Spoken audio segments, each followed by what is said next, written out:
Hey guys, you are watching your anime world. How are you all?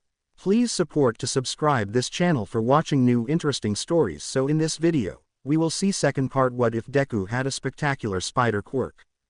Here is short summary. Izuku Midoriya gets himself into some sticky situations that not even his newfound spider quirk can always help him crawl out of. But before we start, if you want more stuff like this, then be sure to subscribe and like this video. And if possible, share this video with your friends. Now let's start the story.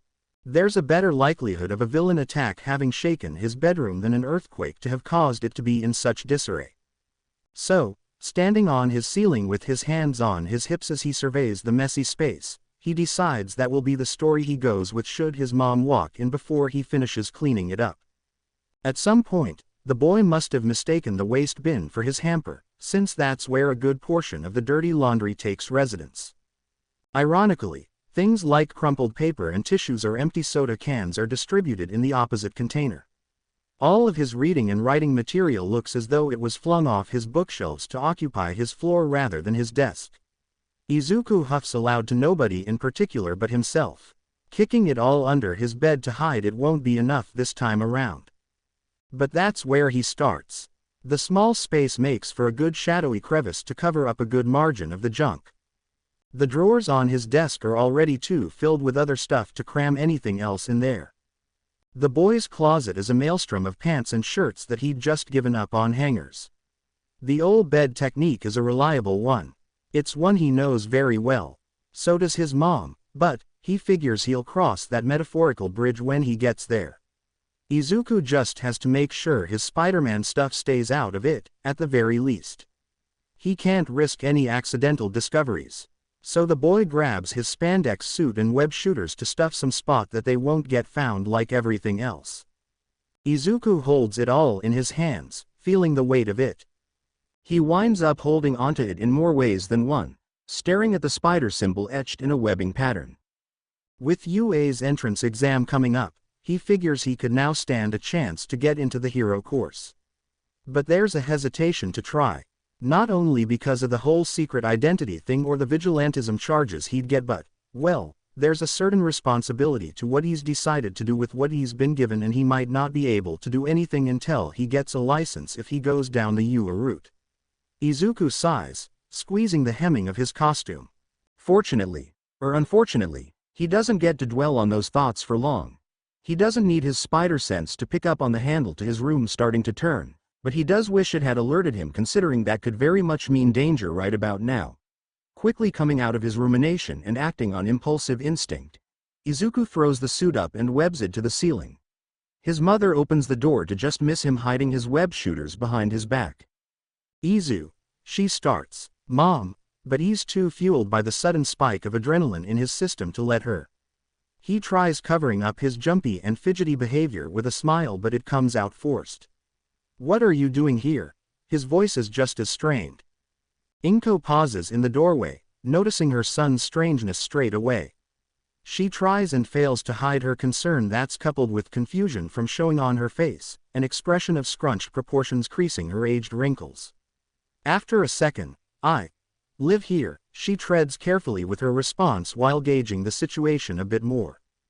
Izuku nervously laughs, backing away and turning his body to continue hiding the web shooters behind himself when his mom steps further into the room. "I meant, what are you doing here right now? In my room, right now?" The boy winces when his mom gives him another troubled look, without, knocking first. Inko's eyes hone themselves into perfect slithers, narrowing to such a finely squinted point that she should be able to find any discrepancies in her child. It's the type of critical glare she'd give him when he'd come home claiming to be fine while wearing a hoodie to hide bruises or burns from being bullied. Right now, strangely, she's having a hard time identifying the source of his strange behavior. He's gotten eerily good at hiding things from her lately. It admittedly makes her sad that he's trying to keep secrets from her. She's tried not to turn it into an issue, but if he persists on, Inko's eyes widen when she finally finds something to zero in on. A small speck of some sticky substance, liquid but elastic enough to not spread into a bigger puddle. It's a bit of the webbing fluid that was used to hide Izuku's Spider-Man suit, a part of the formulaic gossamer came apart and dropped to the floor. But Inko doesn't know that. She keeps looking down instead of up. And so, the woman comes to her own conclusions about what the white material is. To the mother, it suddenly makes sense why her son is acting so sweaty and weird right now. A teenage boy full of raging hormones with something to hide from his parent. "I'll be sure to knock next time." Inko apologetically retreats from her son's bedroom. She closes the door enough to give him privacy but also doesn't fully shut it just yet so that she can quickly tell him, "Come downstairs when you're finished." The brunette then hurriedly leaves the boy to his vices. Izuku is left confused for a second, not completely comprehending what just happened, but ultimately accepts it as his chance to lower his guard. A relieved sigh escapes his mouth in the form of an exhale. He's had more close encounters than he'd like to have when it comes to guarding his secret identity. A little touching up to better hide his stuff before heading downstairs is definitely needed now more than ever if he bothered to doubt it. When Izuku finishes hiding the last of his vigilantism materials, he heads for the living room. There, he falls back onto the couch where he can stretch out across it, and pulls out his phone to look through the latest scoops in Hero Feed. As expected, there's the digitization of Juku News blowing the whistle on Hawks being wrapped up in the criminal underworld. A court date has been set and the hero's license temporarily revoked. Obviously there's going to be arguments on the internet with people picking sides. But Izuku had an up-close and personal experience firsthand to know the truth himself that he just closes the app and focuses on his mother entering the room. "You gonna make room?" Inko pauses with her hands on her hips when she sees her son hogging up all of the couch space. Izuku moves his legs so that his mom can sit next to him. He draws his knees up closer to his chest while shifting to be snuggled closer to her. The two lean on one another, Inko draping an arm across her son's shoulders to give him a half hug. "Tomorrow is the big day." Inko holds him a little tighter than just a squeeze. "Are you sure you still wanna try for UA?" She meets his eyes with an affectionate and tender look that appears as though it could water and spill over with tears at any moment. Izuku smiles at her as he nods. "UA is still good for their general education's course." His reply somehow doesn't come out as confident as he had intended though. And a mother knows best, always taking notice of such things, especially Inko, Mama, Midoriya. She must hear the lingering desire he has to try out for the hero course since the look in her eyes starts to change ever so slightly to something sterner. "Oh, and is that the only department that you're interested in?" She prods him gently with a delicate tone but Izuku is able to pick up on her tells just as much as she can his. He starts to weasel out of her hold and shifts slightly apart from her on the couch. "You wouldn't also happen to be considering trying for another course, would you? I mean, it doesn't hurt to try, right?" Izuku accidentally lets a bite of bitterness slip out and immediately regrets it. He knows that Inko is only being cautious because she cares, and for all she knows he's still quirkless, but that doesn't make it any easier to have these conversations reminding him of how she and the world constantly perceive him as a fragile being. Inko reaches for one of his hands, placing hers over his. "It doesn't, dear, but..." She pauses to think about her phrasing of words before committing to anything she might regret saying. "I just don't want you to be disappointed if it doesn't work out as all." Izuku slips his hand out from under his mother's before using it to push himself up from the couch. "You already have it in your head that I'm gonna fail." The boy conveys his betrayal with an expression of disbelief. Inko stands up with him. "No. Of course not," trying to deny his claim. But then Izuku sees past her, at where a print of Juku News is sprawled out and sharing the article of Hawk's exposure. He sees that and understands where she's coming from, why she's so extra worried and why she especially doesn't want him getting into the hero profession now more than ever. He hangs his head, his words coming out as a garbled grumble. "We didn't even specify which department for you to think that way," but Inko hears through his mumbles nonetheless. Inko's eyes widen as though she's seeing the truth in that, realizing that he's right, that they never defined that they were talking about him trying for the hero course in particular. He could have been expressing interest in the support department for all she knew. "Izuku," she reaches out for him in an attempt to apologize. But Izuku pulls away, not allowing her to have that opportunity. I'm going out." I think I need to go for a walk and get some fresh air. Inko is about to refuse, opening her mouth to tell him that he can't. But then she thinks better of herself and closes it. She simply nods, a sad but understanding gesture. Izuku hesitates to turn on his heel and walk away. He feels bad seeing his mom's face look like that. But he does need the time to think and cool off. So he ultimately turns and leaves. Hues of blue blend with the sandy beach bar. Sky and sea meet to cast a streak of white, sunspots shimmering until becoming one broad reflection. Grains glisten as a giant cluster occasionally sharing space with shells of faded pink shades. Izuku stands just outside of it all, taking it in like a painting brought to life.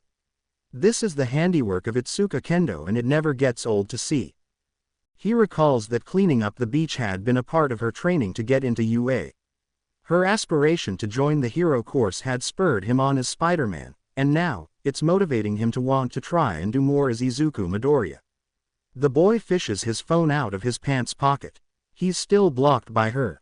But he's starting to think there's a way to change that. It's a small chance but one he doesn't think is impossible. A breeze brushes through Izuku's curly mess of green hair, locks blowing back as though the wind is an invisible comb.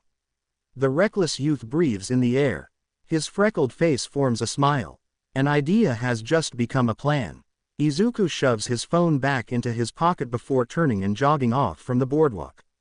The smile he wears starts stretching into a grin when he picks up speed to run for his destination. Okay, on second thought, this might have been a bad idea. If Izuku's head were to crane itself back any further, it'd be prone to snapping off.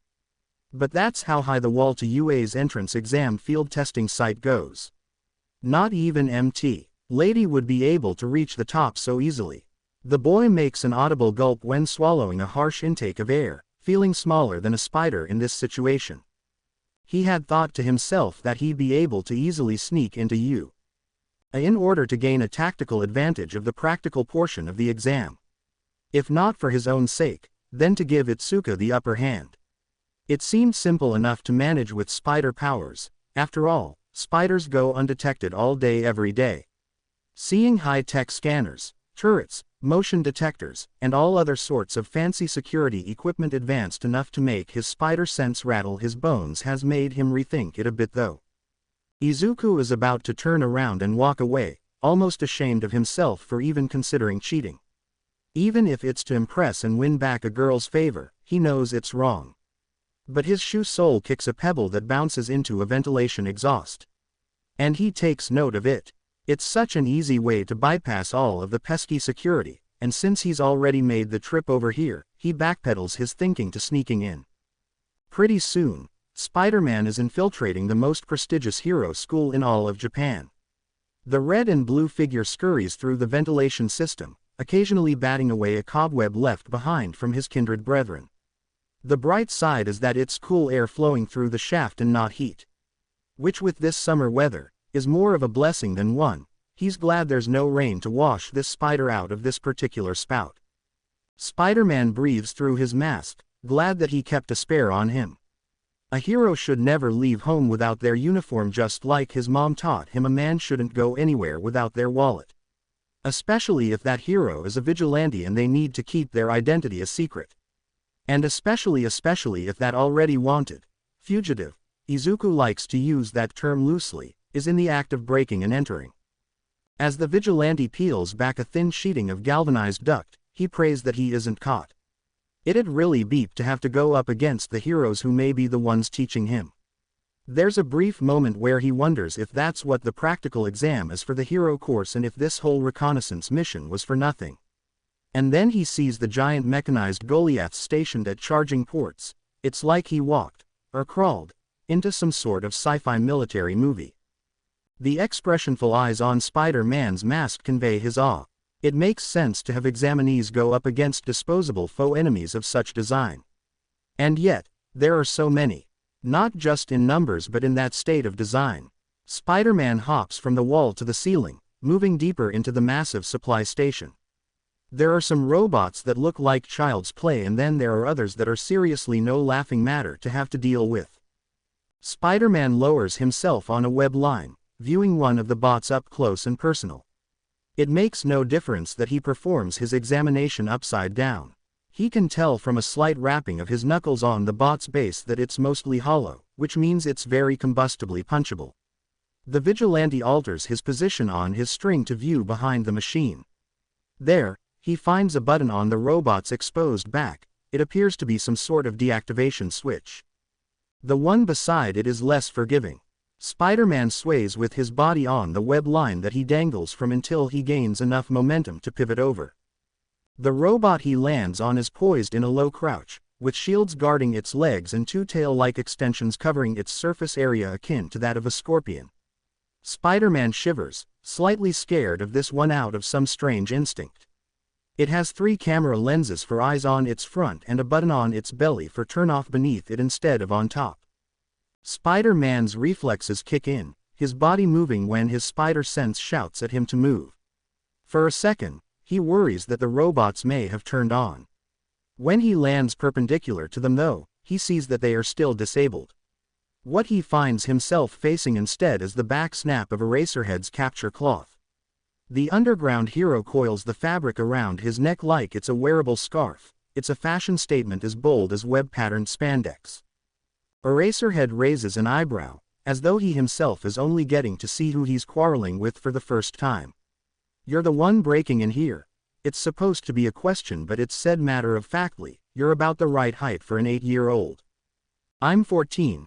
Izuku's instinctually offended shout of protest comes out whinier than he'd like for the provent point of his age to attest to. Eraserhead seems unfazed nevertheless, simply doing a once-over of the boy's height to reconfirm his estimation. "Well, then you should be taller." The underground hero's drawl carries past his analytical eyes and Izuku finds himself ignoring the verbal assault in favor of paying attention for a physical advance. "This isn't what it looks like." Spider-Man holds up his hands in an attempt of effort to show he's no threat. "You aren't breaking into a highly secured facility." Eraserhead's sarcastic retort is undoubtedly rhetorical, but Izuku still feels a need to answer despite his reflexive flinch. "Okay, maybe it is what it looks like, but I'm not doing anything wrong." Spider-Man winces when he sees Eraserhead's skeptical stare. "I mean, I'm not here for any nefarious reasons." Izuku is not entirely sure why he shrugs while saying that second part, but he instantly regrets the nervous motion since it likely doesn't make him appear all that much more convincing. Eraserhead pulls a pair of golden goggles over his eyes. The slits where glass windows should be proving to be more of an intimidating feature. Spider-Man swallows a lump in his throat, nearly choking on whatever other excuses he had on the tip of his tongue. The underground hero takes a stance, stepping further into a fighting position. The lazy drawl is gone. The nonchalance from earlier is replaced by a stern statement as he says, "Right. That's why you cut the power to the building." Spider-Man stumbles, taken aback. What? Huh? He almost scratches the top of his head but is much too afraid to make any sudden movements that might trigger the underground hero to attack. The vigilante hadn't questioned why the room was so dark when he entered it. He had just assumed UA wanted to save power and money by keeping the lights off. But if the power was cut, that wasn't me, then that must mean he's not the only one breaking and entering UA currently. Eraserhead catches on, noticing Spider-Man body language isn't aggressive. He keeps his stance but untenses his form. "You're telling me that you weren't the one to blow the breaker?" The underground takes a moment to contemplate. He starts considering what to do about one intruder while having to worry about the other. And that singular moment of hesitation is all that Spider-Man needs as an opportunity to make his grand escape. The vigilante bounds to the ceiling. "Nope. I'm just the one blowing this popsicle stand," and begins running along it with his 2 feet rather than crawling on all fours. "Hey!" Eraserhead calls after the fleeing figure. Neither that short shout or the quick snap of his capture cloth manages to stop Spider-Man though. The vigilante evades getting his ankle snagged by the binding line with an acrobatic maneuver that simultaneously carries him over to the air duct in which he entered the room to begin with. Izuku breathes several sighs of relief through a series of adrenaline-high pants. Not only did he somehow manage to break into UA, but he also somehow managed to outwit a pro-hero. A combination of disbelieving panic and exhilarated excitement accelerates his heartbeat. Hand over hand, he crawls through the ventilation shaft as at brisk a pace as he can. He knows that security will try meeting him at the exit, so he needs to move fast. There's no time for celebration or complete and total relief just yet. He refuses to pat himself on the back, especially not when what he's doing is wrong. Izuku stops crawling. It was a wrong knee-jerk decision for him to sneak into U.A. to begin with, and now that he's discovered he isn't the only one breaking and entering, he's using that as a distraction to run away. Izuku recalls the last time that he looked the other way when he could have done something to prevent a possible problem. He knows full well what it means to take responsibility for one's actions. Rather than continuing to crawl for the exit, Spider-Man makes a sharp turn and uses the ventilation system to terrain deeper into U.A. I know I'm gonna regret this, Izuku mumbles under his breath what he knows isn't true. His conscience would have regretted leaving Eraserhead alone much more. And so, the vigilante tunes out his thoughts in favor for the other tingling turnover at the back of his mind. Like he'd done with the spider tracers, Spider-Man follows his spider sense. Wherever danger is closest, the boy's special sense increases in terms of signaling him. He'd like to think of it as searching for the vibration of his silent cell phone in order to find it, but his spider sense can prove to be much more obnoxious than that. Seriously, Izuku knows he'll need some ibuprofen later at this rate. But then Izuku feels the kinetic energy traveling through the duct and understands that those vibrations in the air aren't only coming from his heightened senses. Spider-Man's gloved fingertips receive tiny zaps as he nears the end of this shaft's filter. In what must be another containment room for UA's exam bots, is the source of that strange energy output. Spider-Man's eye lenses reflect a yellow hue that illuminates from the other person occupying the space. A suit the same shade of green as Izuku's hair beneath his mask conceals the person's body. Golden bands and similarly vibrant strands of lightning-etched embroidery crosses over that green in patterns that matches what radiates as an aura.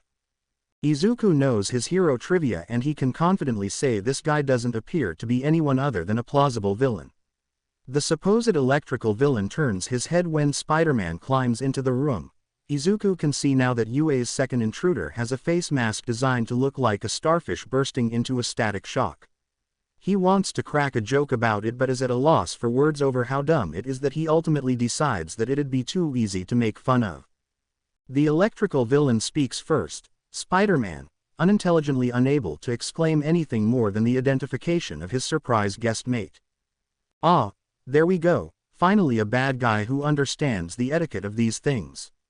Izuku throws the villain a bone and decides to run with that as a positive stall tactic instead of going in all gung-ho. I show up. You shout my name in disbelief. Then comes the butt-kicking. Though not without a little action of extending his leg. It's you who will get there kicked. The villain defends himself with the electrical current covering his body. Spider-Man barely hoists his outstretched leg back up before it can get caught in the current. Yeesh. The vigilante flings himself down to where UA's robots are so that he has better cover to hide himself from any residual electrical attacks, whatever happened to etiquette. The villain tracks his newfound opponent's movement only for a moment, but then Spider-Man manages to disappear within the assembly line. If Izuku were the patient type, he'd continue stalling and wait for Eraserhead or some of the other pros to arrive before trying to get closer. But he's learned from his solo vigilante experience that it's sometimes up to oneself to try and resolve things. So he twists under the legs of a faux villain to slide up close and personal with his enemy. Spider-Man juts out with both of his legs this time. They connect with the villain's torso. Spider-Man feels the impact jarring up through his heels before he feels the defensive electrical shock barrier from the villain. First comes a crackle, which is then followed by a pop. Spider-Man's teeth rattle as he shouts, and he's blown back like he's just made contact with a bug zapper. The boy bounces 3 times, skipping harder than a stone tossed across a lake. Forget ibuprofen. He's gonna need something much better than that. But first, he needs to move. Spider-Man forces himself to turn over and bounds away from a streak of electricity. Had he been a fraction of a second slower, he'd likely be fried to a crisp right about now. His vision swims shallow while his mind swims deep. It becomes hard to think up a quip, just as hard as it is for him to dodge with his body still reeling from getting blasted so recently. The vigilante flips and falls away from a high-voltage beam. It's there that Spider-Man stumbles and lands on his backside. The shock to his system earlier is still reverberating throughout his body. He holds up his two hands, gesturing with a palm over fingers held vertically to form a T shape. It comes out a tad bit as a mumble, but Spider-Man manages to say, "Time out." Time out. The villain falters for a moment. But only a moment. After that brief lapse of confusion, he shakes his head clear of it and rekindles the energy brimming from his body. "There's no calling timeouts." "I'm afraid I have to agree with Electro," a third voice interjects from above. Both Vigilante and villain pivot their heads in the direction of the voice to see it belongs to Eraserhead. The underground hero jumps down to land between them. There's no such thing as timeouts or fairness in a real fight. Electro pauses a second time, taking a step back when he sees that he's now outnumbered. "Oh, great, now there's two of you." The villain glances left and right in search of something. It could be a check for additional reinforcements to the heroes or himself, a search for an exit route, or anything else for that matter. To Spider-Man, it doesn't matter, he's just relieved to have backup. "Took you long enough to catch up." He forces himself to stand up beside Eraserhead. Now, having recovered both physically and mentally enough, he processes what's going on at a pace that would mean he's finally caught up. "Wait, Electro. This guy's name is Electro, which has him doing a double take. What's wrong with the name Electro?" The villain sparks up with a flash of anger evident within the flash of electrical energy emitting from his form. Spider-Man shrugs, using that movement of his shoulders to rotate and stretch them. "It's not that much better than Eraserhead, I'll give you that." The Vigilante jokingly gives his now temporary partner in crime fighting a quick glance. Eraserhead growls, not returning the eye contact. Or maybe he does. It's kinda hard to tell with the goggles. All that Spider-Man knows is that the underground hero isn't trying to arrest him anymore. So he takes that as a sign of good faith and strikes a pose beside the man's stance. The two form a truce and team up against Electro. The villain unleashes a blinding wave of amperage. Eraserhead instinctively shields his eyes with an arm, the light shining through the slits of his goggles more than enough to be blinding. Spider-Man squints, but the lens of his mask are a reflective glass that he fares a little better. The two part ways, ducking down in opposite directions to avoid getting caught in an electrical shockwave. Spider-Man veers under the belly of a robot, starting low. Velocity and voltage strike the machine, causing it to combust. Spider-Man uses that as momentum to carry himself high, going over the next robot in his way. Electricity surges underneath the springing spider being and destroys another hunk of metal. Eraserhead parkours on the opposite side of lined-up robots. He dodges short and long bursts of controlled currents with as much agility as Spider-Man, or he comes close to matching those acrobatic movements, at least. There's a few tricks that the underground hero isn't able to pull off and needs to compensate for. Eraserhead pushes off the leg of a robot for an extra boost to avoid getting electrocuted. Electro switches his aim from the two gymnasts to the ground. He uses the beams that he's able to produce from his palms as a means to launch himself up and away. Which is what saves him from getting tangled up in either Eraserhead's capture cloth or Spider-Man's webbing. The villain cackles while landing atop one of the robots. It's on touchdown that he emits an electrical signal into the machine and all of the others. Spider-Man wishes Eraserhead's goggles could have been made as expressive as the lens on his mask when he reacts to the robots turning on and the underground hero doesn't. Electro is no longer the one who is outnumbered. The Vigilante and his temporary partner have found themselves surrounded by mechanized foe villains engineered to put up a fight. Eraserhead locks onto Electro with a glare, the red glow passing through the slithers of his goggles indicating the activation of his quirk. "You're too late," but the villain boasts when the erasure quirk has no effect on shutting down the already activated robots. "Good luck." Eraserhead grits his teeth to keep a frustrated grunt from becoming a shout as he's attacked by robots. The machines force him to look away from Electro in order to defend himself, which allows for Electro to flee and escape. Eraserhead snags a bot's leg with his capture cloth to pull himself away from another bot. But that simply propels him into a situation where 5 more corner him off. Eraserhead must admit his surprise when Spider-Man jumps in front of him to land a solid punch on one of the machines. The robot caves inward and goes crashing into one of its copies. Not only is that an impressive feat of strength, but the underground hero had expected the vigilante to follow Electro's example and use this as a distraction to run away.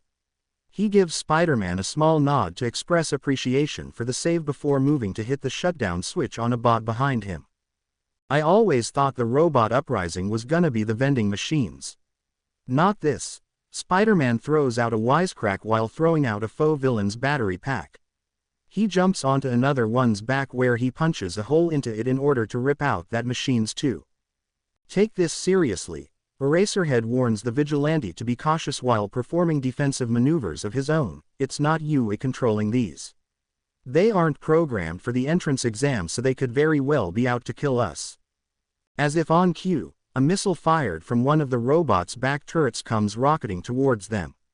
Spider-Man snatches it mid-air with a web line in order to redirect it into another of the automations. An explosion ensues, heaps of burning scrap metal bombarding the surrounding area. You don't say. Spider-Man flips away from a second missile sent to do what the first couldn't. Eraserhead lassos what would be a one-pointer in the Hero Course exam with his capture cloth before using all of the strength he can muster as a means of winding it around to knock into its robotic brethren. The hunk of metal clumsily slams into its copies and they all crash into one giant pile. Eraserhead then uses that stack of steel as steps to carry himself into an overhead leap. After going airborne, the underground hero twists himself to land on a robot's back where he can hit its deactivation button. Spider-Man is in the midst of dispatching some of the other bots in their way when there comes a sudden shift to the environment. For a second, he thinks he's been electrocuted again or that a metal arm caught his skull. But he quickly realizes that it's his spider sense going off. The alarm pounds harder than any headache, slamming into his skull as though someone is banging a garbage can lid behind his head. Spider-Man spins around to see why. And he sees why. A robot, much bigger than all of the others, slowly lurches to life to join the others in their assault on him and Eraserhead. This one appears to be some type of excavation machine with tank tread tracks to wheel its massive mechanical body around. More robotical eyes than can be counted on a spider peer down at the vigilante and the underground hero. So, how many points is that one worth on the exam? Izuku gestures towards the massive automation like it's something Eraserhead could have somehow missed noticing. Eraserhead lifts his goggles up from his eyes to his forehead. He sees the colossal mechanism bearing down on them with no regard for its smaller compatriots, wheel belts crushing whatever gets in its way. Without tearing his gaze from it, he answers Spider-Man's question. Eraserhead says, 0. Izuku looks between the man's stoic and serious expression and the zero-pointer, dumbfounded. So this is what it means to try to get into UA's hero course. All the boy can mutter in response to the ridiculously, and quite literally, high expectations of the school's students is, oh. Spider-Man flips backwards to gain distance on the incoming threat towards him and Eraserhead.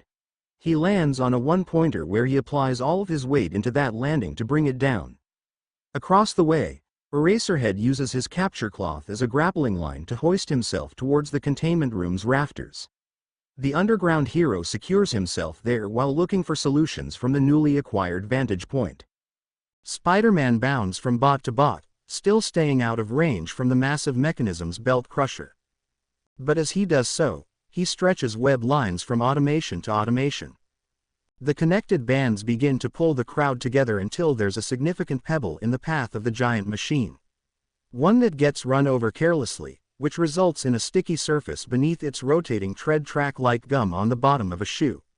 Yes, Spider-Man pumps both of his hands into the air as celebratory sky punches. But the celebration is premature. The tread track winds forward and rips the floor free with it rather than remaining stationary. Ah, come on. The spider-themed vigilante springs away from the machine's footing before it can crush him. As he's falling back, the boy uses a web line to careen and carry himself to the rafters where Eraserhead resides. There, the underground hero has finished planting small charges to drop a few of those beams on the bot's head. If attacking from the bottom didn't work, then the man is hopeful that an assault from above might. It doesn't work, though heavy enough to pin the two humans down should the beams have fallen on them. the rafter supports aren't near enough to do anything other than disturb the mechanical Goliath beneath them. In the words of Spider-Man, "Ah, come on," seems appropriate, but Eraserhead only voices his disgruntlement with a low rough noise good enough to be a growl. "Now what?" Spider-Man makes an inquisitive shrugging gesture with his arms spread out. Communicating with his body language comes easy when he's hiding his expressions behind a mask. Eraserhead's face isn't fully covered though, and it takes on an expression of surprise that notifies Spider-Man of danger before the vigilante's spider sense even does. "Move!" The underground hero shouts a warning for them to dodge an incoming mechanical fist. Fortunately for Spider-Man, the giant metal arm isn't wielding a comically large newspaper to whack him with. He diverts his movement away from getting slammed and begins maneuvering through the rafters that still remain. Across the way, Eraserhead's jump turns into a dive that takes him down to ground level. The man isn't as nimble and young as the boy, and takes damage on his legs when landing. Spider-Man hears a pained grunt, which causes him to look back. The eyes on his mask expand to cover his full face when he sees Eraserhead stuck in a compromised state directly in front of the Zero-Pointer's warpath. No, the vigilante redirects himself to go back into that same field of danger. Spider-Man's landing is with a little more grace when he puts himself between Eraserhead and the monstrous machine. "What are you doing? Save yourself." Eraserhead strains to get up when he sees someone younger than him putting themselves in danger. But to no avail, the underground hero falls back, too injured to stand. "Oh yeah, then who's gonna save you?" Spider-Man is quick with a retort as always. The vigilante snakes an arm behind Eraserhead to lift and support the man's weight. The other arm extends to spin a web line. Except, no string comes out. The nozzle fizzles out the remnants of what's left in an otherwise empty web shooter. "Oh no, not now." Spider-Man swiftly switches Eraserhead to his other arm, opting to try and spin a web from that shooter. But the second nozzle has the same effect. He's all out, and with the Zero-Pointer bearing down on them, Spider-Man is unable to replace the cartilages fast enough to swing him and Eraserhead to safety. He's left with one option. It's a desperate gamble, but Spider-Man is able to think quicker than he moves currently. Spider-Man plucks a cartilage from his spare supply, but instead of lodging it into one of his web shooters, he chucks it towards the Zero-Pointer's tread tracks. It's the same idea as his first attempt to stop the massive machine, just on a larger scale. The web cartilage combusts under the bot's belt and explodes with webbing. Goop covers the wheels and messes with the functionality until the movement loses out. Mere inches from getting rolled over, Spider-Man and Eraserhead stare straight ahead at what looks like a snow cushion collision. The vigilante releases a sigh of relief while simultaneously setting the underground hero back down. "I'm glad that worked." Izuku can't imagine what it would have been like to get flattened. Judging by Eraserhead's hum of agreement, neither could he have. "Your friend got away." The underground hero spares a tired glance in the direction that Electro fled before returning that tired stare back to Spider-Man. To which the vigilante indignantly throws his arms up in the air to argue, "I told you that he's not my friend," before backpedaling under the underground hero's gaze and more timidly answering, "I guess I was just at the right place at the right time." Eraserhead huffs something shy of a laugh. Or the wrong place at the wrong time, but he otherwise displays no real amusement as he drags a calloused hand over his stubbled facial features. A moment later, he's waving that hand towards the room's ventilation as though he's shooing Spider-Man away. "Go on and get out of here before I change my mind." He sees the vigilante about to speak and abruptly cuts the unlicensed hero off. "This is only a one-time offer. I won't ask what you were doing here, but it's clear from your actions that you're telling the truth when you say you wanted to help. So go, now." Spider-Man stalls, but only for a second. With a murmured, "Thanks," he bids an appreciative farewell. Eraserhead watches with fascination as the boy leaves using an abnormal agility to move. The door opens with a pop, one loud enough to inspire onomatopoeia and make Izuku believe the noise is coming from his back. For a moment, crawling and crouching 24/7 has proven to have that kind of effect on him if he doesn't stretch in the morning. It's a sound also loud enough to be heard by the boy's mother. Inko arrives to greet her son at the household entrance as he kicks his signature red sneakers off. She doesn't see him wipe his brow with his web-patterned mask like it's a handkerchief, or the way he sneakily hides it in his coat jacket, which is already suspicious enough for him to be wearing all the way zipped up during such a sweltering summer, but she does note the way he's hunched over with a sour expression. Inko tenderly treads towards him with outstretched hands. She hesitates to hug or console him, still cautious and careful because of the place they left off earlier. The walk didn't help, so the anxious mother settles on wringing those two hands together, praying for him to not be as still sad or angry as he appears. Izuku falters, seemingly startled by his mom and her question. She senses that he must have been deep in thought and waits for his mind to buffer. When it does, because Mama Midoriya's motherly instinct is always right, her son offers a somber smile to placate her concern. Not the way that I thought it would.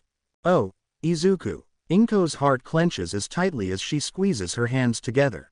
She really doesn't want to say it, her mouth opening and shutting, but she eventually convinces herself to speak. She tells him, I gave it some thought while you were gone and… Sweetie, you can try for the hero course if you want. No, Izuku's curt cutoff renders Inko speechless. So he continues talking instead of her, you were right, Mom. My ego got too big and I was going to make some poor decisions regarding you. I'll just stick with Gen Ed. Inko blinks, but is unable to blink back her disbelief nor the tears starting to seep out of her sockets.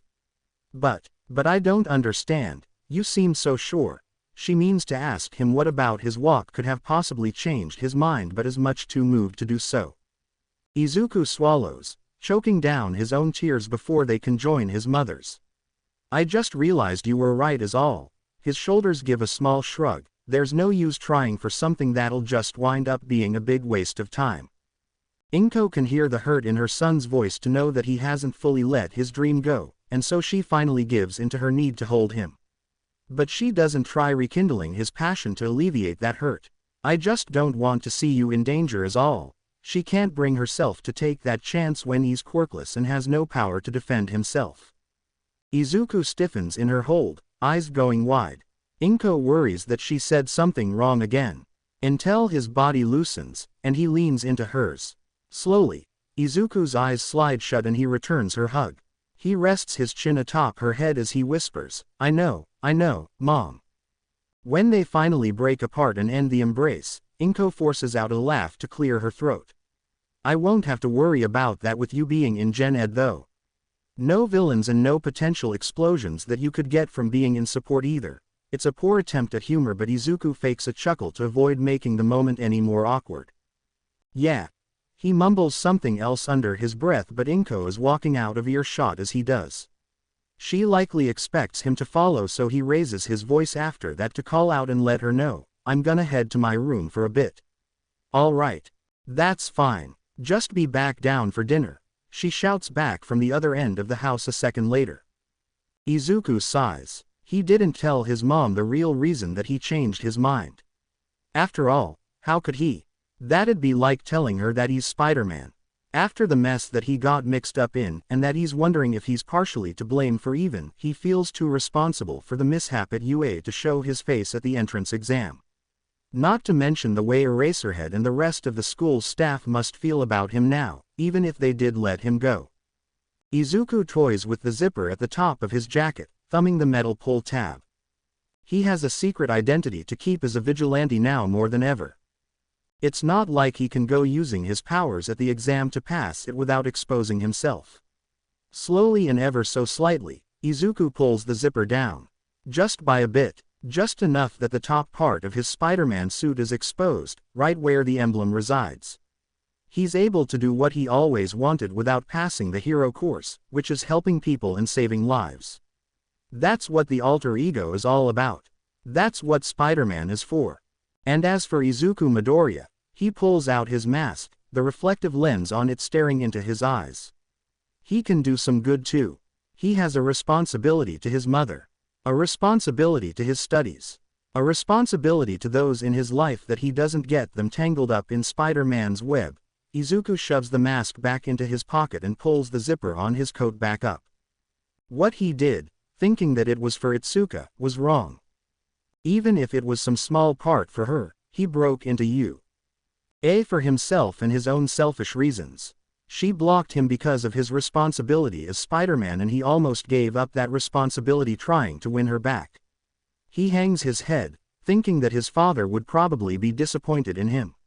He can't compromise himself in doing the right thing for anyone, not even cute girls. He thinks of that girl that cut him across his chest, especially not the crazy ones either, no matter how attractive that craziness can be at times. Spider-Man really is just a kid.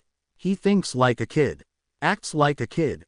Eraserhead ceases his pacing back and forth to whirl on Tsukauchi and give the detective a hard stare. He talks like a kid. There's a hard tone to go along with that stare too, which makes Tsukauchi hold up his hands in a placating gesture. Okay, just calm down. We expect it as such that getting a confirmation shouldn't rile us up. Tsukauchi takes a second to let that suggestion hang in the air, hoping that it'll settle. It does, as much as it will when it comes to quelling Eraserhead's attitude, at least. The underground hero heaves a heavy sigh up and out of his mouth. He wouldn't stop talking. In all my years of teaching, not even any of my students come close to being as unserious as he was. The man continues his complainative critique with his hands on his hips. But, only lagging for a second with contemplation to correct himself, what he did was still somehow effective nevertheless. Tsukauchi raises a brow at that. Receiving any sort of praise from Eraserhead is uncommon, even if it's tacked on with criticism. Luck. He presumes that he must be mistaken. But the underground hero shakes his head, denying that Spider-Man got this far as a vigilante solely on luck. It was more than that. Eraserhead thinks back to what he saw. It was more like an ingrained instinct or a third sense keeping him alive. What would have been otherwise reckless was turned into innovation. Interesting. The detective makes a mental note of what could be a quirk effect or something else to follow as a lead in the investigation. Then asks, anything else you noticed? Eraserhead nods, still giving credit where credit is due. His webbing isn't organic. That bit of news surprises Tsukauchi. He's also smart enough to build himself support items. Or perhaps he's getting them from a supplier. But the detective isn't so shocked that he can't rationalize that information. He stops the underground hero from jumping to any sort of conclusions. It's not implausible to rule out that Spider-Man isn't working alone. Eraserhead crosses his arms, not following that same line of thinking. He didn't seem the type. The underground hero recalls the way that Spider-Man utilized the cartilages to stop the zero-pointer. I can tell that he knew what he was doing by the way that he handled his gear. Not even pros familiarize themselves enough with their items to be that comfortable with them. That only comes with knowing the insides and outs as an inventor. So then we're dealing with a boy genius who's abnormally aware of his surroundings. Tsukauchi chews on his bottom lip to bite down on a bitter laugh. That should make catching him all the easier. He's unable to keep the sarcasm from coming out though. Eraserhead hums instead of agreeing, which makes him sound like he's hiding something. It's no secret that the man has a soft spot for both vigilantes and kids, that the detective can come up with a few theories as to what. But before Tsukauchi can ask about it, the underground hero is already moving on. Since this incident happened on the grounds of UA, I'm sure that Nezu is going to want to get his grubby paws on this too, so don't worry about cracking the case too much. He refers to the hero school's principal like he's referring to Vermin, and he may as well be before settling into the seat opposite to Tsukauchi's desk. Tsukauchi sits down too, nodding along. He's already emailed me with a formal request for copies of the Spider-Man investigation.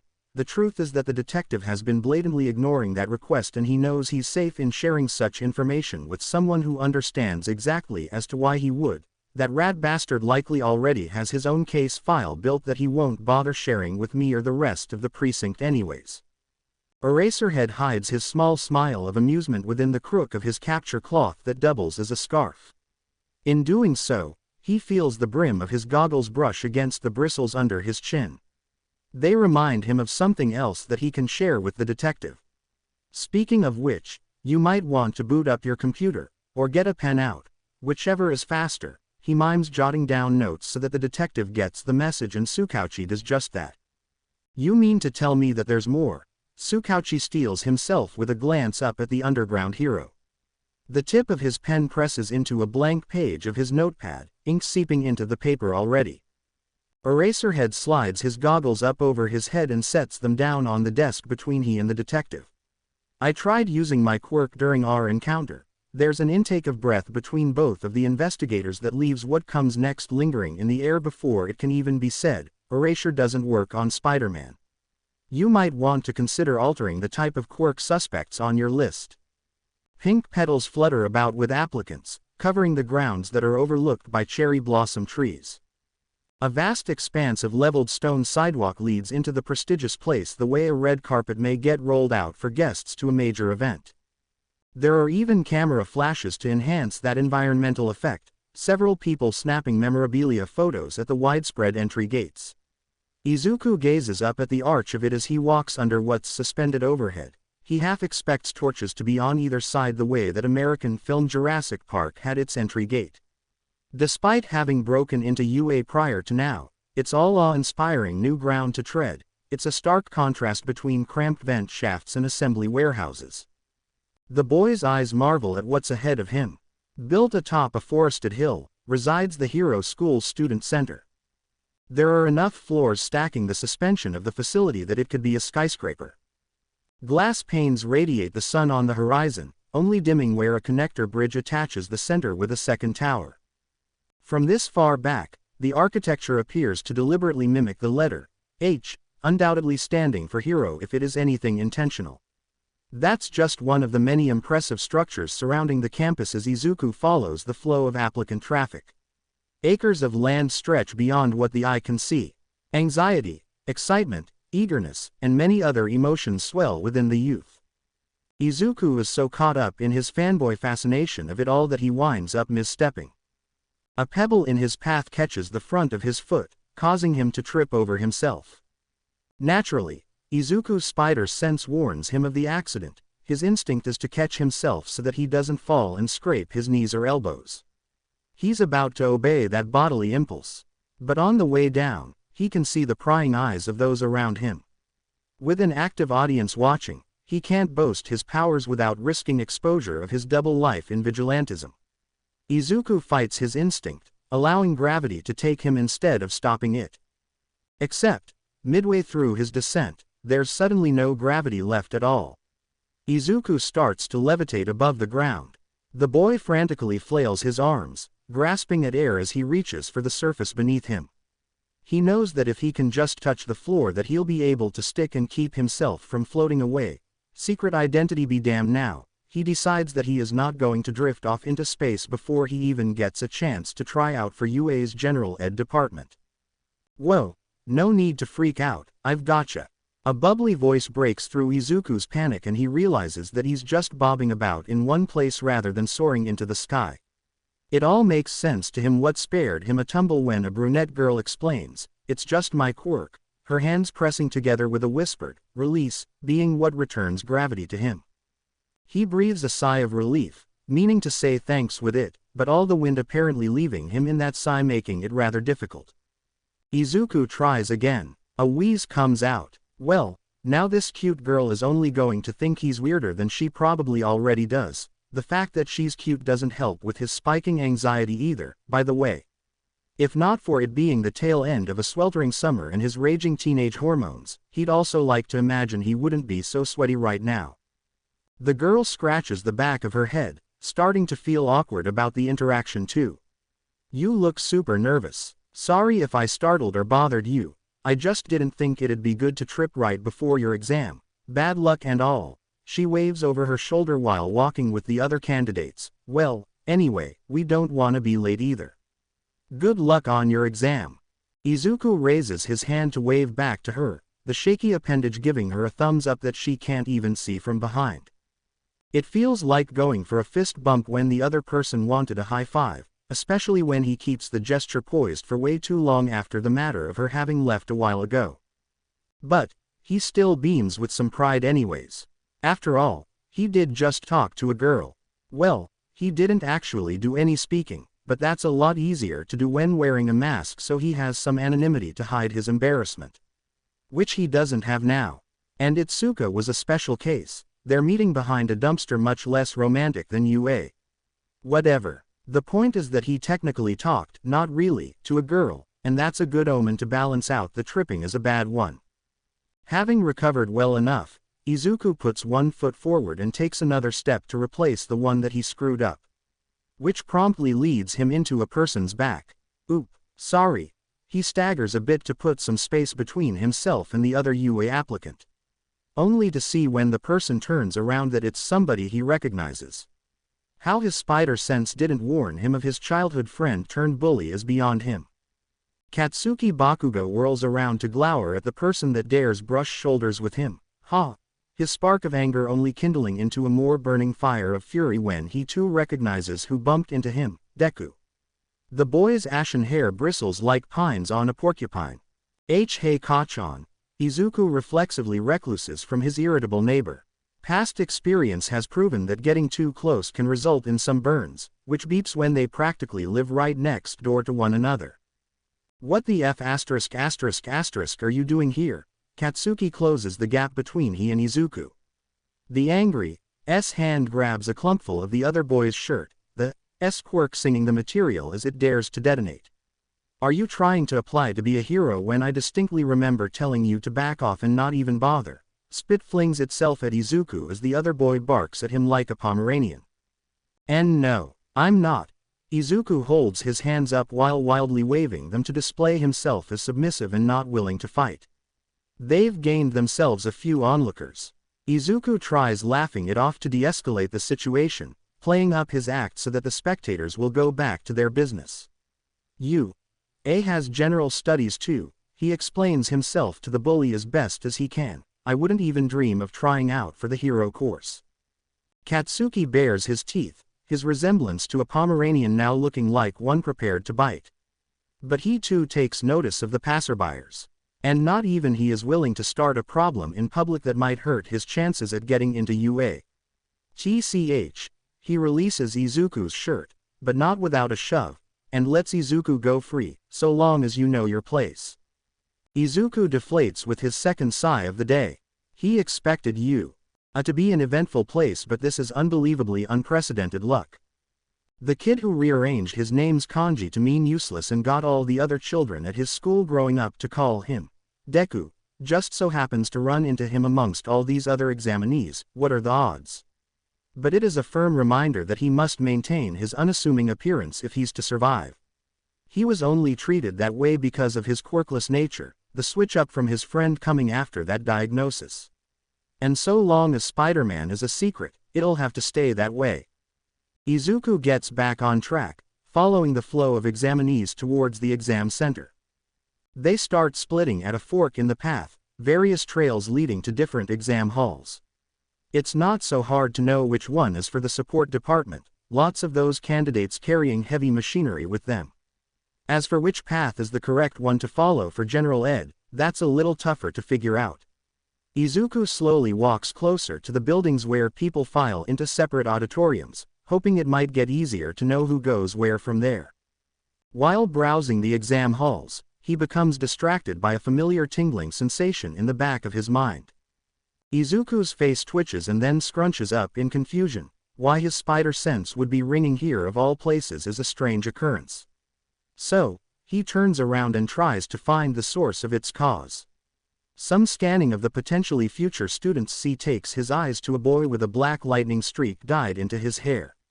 He's on the phone, appearing nervous while talking to whoever is on the other end. But the guy is heading for the hero course, so he can't be all that bad. Izuku looks around some more. He gasps. Who he spots next also sees him. Itsuka Kendo stares from across the way, people putting them apart, but the two making direct eye contact nevertheless. She seems surprised to see him too for a second before frowning and joining her group in loading into the auditorium she belongs to. Izuku shudders, believing his spider sense to have warned him about the girl's animosity from what she thinks is him ghosting her. That's not how he hoped to see her again, especially that she'd make his danger sense go off. Little does he know, that's not the case at all. He had been right the first time when taking notice of the hero course applicant beside Itsuka. The boy with a lightning streak design in his mess of electric hair tugs at the collar around his neck. He's holding a burner phone close to his ear while listening to the modulated voice on the other end of it. The mysterious caller that he's in contact with gives him a command: pass that exam and do your job as our spy, Electro, or it's lights out for you. The unmasked villain who opposed Eraserhead and Spider-Man clutches the phone tighter in his hand while pressing it closer to his ear. Yes, Sensei, the boy's name tag reads Denki Kaminari and he's the one that sabotaged the exam bots so that he can pass the exam. Izuku finishes the exam early. When he hands in his sheet of filled-out answer bubbles, he's among only a few others that have done the same before the end of the exam period. And since he's only applying for general education, there's no practical portion for him to provide any physical demonstration of talent. Which means that he's free to head home and wait for his results to get mailed to his house address. He takes the long route off campus, hoping to spot a pro hero or two before he leaves. The walk also allows him an opportunity to see some more of the establishment. While he doesn't run into any heroes doubling as teachers, he does manage to find a canteen corner near the general ed auditorium. A variety of vending machines are available to choose from. Off to one side, there's some other fellow who finished their exam early.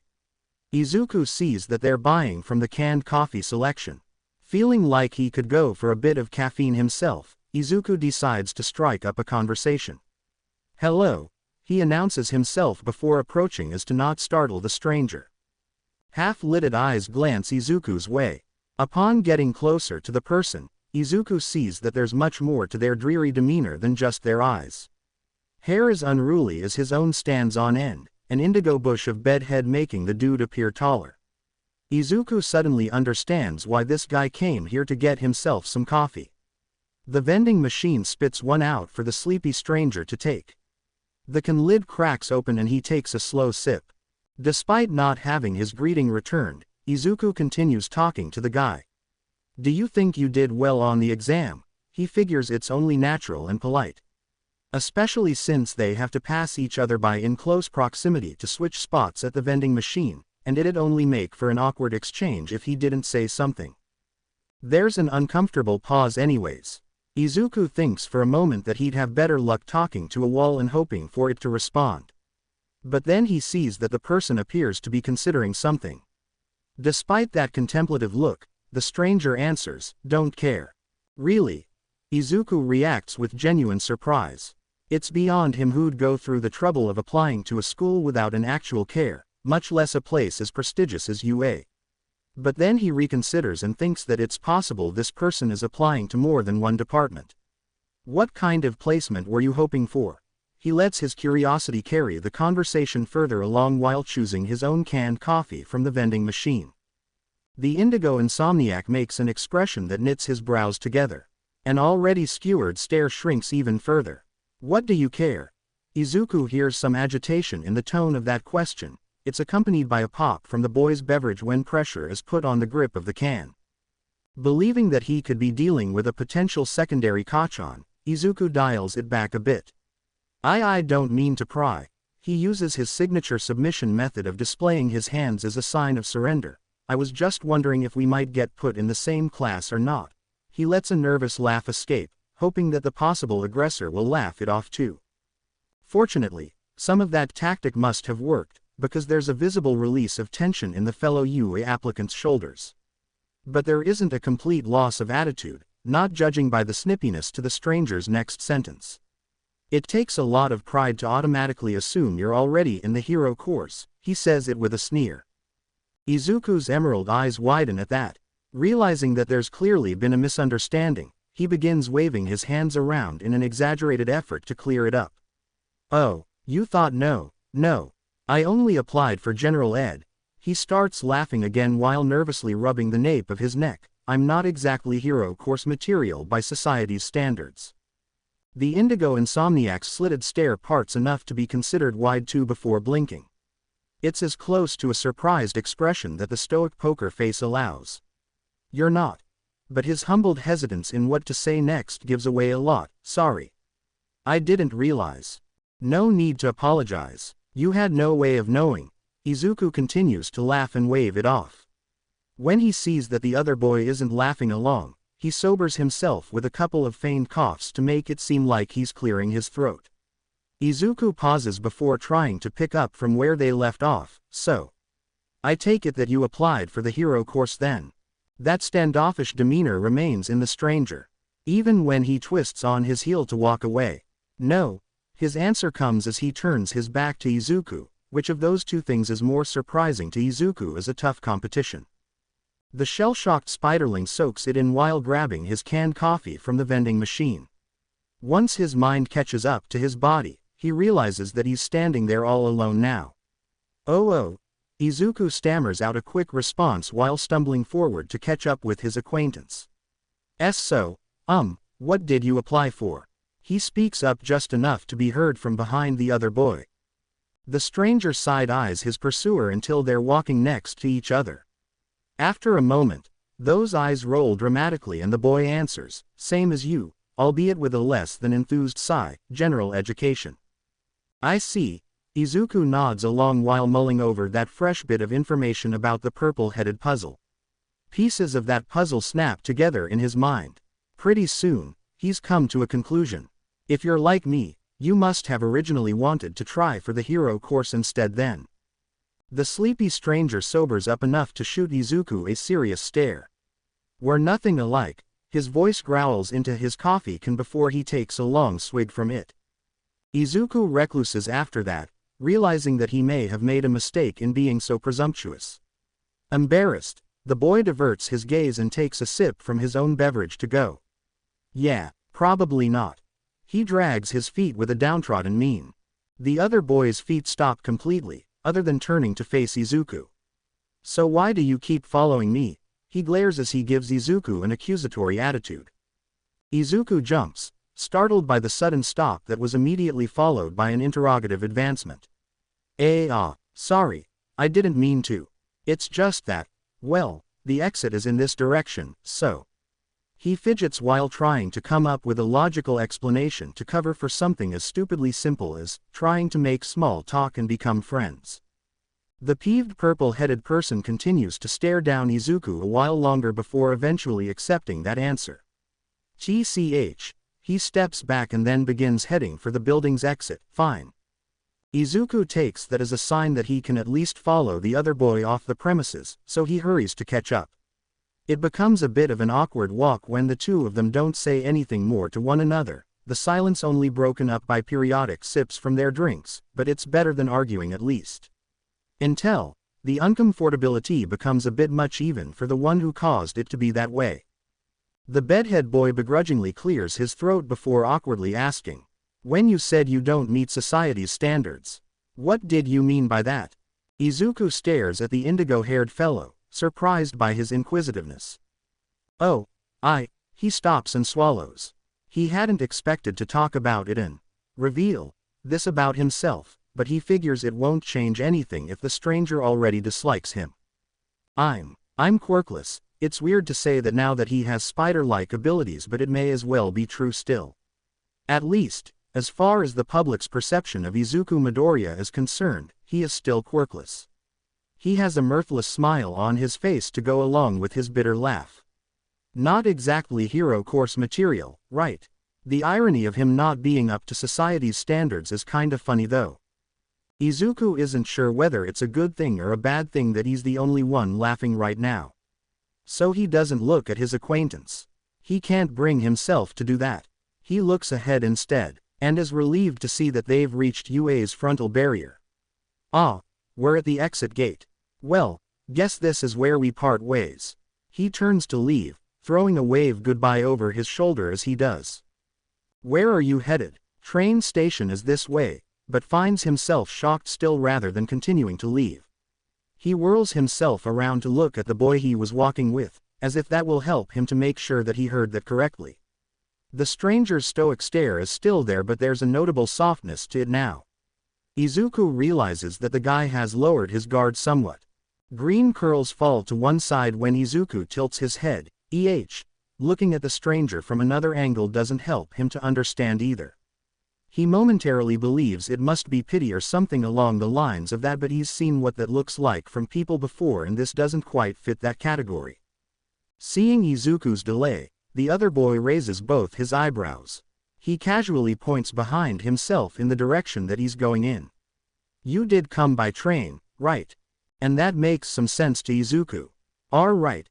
He figures that it's nothing to do with anything other than what would be expected of their situation and decides to stop overthinking it. Thank you. Izuku internally laughs now. From what he knows about this boy's behavior, he bets all of what he said to him went in one ear and out the other. Even someone who's quiet or reserved would gasp or shout when hearing he's quirkless. The fact that he got no such reaction means what he said fell upon deaf ears most probably. Izuku feels slightly relieved at that. It's hard enough being judged as Spider-Man when he's trying to do everything right that he doesn't need judgment imparted onto Izuku Midoriya again. You were right, a short sentence from the stoic stranger stabs straight through Izuku's thoughts. Huh. Izuku does a double-take. The Indigo Insomniac gives his fellow applicant a brief glance before elaborating. I did want to try for the hero course. Izuku is wondering why this is getting brought up or where it's going, listening intently. But I couldn't because of my quirk. He has to withhold a gasp when he realizes that the acquaintance was listening to him about his quirklessness after all, and that's what this is about. It was a bad matchup. I found out that the exam has robots, so I doubt I would have been able to pass. Sensing that what was shared is due to some small relatability in their experiences, Izuku can't let that sit or slide for more than 2 seconds. You could have still tried though. He offers some encouragement with a strained smile to boot. But the other boy shakes his head. Nah, I don't think anybody would have appreciated me using their quirk on them because I couldn't on robots. The corners of his lips tug in no particular direction, fighting to lift into a mirthless smile or fall into a frown, but neither expression winning. Izuku misses a step, nearly tripping over himself. He realizes that he doesn't know what this guy's quirk is. Part of him wonders if he had just assumed the person was also quirkless. What's your quirk? His gaze is immediately met with a glare. He recoils. The other boy appears to regret that, loosening his steely stare. But Izuku can tell that he overstepped. You don't have to tell me if you don't want. Did you get bullied growing up because you're quirkless? That question is personal enough that Izuku can understand the point of it being asked after asking one of his own over-the-boundary types of questions. He knows he should leave it at that. He should just stay silent and let the other boy know that he understands he crossed a line. But another part of him feels inclined to answer. Izuku starts to say, yes. But suddenly, he loses all of his cognitive function, followed by the paralyzation of his body when those brain functions return. Despite his eyes being glazed over, they still see clearly that he's been frozen in animation. A numbness relaxes his muscles to the point where he can no longer feel them. For a second, he thinks he's fallen asleep. But that can't be the case since he's still standing. It should scare him to feel so disconnected from himself, but his spider sense doesn't register whatever is happening as a threat currently, so he just keeps trying to analyze it as an experience rather than escape it. Which doesn't last long, because his escape comes promptly with a release and relinquishment of whatever control harbored him. My quirk is called brainwashing. The hero course wannabe explains what happened with a remorseful and shameful shrug. It does exactly what its name implies. Izuku understands why such a quirk wouldn't prove effective against robots. But he's still overwhelmed by what that kind of power can do. That's amazing. His urge to perform quirk analysis has him materializing a journal out of thin air to write in with a pen that seemingly also teleported into his hands. The brainwashing boy takes a step back, flabbergasted by both that incredible ability to make pen and paper appear and, more importantly, that unusual reaction to his quirk. He's used to people ridiculing him and calling him a villain or evil because of his ability to take away their body's free will. He's certainly not used to anyone praising his power in any sort of way. He's pretty sure nobody has ever called it amazing. He stares, open-mouthed and wide-eyed. Wah. You should totally resubmit yourself for the hero course. You'd be so good at rescue, or hostage situations. And it'd only be even better if you can control more than one person at a time. Izuku loses himself in his hyper-fascination of quirks as he tends to do. And while some of those ramblings may have gotten lost in translation to the owner of that quirk, they are all kind words that tug at his heartstrings. Izuku stops spewing stuff out of his mouth about how cool the power is when he sees the boy's poker face has been broken and there are now tears bordering his tired eyes. Oh, I'm sorry, I probably got a bit carried away. No. The brainwasher stops Izuku from apologizing. He allows a small smile to appear on his face as he dries his eyes with the sleeve of his shirt. I mean, thank you. Nobody has ever said any of that to me before. He bows ever so slightly to express his gratitude. Why, you don't need to thank me. Izuku scratches the top of his head as he tries to pull a more coherent thought out of it to quell his nerves. He's not really sure what to say or do in situations such as this, and it's quickly starting to become awkward again. And then he's struck by a sudden realization. Oh, I never got your name. There's a bit of hesitation from the acquaintance before he finally formally introduces himself, Hitoshi Shinso, which is followed by the question, and yours? Izuku Midoriya.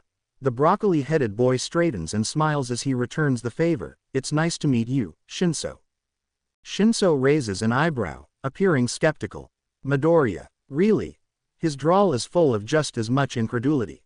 Izuku blinks, confused as to why someone would doubt his name is legit. But when he follows Shinso's eyeline and realizes that the boy is staring at his green hair, he understands. Oh, that's just a coincidence. He laughs since that does happen to be such his type of luck in life. If Shinso believes him or continues to doubt it, he doesn't bother pushing the matter further. He simply brushes that topic of conversation off with a wave, which then becomes a gesture for them to get a move on. Come on, we've got a train to catch, he urges for Izuku to pick up the pace. Izuku follows along, impressed by the other boy's sense of direction. Do you take the train often? He figures that must be the case for Shinso to have such a familiarity with the process. Shinso shrugs, I guess, not really elaborating enough to give Izuku a real answer. But that's fine since they're already boarding one of the train cars and there's not much room for conversation when getting crammed into what's essentially a sardine can of people. They don't get a seat. Those are already occupied. So Shinso holds onto a roof strap to brace himself while Izuku grabs the car's support pole. Even with something to keep themselves sturdy, they along with everyone else lurch a little when the train gets its sluggish start. It's muffled by their enclosed carrier, but what comes next is the clashing of steel wheels against railway tracks. And then the car rocks side to side while being pushed along. After a while, Izuku moves closer to Shinso so that he can whisper with him for the rest of the ride's duration. He goes back to the original root of their conversation and asks, why don't you try applying for a different hero school? Shinso gives Izuku a look that makes the boy feel inclined to explain why he's asking that. I mean, if you don't care about going into Gen Ed, then why bother applying at all? Dude, it's UA. Shinso says that like it's an obvious enough answer. Which, to Izuku, it may as well be. Izuku nods, understanding completely. But even so, Shinso continues to explain himself and his reasoning behind going for General Ed. Plus, I heard that it's possible for students to prove themselves during the sports festival so that there's a shot at getting transferred to the hero course. Izuku's eyes widen at that news. It's a first for him. He had absolutely no idea that was possible. Really? His awe leaks out through his mouth before he can stop himself from saying anything aloud about it. Shinso nods, reaffirming his statement. Only general education students are able to do it, apparently. So that's what I thought I would try to do. He grips the ceiling strap above him a little tighter as he adds, it's my last shot at getting in that I don't want anyone sabotaging me. Izuku understands the implications of that last part. It must have been why Shinso started out so suspicious and aggressive towards him. I won't tell a soul about it. Izuku crosses his heart with his pinky finger before holding it out towards Shinso. As a matter of fact, I want to support you in your dream. Shinso stares at the outstretched pinky. Albeit apprehensively, he performs the pinky promise ritual. Afterwards, Shinso scoffs. You trying to live vicariously through me? He eyes Izuku up and down with what might still be some distrust. Izuku chuckles, admittedly not able to deny nor confirm that possibility. Maybe so. He answers honestly, but what hope does a quirkless kid have compared to you? Shinso falters at that. A beat later, he hums in agreement. Izuku worries that he might have soured the moment by bringing up his quirklessness, but his concern gets alleviated when Shinso asks, so how exactly are you going to help me then? Izuku smiles as he fishes out his quirk analysis journal from the back of his pants. Already, the otaku is mulling over ideas in his mind of how Shinso's brainwashing can be used as a hero. Thoughts of how they can train his talent to prepare for the sports festival share that headspace. Like he did when preparing himself to become Spider-Man, he even considers making some sort of support device. Izuku clicks his pen to begin writing notes. I'm glad you asked. Suddenly, something screeches throughout the train cabin, interrupting Izuku. It sounds similar to the brakes being hit, but that can't be the case since they're still going. Izuku covers his ears along with everyone else, hands clasped around either side of his head when he drops his journal and pen. Through squinted eyes, he sees the source of the shrill squall. It's the announcement speaker system reverberating some kind of feedback. Thankfully, whatever connectivity problems were causing that issue gets resolved. Unthankfully, that means the next thing everyone on the train hears is an announcement that isn't from the conductor. The voice they hear is just as high-pitched, and it belongs to Screwball. Liv, a villain that Izuku is familiar with, announces her takeover of the train. Consider yourselves lucky because, thanks to yours truly, you'll all be going for a joyride today. Already, the hijacking has caused passengers to panic. A full swing of murmurings that are coupled with shouts makes it hard to hear whatever else Screwball has to say. Whatever her announcement, it can't be good since the train notably begins picking up speed per her proclamation. Izuku subtly shifts closer to one of the train's windows. From there, he can peer outside onto the tracks and gauge the speed override more practically. Everything zooms by, blurring together. They're definitely going faster than they're supposed to, and he imagines Screwball has no plans on stopping them anytime soon. To make matters worse, the villain sounds euphoric about it all, and joining me for a special guest appearance is none other than the most gentlemanly criminal of all. She introduces a partner in her crime when the rustling of a microphone being passed over diminishes. Quite the introduction from our lovely host. Though this particular type of content isn't my usual forte, I must say that I am quite honored to be doing this collab. A man's voice, much more even and refined by Screwball's contrasting enthusiasm, takes the wheel. Izuku fears that the transfer of control isn't just figuratively but also quite literal. We pay attention to what you enjoy watching, dear viewers, and there was a noticeable spike in viewership with Screwball's most recent stream. After putting our heads together, we thought it best to raise the stakes, and what better way to one-up a plane's nosedive than a train wreck? Yes, let's cause a train wreck in this lowly society built around heroes. The gentlemanly voice suddenly gains some energy as he begins performing for everybody that's listening. Did you know that this railway was founded and built to transport civilians in critical condition during hero battles? That's why the system collectively runs around Musudafu Hospital. But obviously there's been a change in the train's usage over the years. Yes, I dare say its originally intended purpose has gone off the rails. Screwball's guest star breaks out into hysterics, along with Screwball herself giggling up a storm. Izuku shares a look with Shinso, each of them sharing the same dread. Izuku grips the hemming of his shirt. Underneath his casual clothing is his superhero spandex. It's not like he can make a subtle change with all of these people surrounding him though. If he does, then his secret is out. But if he doesn't, he might not be alive much longer to have a secret. It's a dire situation and the stakes are high that he can't just idly wait for a pro-hero to come and save the day. This calls for the vigilante Spider-Man to appear on the scene. So, Izuku balls up the bottom of his shirt even more and begins to slowly raise it up. He prepares to face the consequences of exposing himself because he has the power to help, and it's his responsibility to use that power. Izuku pauses, seeing something up ahead through one of the passenger windows that grants him a miracle. It's a tunnel. When they go through it, the car will be barely lit. He'll have just long enough to switch into his Spider-Man persona before anybody can see him do it. Izuku thanks God above for saving his butt. Not even Shinso, who's right beside him, will get a glimpse within the darkness.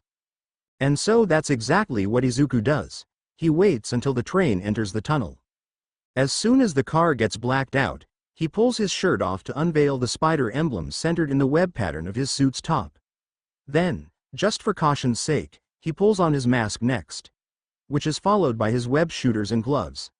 Lastly, Off comes his pants and shoes. He falters, realizing he has to hide his top layer of clothing somewhere. With time running out, the train about to come out of the tunnel at any given moment, he tucks his clothes under his seat. Spider-Man hops to the ceiling right as sunlight recolors the car's cabin. All of those murmurings from earlier return full swing at their loudest decibel, everybody surprised to see the vigilantes sharing space with them. Not wanting to cause a panic or for any of them to get the wrong idea, Spider-Man quickly thinks of a joke to lighten the mood. Somebody here doesn't have their boarding pass, and I don't think it's just me. He turns to address the car's announcing system so that Screwball and her partner in crime get the message too. Spider-Man! Synchronized shouts from the pair of villainous streamers confirm that they can hear and or see the vigilante. Knowing that, Spider-Man starts looking around for where the cameras and microphones are located. You meddlesome menace! Screwball voices her disdain, while her other half calmly and coolly addresses the vigilante with delight. I expected that someone would attempt to stop us, but I wasn't expecting you, nor for it to happen so soon. Remembering his previous encounter with Screwball, Spider-Man knows how important it is to play along. Well, what can I say? I like to be punctual. Luckily, it comes easy with his quippage-like nature. He just hopes that he's able to buy himself and the rest of the train passengers enough time by doing so. Alas, the show must go on. Screwball's guest star shares the commentary with the host of the stream like any good professional. That's right, gentle. No pesky bug is going to ruin this one. She starts explaining the scenario that's set up, but it's all just straight yapping. Spider-Man gets tired of hearing it and webs up the announcer system. Yada yada yada. First off, I'm an arachnid, not a bug. And second off, it's time to hit the brakes on this thing. Spider-Man uses the pole he'd been using to support himself as Izuku Midoriya to loop himself around the car before diving through one of the windows. He goes feet first through the glass, free from the confines of the carrier. Once outside, he uses a few web lines to pull himself ahead to the front of the train. Flying alongside the track are familiar-looking drones. Spider-Man waves to them, knowing that they're a direct line to Screwball and her newfound ally. But he doesn't stop to showboat for long, considering time is of the essence for him. Spider-Man clings to the head car of the line, trying to think up a solution to his problem. Stopping a runaway train is going to take some innovation. He finds himself wondering what other heroes would do in this situation. All Might would probably. He gazes down at the rapidly passing of the train track beneath him. It's going to take a lot of strength to pull off, but he figures that it's worth a try. Spider-Man hops down to put himself between the train and the railway. Immediately, he regrets it. Using his legs as a brace to try and stop the powerful force pushing forward doesn't work out so well. If it weren't bad enough using his body as a physical blockade, fragments of the track tear loose and pelt against him due to his foreign presence. Spider-Man jumps back, unable to withstand the pressure. He grabs his calves, tenderly touching them as though that will somehow ease their soreness. The boy seethes through his teeth, hissing due to his pain like the steam from the train's barreling treads. That hadn't been the brightest idea. He's not All Might. He's Spider-Man. So he needs to stop the train how he's able to. He remembers how he stopped the airplane from crashing. If it worked once, then it might work again. Spider-Man abandons the first plan and decides to go with his newly improvised Plan B. Web lines, and lots of them, attach themselves to passing buildings. The vigilante anchors the strands on either side of himself. He acts as the connector at the forefront of the train. Whatever strings snap get replaced in an instant. Until the fluid in his current cartilages runs out, he just keeps laying it on thick. It becomes as strenuous as it was when he tried using his legs as brakes instead of his webs, but now on his arms. He's forced flush up against the train's front, pressed against it with all of the pressure of the fighting forces between going or stopping. Izuku screams with all his might, not letting go and not giving up. But the train does start to slow. When an unstoppable force meets an immovable object, this is apparently what happens. Spider-Man stays firm, clinging to the cords that he grips in his hands. Though the web bands stretch to their limit, they don't snap anymore. Gradually, the train's treads clack and churn with less power. The locomotive grinds itself to a lurching halt. Coincidentally, where the train stops is one of its stations. A release of steam from the vessel's overworked engine announces its arrival. Spider-Man releases his hold on his webs, also releasing a lungful of air as he sighs with relief. With that heavy duty of a workout done, he almost feels content with passing out right then and there. But he can't do that just yet. He first makes sure that everyone on board the train is safe and sound. Glancing back at them all. Well, looks like this is your stop. He's out of breath and he can barely get the joke out, but he knows it's necessary after a close call rescue, the same way All Might's soothing smile is. A few chuckles from the civilians he can hear assures him that he properly put them at ease as he intended. Above him, the drones that had been tracking the train and recording everything start to fly off. He wants to follow them back to Screwball's presumably evil lair, but knows that he's currently in no condition. He can hardly carry himself up onto the train's roofing, much less do a high-speed pursuit through the city. And when he hears Shinso calling his name, he's reminded of another cause for concern with swinging off into the sunset. Izuku Midoriya's mysterious disappearance is going to go unexplained because Spider-Man reappearing to retrieve his clothes would be just as exhausting to explain. Izuku sighs, resigning himself to leaving his clothes behind and worrying about giving Shinso an explanation later. Right now, he has to worry about somehow swinging home without throwing out a shoulder blade. First, Izuku replaces the empty web cartilages in his support items with some spares. Then, instead of swandiving over the edge of the locomotive like he'd normally be capable of doing, he takes a ginger step off to ease himself into a soft spin. A long agonized groan flies free with Izuku. He starts web swinging his way home nevertheless, taking his time and not overexerting himself. With his whole body feeling like one big bruise, it takes twice as long to go through the motions. There's no whoops or hollers. He saves his breath for when he wheezes while taking in sharp intakes of air. And he definitely doesn't do any astounding aerial acrobatical moves. Not when doing so would be what causes a wipeout. Several times, he even has to stop and squint his eyes due to his vision wobbling or swimming. During one particular bend around a building, his spider sense alerts him to danger. The only problem is that even with his early warning system, he's too tired to do anything about what it is he's being notified of. Which so happens to be a kick to the back from somebody else occupying airspace. Spider-Man is sent plummeting down, the wind knocked out of him. Instinctively, he tries spinning a web to catch himself. Instead of the line going taut, he feels it go loose. Whoever hit him has also cut his cord. All Spider-Man can do now is desperately grab for something to cling to. By some lucky chance, he manages to get his grip on a flagpole. A spike of pain stretches across the dangling vigilante's arm as it supports his weight. It would hurt a heck of a lot more if he were to fall further down though, so he doesn't let that stop him from holding on regardless of how strenuous it is. He instead directs his attention to the reason for his current predicament. None other than another enemy from his past has returned to cause him trouble. Hawk's alter ego, the Vulture, hovers over him.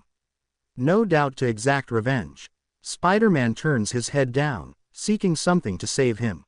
When he finds what he's looking for, he spins a web downward where Vulture can't cut it this time.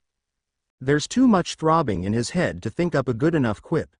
So he goes with a half-assed attempt, something about airmail, while using his web line to toss a mailbin at Vulture. The aerial attacker bats the mailbin aside. There's not enough force behind it with Spider-Man so weakened.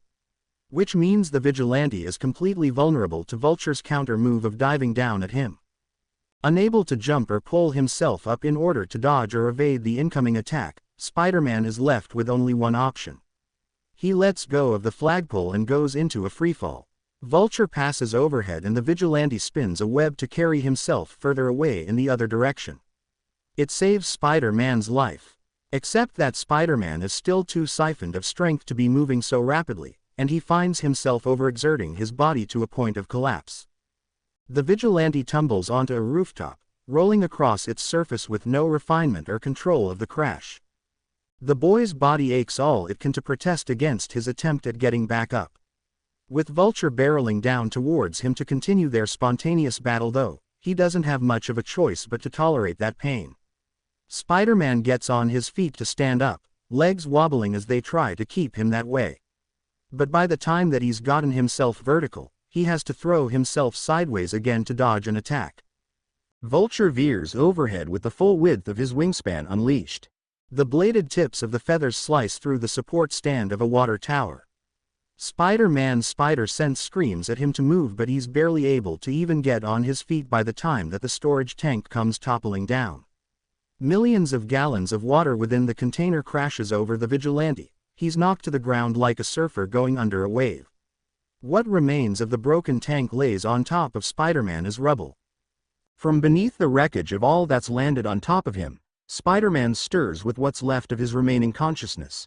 "You got my suit wet. Now I'm really mad." His voice barely carries itself over his choked coughs. But Vulture's landing is loud and clear. Upon touchdown, heavy metallic boots create a splash from the water that's been spilled. "You're mad. You don't know mad." More stomps from the villain walk through the rooftop's giant puddle. "I found your little tracking device on me. I know it was you who leaked this side of me to the public." The footsteps grow louder the closer that they get. Spider-Man is about to roll himself over, but one of Vulture's wing extensions beats him to it. The villain places a boot over the vigilante's chest to keep him down. Right then and there, with Spider-Man unable to muster the strength to lift that foot off of himself, Vulture may as well have him dead to rights. Vulture levels the sharpened wing tips of his metallic feathers just below Spider-Man's jugular. Through a shattered eye lens, Izuku defiantly glares against what's basically the Grim Reaper's scythe to his throat. That young rebellious stare gives Vulture some form of pause. The villain also sees a green tuft of hair poking out through another damaged section of Izuku's mask. And after a beat of taking that in, "You're just a kid," that becomes a revelation capable of appealing to the hero persona of Hawks. Working under the commission has led to Hawks doing some dirty stuff. The line got so blurred that he more than likely crossed it a few times. But even after all that he's done, even as the Vulture, he never went as far as to kill a kid. Despite having his reputation tarnished, he doubts he can start murdering children now. Hawks spares the boy beneath him, drawing the dagger-shaped feathers of his wings away. But that doesn't mean he'll forget what the brat did to him either. "You'll only get mercy from me once. Give up this masked crusade of yours. If I catch you in my skies again, you won't get another chance." A warning is bestowed from Vulture's beaked helmet before the buzzard bats his wings and takes off. Izuku is left laying on the rooftop, where he finally allows himself to succumb to the exhaustion that had been accumulating within him. "Yeah, you better fly away," he mumbles, a retort that his subconscious mind makes for him. And then, he blacks out. It's slightly less painful to walk home rather than swing. Because of his initial attempt at stopping the train being the usage of his legs, every step sends a stab of muscle strain up from his feet through to his calves. It's significantly better than the stretch of torn ligaments in his arms and shoulders as he tries not to lose his grip on web lines for being at risk of plummeting to certain pancake-shaped doom, though.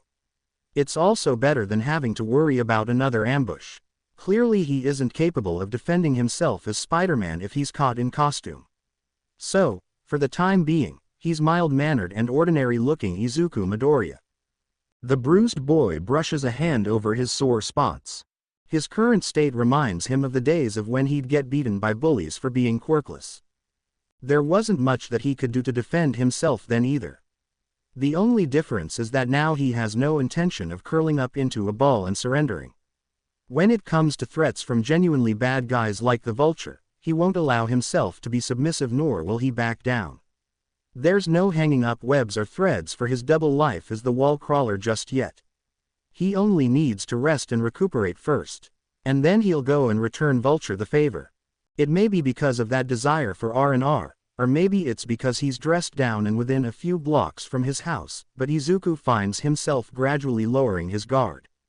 Which is why he isn't all that concerned when his spider sense signals him to a potential danger. It's that mistake of ignoring his danger detection that leads to a knife getting pressed against his jugular. Izuku stops short, a hitch in his breath causing his Adam's apple to lean against the edge of the blade touching his throat. Don't try to be a hero. Izuku feels the warmth of a girl's breath tingling behind his ear in unison with his spider sense. Your pal Spider Cutie does that enough, and he's able to tell without the need for 8 eyes like a spider to know just who it is behind him saying such things because of that. He's willing to bet that the girl who works with the hero hunter is one and the same who's currently holding him hostage.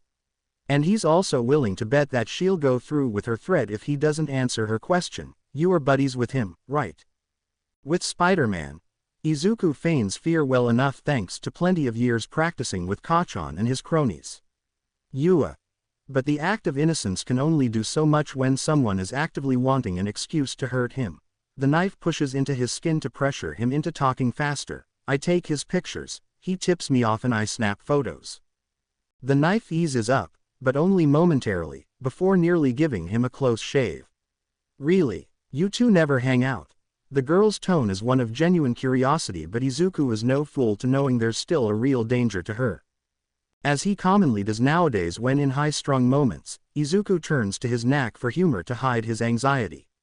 He's the one who does most of the hanging, but his captor doesn't appreciate it any better than all of the other foes he faces. She raises the knife up to his chin to give it a tap. I'm not sure what it is that you want from me. Izuku bites down on his tongue to keep himself from provoking her with any other jokes that might try to slip out not of his own accord. In truth, he has a good idea of what this femme fatale may want from him. While she hasn't led on to any hints towards suspecting he himself is Spider-Man, there's a chance that she's playing some twisted game with him while actually already knowing. Or, perhaps, she wants to use him as a means to hunting Spider-Man since he's his own personal photographer. It doesn't take a genius to deduce whatever the connection is there. What any girl wants when it comes to their crush, but he doesn't expect the phrasing of her motive to be like she says, I wanna stalk M.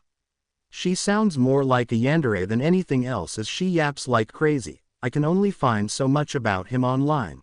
It's not like he has a social media page, but you, the one guy he has ties to, on the other hand. Izuku tries gesturing with his shrug while not making it too sudden of a movement that she might cut him. Sorry to disappoint, but I don't have much to tell. He's surprised that the yandere actually sounds considerate rather than upset, until she resorts back to her threatening of his life. Maybe you aren't that close after all. He wouldn't be all that upset if I killed you then? Izuku finds himself wishing that he had kept his web shooters on. As he is right now, there's not much of a chance of saving himself. I can say in good confidence that I don't think he'd be very happy. He tugs at the collar of his shirt where the top of his suit hides underneath. This would be the one time that he does listen to his spider sense, if it were bothering to buzz anymore. You're probably right. The knife is brought away from his neck and the dangerous situation is alleviated, somewhat. The girl changes the blade's positioning to where his kidney is located as she leans against his side. He tenses but doesn't react more than that since his danger sense doesn't react. At this angle, he can finally see and confirm that she's the villainous girl that he thought. So I'll just ask you this once. Her voice is venomous and part of him wonders if the fangs that she grins with are as well. Do you know what he looks like under the mask? Izuku is too used to wearing a mask that hides his expressions from people to put on a good poker face. He visibly falters with wide blinking eyes. That's a yes. The girl's grin grows. He feels his face heat up when she presses against him more than the knife currently is.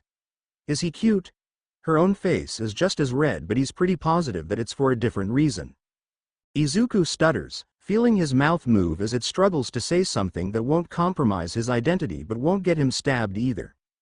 Some might say he's pretty plain looking. Izuku recalls what people said to describe his appearance before and decides to roll with that. It instantly backfires. You're pretty plain looking. The comparison made between himself and his alter ego makes him start sweating more than he already is. The girl either doesn't notice or simply doesn't care though. She's still too in a state of mania. But I bet you would look good covered in red like him. Her cat-like eyes look Izuku up and down. She takes note of his fit form pressing against her own. A girl can look for more than a handsome face. Her hand snakes around his side and up his chest, sharp fingernails just as deadly as her knife. The close contact makes Izuku shudder. It tickles through his clothes but pricks at his skin. She moves her face forward that it nearly mashes into Izuku's. The boy swallows a breath. He's right on the brink of hyperventilating.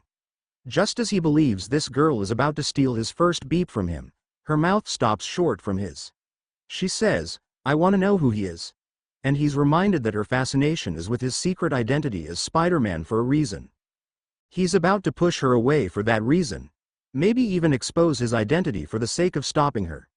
But as it would turn out, He doesn't have to do anything. A third wheel gets in between he and her, disrupting the private moment. Deku? A confused voice grabs a hold of both he and the girl's attention. Kachan. Izuku recognizes the boy who lives on the same block. As for the girl that the boy doesn't know, she recovers from the awkward disruption better than any film actor would be able under improvisation. You must be one of Izuku's friends. She enthusiastically greets the newcomer with a cheerfulness that wasn't there before. And the act only gets better when she adds, I won't keep him away from you for much longer, playing to the part that she gave herself perfectly. She leans in towards Izuku's face again, as though she's about to plant a peck on his cheek, but instead whispers in his ear. I'll just come back another time. The foreboding farewell shifts back to her fake friendliness when she breaks away to skip off into the sunset, see ya. And Izuku is left standing in his spot as dumbfounded as the boy across from him. That was. He tries and fails to think of an excuse to hide that he was just held at knife point. Spare me the explanation, but he's fortunate enough that his childhood friend turned bully apparently doesn't need one. I don't care who you're hanging out with, nerd. Kachan grabs a hold of Izuku's shirt, I just don't want you or them anywhere near me. The manhandling gets a little rougher when the bully gives the other boy a hard shove, got it? Izuku doesn't need to pretend to be hurt this time thanks to his muscle soreness from being Spider-Man that morning. Gee, got it. He winces while squeezing his stinging side in an attempt to quell the pain. Katsuki pauses, noting that reaction was more dramatic than the other times that he's gotten rough with Izuku. But it's only a momentary pause and nothing more. After a once-over, Katsuki scoffs and says, good, before shoving his hands into his pants pockets and walking away. Izuku pauses after that too, picking up on his old friend's strange hesitation. He'd swear by anything that Katsuki would normally have stayed and done more. But then again, he figures it's about time that he gets an ounce of luck from the day he's been having and decides not to look a gift horse in the mouth. Izuku stands up and dusts himself off.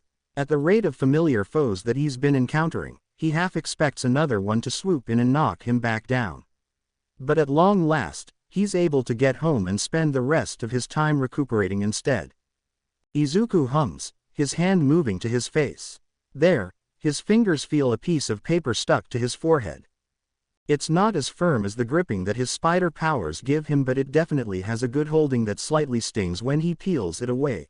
That pain blends in well with the bruises from last night that have now had time to stiffen up during his sleep, the sticky note he's holding no different from taking off a bandage at this point. It's a post-it left behind by his mom with small handwriting to let him know that she's gone out for the day. The boy sighs, partially with relief and partially due to stress. He considers himself lucky to have the time alone so that he can mend his wounds without having to hide them, but the secret is starting to take its toll still. He knows that he can't tell his mother that he's Spider-Man, otherwise, he'd be laying in a hospital bed right now instead of his own. Inko's overprotectiveness would never allow him to go out and be a vigilante ever again, especially if she ever sees him like this. But to keep having to lie to her, it hurts to do since he has such a close trusting relationship with her. He's pulled from yet another one of his many commonly recurring moral dilemmas when the doorbell rings. So much for being alone. Izuku's groan of complaint is only half committed to being genuine though. He's somewhat grateful for the disruption to his moment of teen angst since it can sometimes lead to straight-up depression otherwise. Izuku rolls himself out of bed, also grateful that there's no sharp feathers or explosions to evade as he does. A couple of stretches to get his joints back in sync helps him to finish the waking up process. And then he's off to answer the door. He's assuming that it's his mom doing a quick turnaround because she forgot her keys or something. Maybe it's the mailman or a package delivery. Whatever he was expecting, it certainly wasn't who's actually there. Shinso? Izuku is shocked to see the fellow General Ed applicant from yesterday standing at his doorstep. With tired eyes, Shinso blinks. Midoriya. His greeting is much more reserved. How the heck did you find me? Izuku fully steps out of the house to speak with the boy who managed to track him down to it. He worriedly looks around, paying acute attention for any signal from his spider sense. Shinso raises a brow. Did you think you could get rid of me that easily? He has some semblance of a smile to go along with his snarkiness, but it's all sarcastic ever still. After Shinso has had his fun with Izuku, he hoists up a familiar-looking backpack. You left your bag on the train. The sack hangs by one strap as he hands it over. I thought it best to return it. Ah, geez. Thanks. Izuku checks the zipper to confirm Shinso didn't sneak a peek inside. You didn't have to. He sees where his mom wrote their address in Sharpie if he were to ever lose it and connects the dots, forgetting about the risk to his identity as Spider-Man for a moment.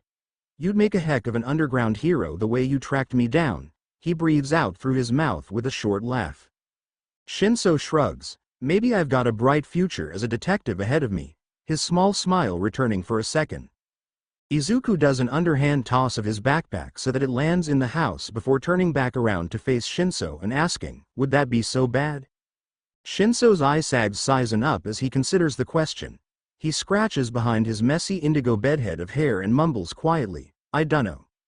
Izuku nods, understanding more than anyone how hard it is to imagine a profession other than heroism in one's preferable future. He clears his throat in an effort to clear the conversation as well. So, and remembers his manners. Izuku gestures at the doorway behind him. You want to come in? Oh, Shinso awkwardly steps forward and then backpedals. No, that's fine. I was just passing through. He waves off the offer. Oh, okay.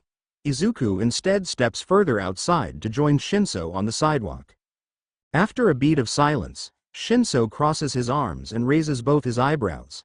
So, we're not gonna talk about your vanishing act on the train? Izuku winces, wishing that he'd somehow get out of having to explain himself. Or, at the very least, he was hoping to have enough time to think up an excuse for the next time he saw Shinso rather than getting blindsided so soon. Do we have to? After a lapse of time that feels like forever, Shinso sighs and shakes his head. Nah, he unfolds his arms to throw them up in the air. I guess a little mystery ought to make this interesting. He smirks and points at Izuku.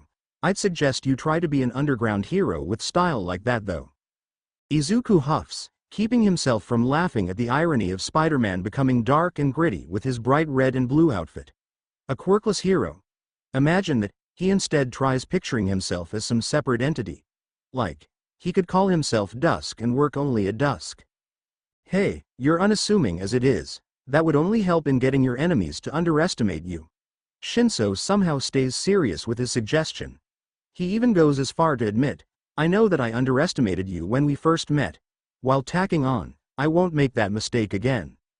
Izuku swallows a retort, realizing that it's not so much of a joke anymore since it might mean Shinso paying close attention to him can compromise his identity. Right. So, he tries changing the subject. Did you get your letter from UA yet? Shinso shakes his head, not yet. Me neither. Izuku pauses when he rethinks what he said. Well, I haven't actually checked the mail yet but... He waves his hands like he's wiping down a whiteboard with all of his thoughts on it. Anyways. I was gonna suggest we open our letters together if you, I dunno, wanna hang out later? Izuku sees Shinso's hesitation and starts to take back his suggestion, unless you're gonna open them with your parents or... My parents don't care, Shinso interjects with maybe just a tad too much force. He bites his bottom lip and recovers his cool demeanor. I mean, sure, we can open our letters together. Cool, Izuku smiles in relief. We can go get a pizza or something and do it at the same time. Sounds good. Shinso pulls his cell phone out of his pants pocket before holding it out for Izuku to take. Text me the details? Izuku nods while typing in his contact info. Yeah, I gotcha. He's just about to finish entering everything when he hears something strange that makes him glance up. Shinso says, Thanks. Thanks?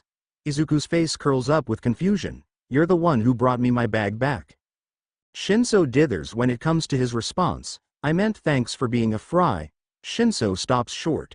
He takes his phone back, never mind, and waves to leave. I'll see you later. The farewell leaves Izuku dumbfounded. Yeah. See ya. He waves back before stepping backwards back into the house and closing the door. A sigh and a second later, he gets ready to start what he's sure will be a long day ahead of him. Stepping out of the elevator and nearly getting run over by frenzied journalists is surprisingly comparable to when he got off the A train this morning to be almost stampeded by work commuters. But nevertheless, Izuku shakes it off along with his head while letting his spider sense guide him through the hustle and bustle. He'd never seen Juka News so busy before. Usually he'd be able to waltz into Tokuda's office without an issue. Now he's wondering what all the buzz is about. And he gets his answer. "We don't have anyone to give us coverage, we need to get on this now." Izuku overhears someone shouting within Tokuda's office. The muffled yelling breaches out into the lobby when he lets himself in. Tokuda, from behind his desk, perches up a bit. The man that he was talking to turns around. They both stare at Izuku, as though waiting for him to break the awkward tension. That's obviously a mistake since the only way that he knows how to handle the pressure is to smile and wave. "Why don't we send Midoriya?" Tokuda gestures towards the freelancer as the solution to the problem that they were having. And Izuku gets to know more about what exactly that problem really is. You want to send a kid to an active robbery where no heroes have shown up to yet? Are you crazy? Tokuda's coworker somehow makes their frowny face more wrinkled. But Izuku isn't all that concerned with making impressions anymore. Once he heard about a robbery in progress, he'd already begun backing out of the office. Tokuda shrugs, not expressing as much concern about the issue anymore. He's our best photographer. He gives high praise to Izuku that makes his coworker even more baffled. Which shockingly can only escalate to even more puzzlement when Tokuda points back to the boy's absence to say, "See? Huh? Where'd he go?" Tokuda's coworker shouts to express his surprise. Tokuda smiles, knowing exactly where Izuku has gone. Spider-Man swings around a corner, rapidly gathering momentum, before entering what he has no other words to describe as than a scene of pure chaos. Emergency units cordon off the bank below, doing their best to minimize the problem until heroes arrive. But that obviously isn't going over so well. Several of their cars and cruisers are upturned. Fires are burning. Smoke is rolling. Some of that smog isn't from the inferno either, but what appears to be a purple gas that could be anything depending on a person's quirk or support item. Then there's the alarms beeping and whooping all around. It's enough to make anyone nauseous. The red and blue web-slinger lets loose the line that he's holding, allowing himself to come in hot. As he does, he sticks his landing on a billboard for Best Jeanist's latest summer attire. From there, closer to the street, he can see where the bank's windows were broken and glass lay everywhere. He can also now smell what all that caused havoc has concocted, a stench of burning plastic and motor oil by his guess. That aforementioned purple smoke coils around the bank in particular, confirming his suspicions that it must be a controlled gas to conceal its manipulator or ward off anyone who tries entering. Careful not to inhale it through his mask, Spider-Man beeps in a lungful of air and holds his breath before breaching the purple smog. There's no telling whether this smokescreen is for show or if it's poisonous. So far his spider sense hasn't warned him of it being too dangerous, but he doesn't take any chances. Spider-Man waits until he's inside the bank and past it all to breathe again. And even then he remains cautionary, taking to the ceiling where he's got some distance on the residual fumes inside. Exactly how a real spider would scurry around, the vigilante takes to crawling his way between corners and crevices. He's learned his lesson from going against Electro all willy-nilly that it's better to scout out the scene first. He doesn't want a repeat of getting his butt kicked. So Spider-Man stays to the shadows, moving in and out of those special spots where light doesn't quite reach. The vigilante does this until he reaches the bank's vault. Once he gets there it becomes a little harder to stay out of sight due to the building's architecture. Spider-Man takes a moment to appreciate the irony that the design layout was likely meant to prevent robberies before going for the gusto. Except, what he sees once he climbs into the vault is enough to make anyone stop short. A person wearing what can only be described as a fishbowl on their head turns his way, a purple cloak shrouding their body swaying with the motion. It's a villain getup that he isn't familiar with, but that's probably for a reason due to how much of a fashion disaster it is. Spidey contemplates cracking a quip about that in particular but deems it way too easy to pick on and instead leads with the fact that this villain is a newbie. First time in the city. Spider-Man stands up straight so that he can gesture with his arms and hands. He stays stuck firm to the ceiling by his feet as he continues walking forward. Lucky you. Turns out I'm a good guide. Let me show you around. Once close enough, Spider-Man drops down while turning himself upright. How about we start with a visit to the police department? The vigilante rears back a fist. What follows is an onomatopoeic crack that he's more than familiar with when punching a baddie. Except, this time, the crack is followed by a shattering. Fortunately, it's not from a skull. Or maybe unfortunately, it's the glass orb atop the villain's head that breaks. Though, instead of finding a face beneath it, purple smoke and a matching tone of light comes pouring out. Spider-Man shields himself with his arms. The light subsides and the smoke filters away. He warily moves his arms aside to see that the villain has disappeared. For a moment, he worries that the thief may have escaped. But then, I can't leave without my money, the mysterious menace reappears behind him. Spider-Man glances around, checking for any signs of duplicates or partners that may be aiding the criminal. When he finds that they're all alone and all he can see is the bank's cash supply, he regains his confidence.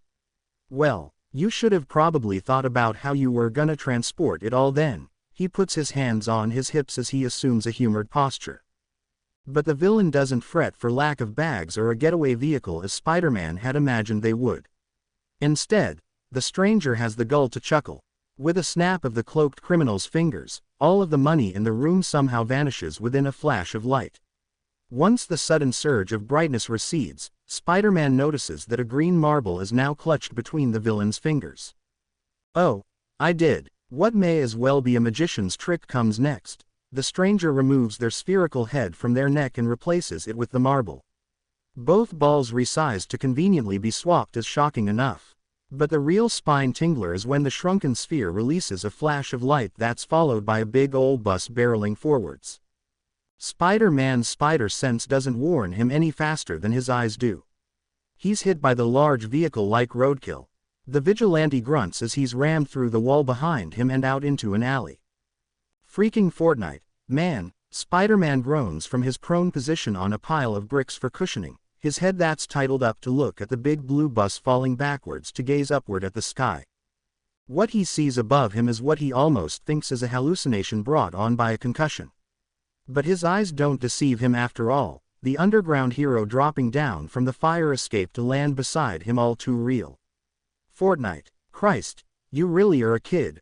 Eraserhead is undoubtedly giving the boy a disapproving look under his goggles. But Spider-Man pays the supposed stare no mind, considering that to be the man's default, resting bitch face. How would you even know what Fortnite is, old man? The vigilante returns the look with what he can manage using the white eye lenses of his mask. Quote. No comment. Eraserhead glances away. And then back, a more concerned expression crossing his facial features.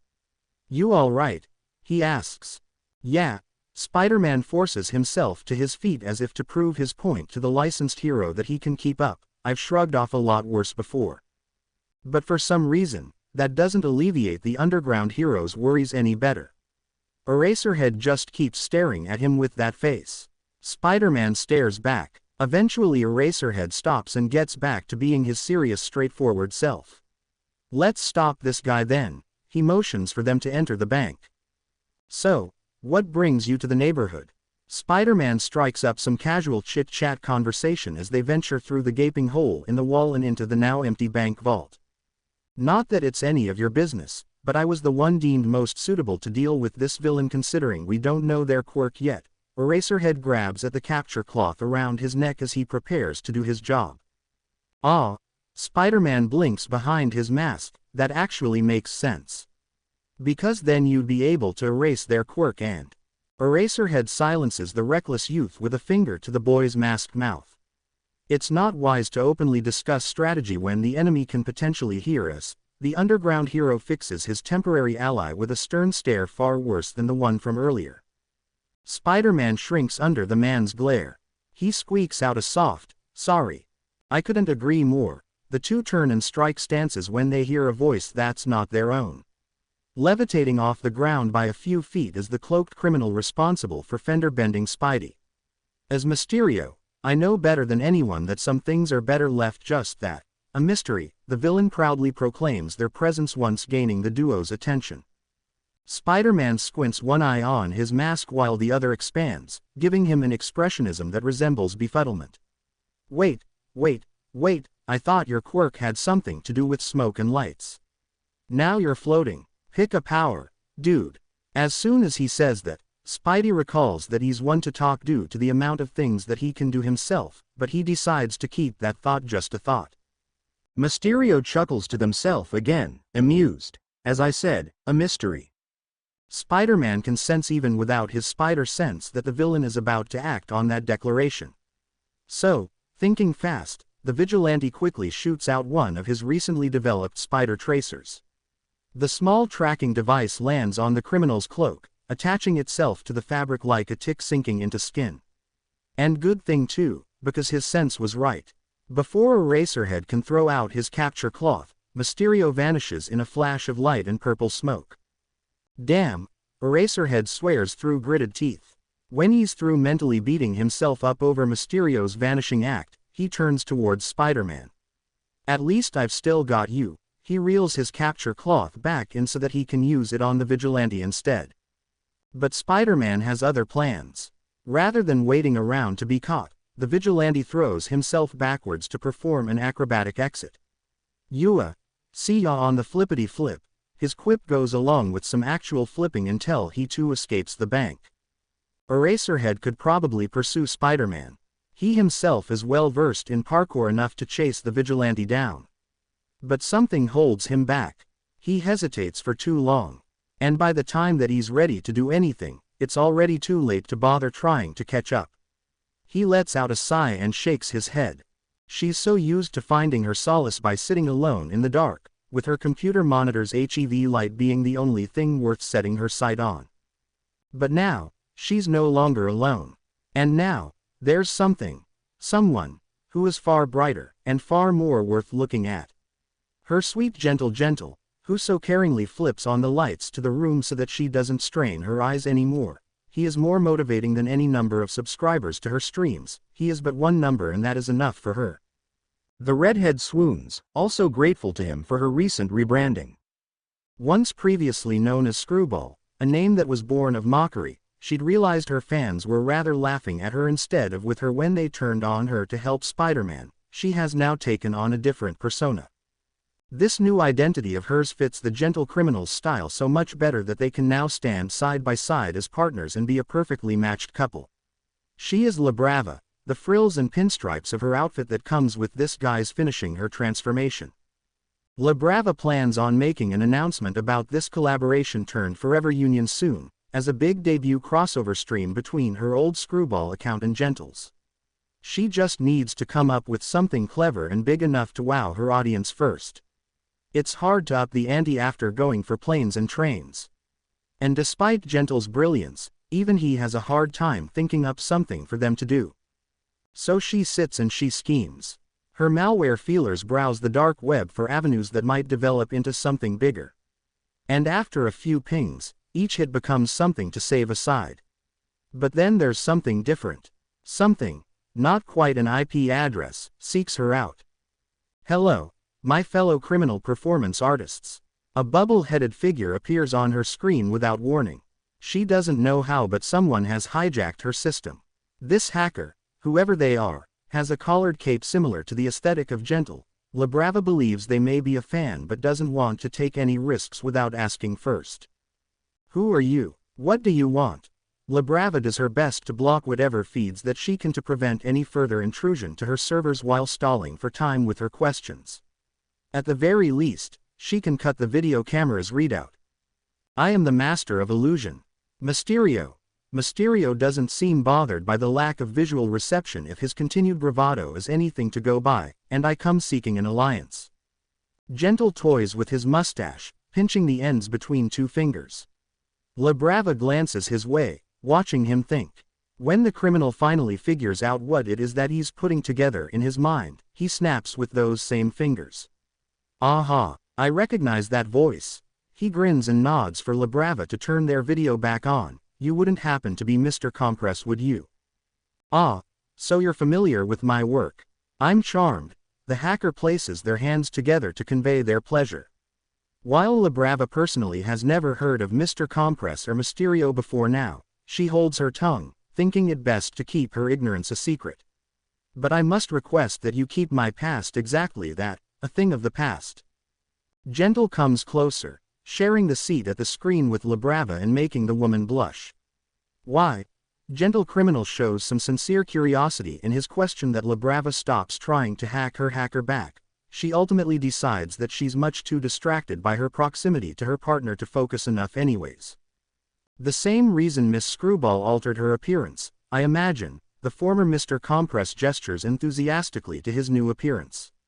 A stage artist, performer, or magician must never reveal their secrets. Part of the allure is the mystery. And what better a mystery than Mysterio himself? So this is all a publicity stunt. Gentle hums as he follows along with the man's reasoning. Labrava glances between both villainous performers and gasps. Ooh, I get it now. He's trying to mooch off of us. He's a has-been. She points an accusatory finger at the menace who dares to hack and attempt using them. I am no has-been. She's met with even greater aggression than her own. I am Mysterio. The fury she feels through her computer speakers makes her jump backwards into Gentle's arms. I will become the greatest villain that this world has ever seen.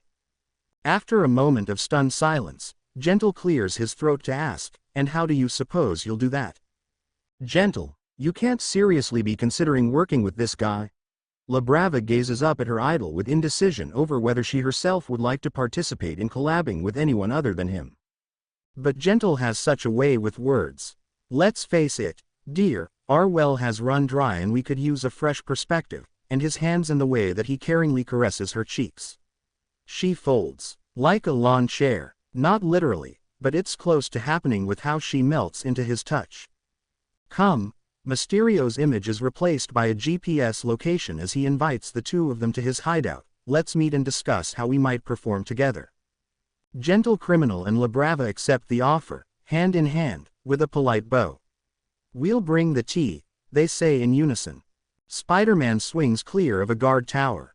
As he passes by, he sneaks a peek, and exhales with relief when seeing there's no occupant within the stand. It seems whatever sort of studio that he's stumbled upon has been shut down and abandoned. Various stages are closed off and materials covered with thick tarps. But when he checks his spider tracer's signal, it sure enough continues to tell him that this is where Mysterio is hiding out. He moves from a warehouse roof to a radio tower. It's not like he's expecting to find a film crew waiting for him or anything, but he doesn't want to take any chances. This is all a little too fishy, and it's not because of the fishbowl Mysterio wears for a helmet. The way that the site is set up appears to be too spacious for anything other than storage, but what the villain could be keeping stored is but a mystery of its own.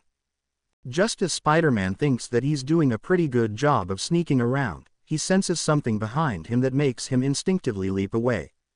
It's only when he realizes that it was his natural sense of surrounding and not his spider sense which triggered that he allows himself to unclench his hands from fists.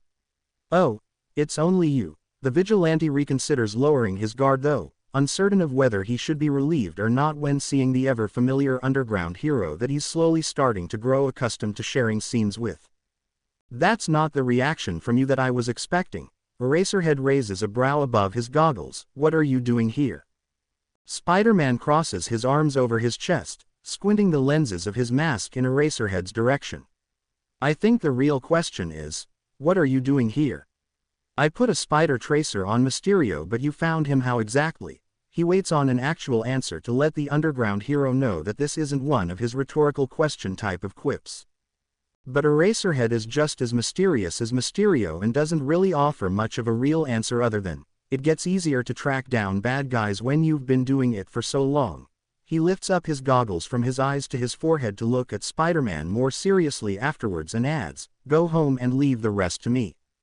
Spidey shakes his head, no can do, and hops down to join Eraserhead on equal footing, minus their major height difference, of course. I think you're gonna need my help on this one. He places his hands on his hips to show some sass.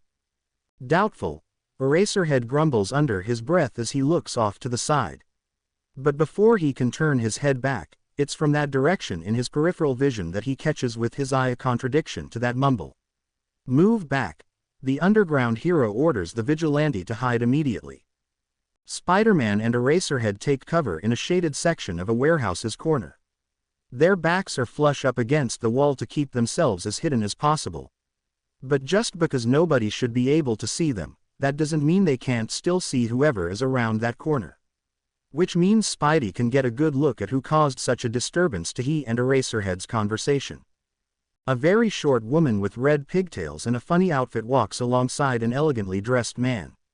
Spider-Man can't say he recognizes them all that well, but he's willing to bet they're bad news if Eraserhead does. He's also willing to bet that they're associates of Mysterio. He keeps his voice low while poking fun at the underground hero. See, even Mysterio has teammates. Eraserhead responds without looking back, also speaking in a hushed tone. Teammates are a liability. He brushes Spider-Man off before making his move from the corner's cover to a closer spot. Spider-Man follows along, keeping up with both Eraserhead and the two that they're tracking. Not quite done messing with the man who so clearly needs to lighten up, he continues his teasing. Really? Then what am I to you? He plants himself on the ceiling to crouch beside the underground hero, but at an upside-down eye level. Eraserhead glances up with just his eyes before meeting Spidey's gaze, unamused. An unavoidable irritation, his grumble is back. And with it, so is his goggles-over eyes look, the underground hero gearing up to make another move. The unlikely duo weaves up behind a stack of crates, using every few groupings as steps on an impromptu staircase.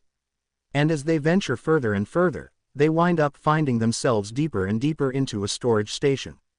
An abandoned warehouse. In this economy, Spider-Man tries quelling the nerves rising up inside of him when he sees the villain duo below opening up a trapdoor.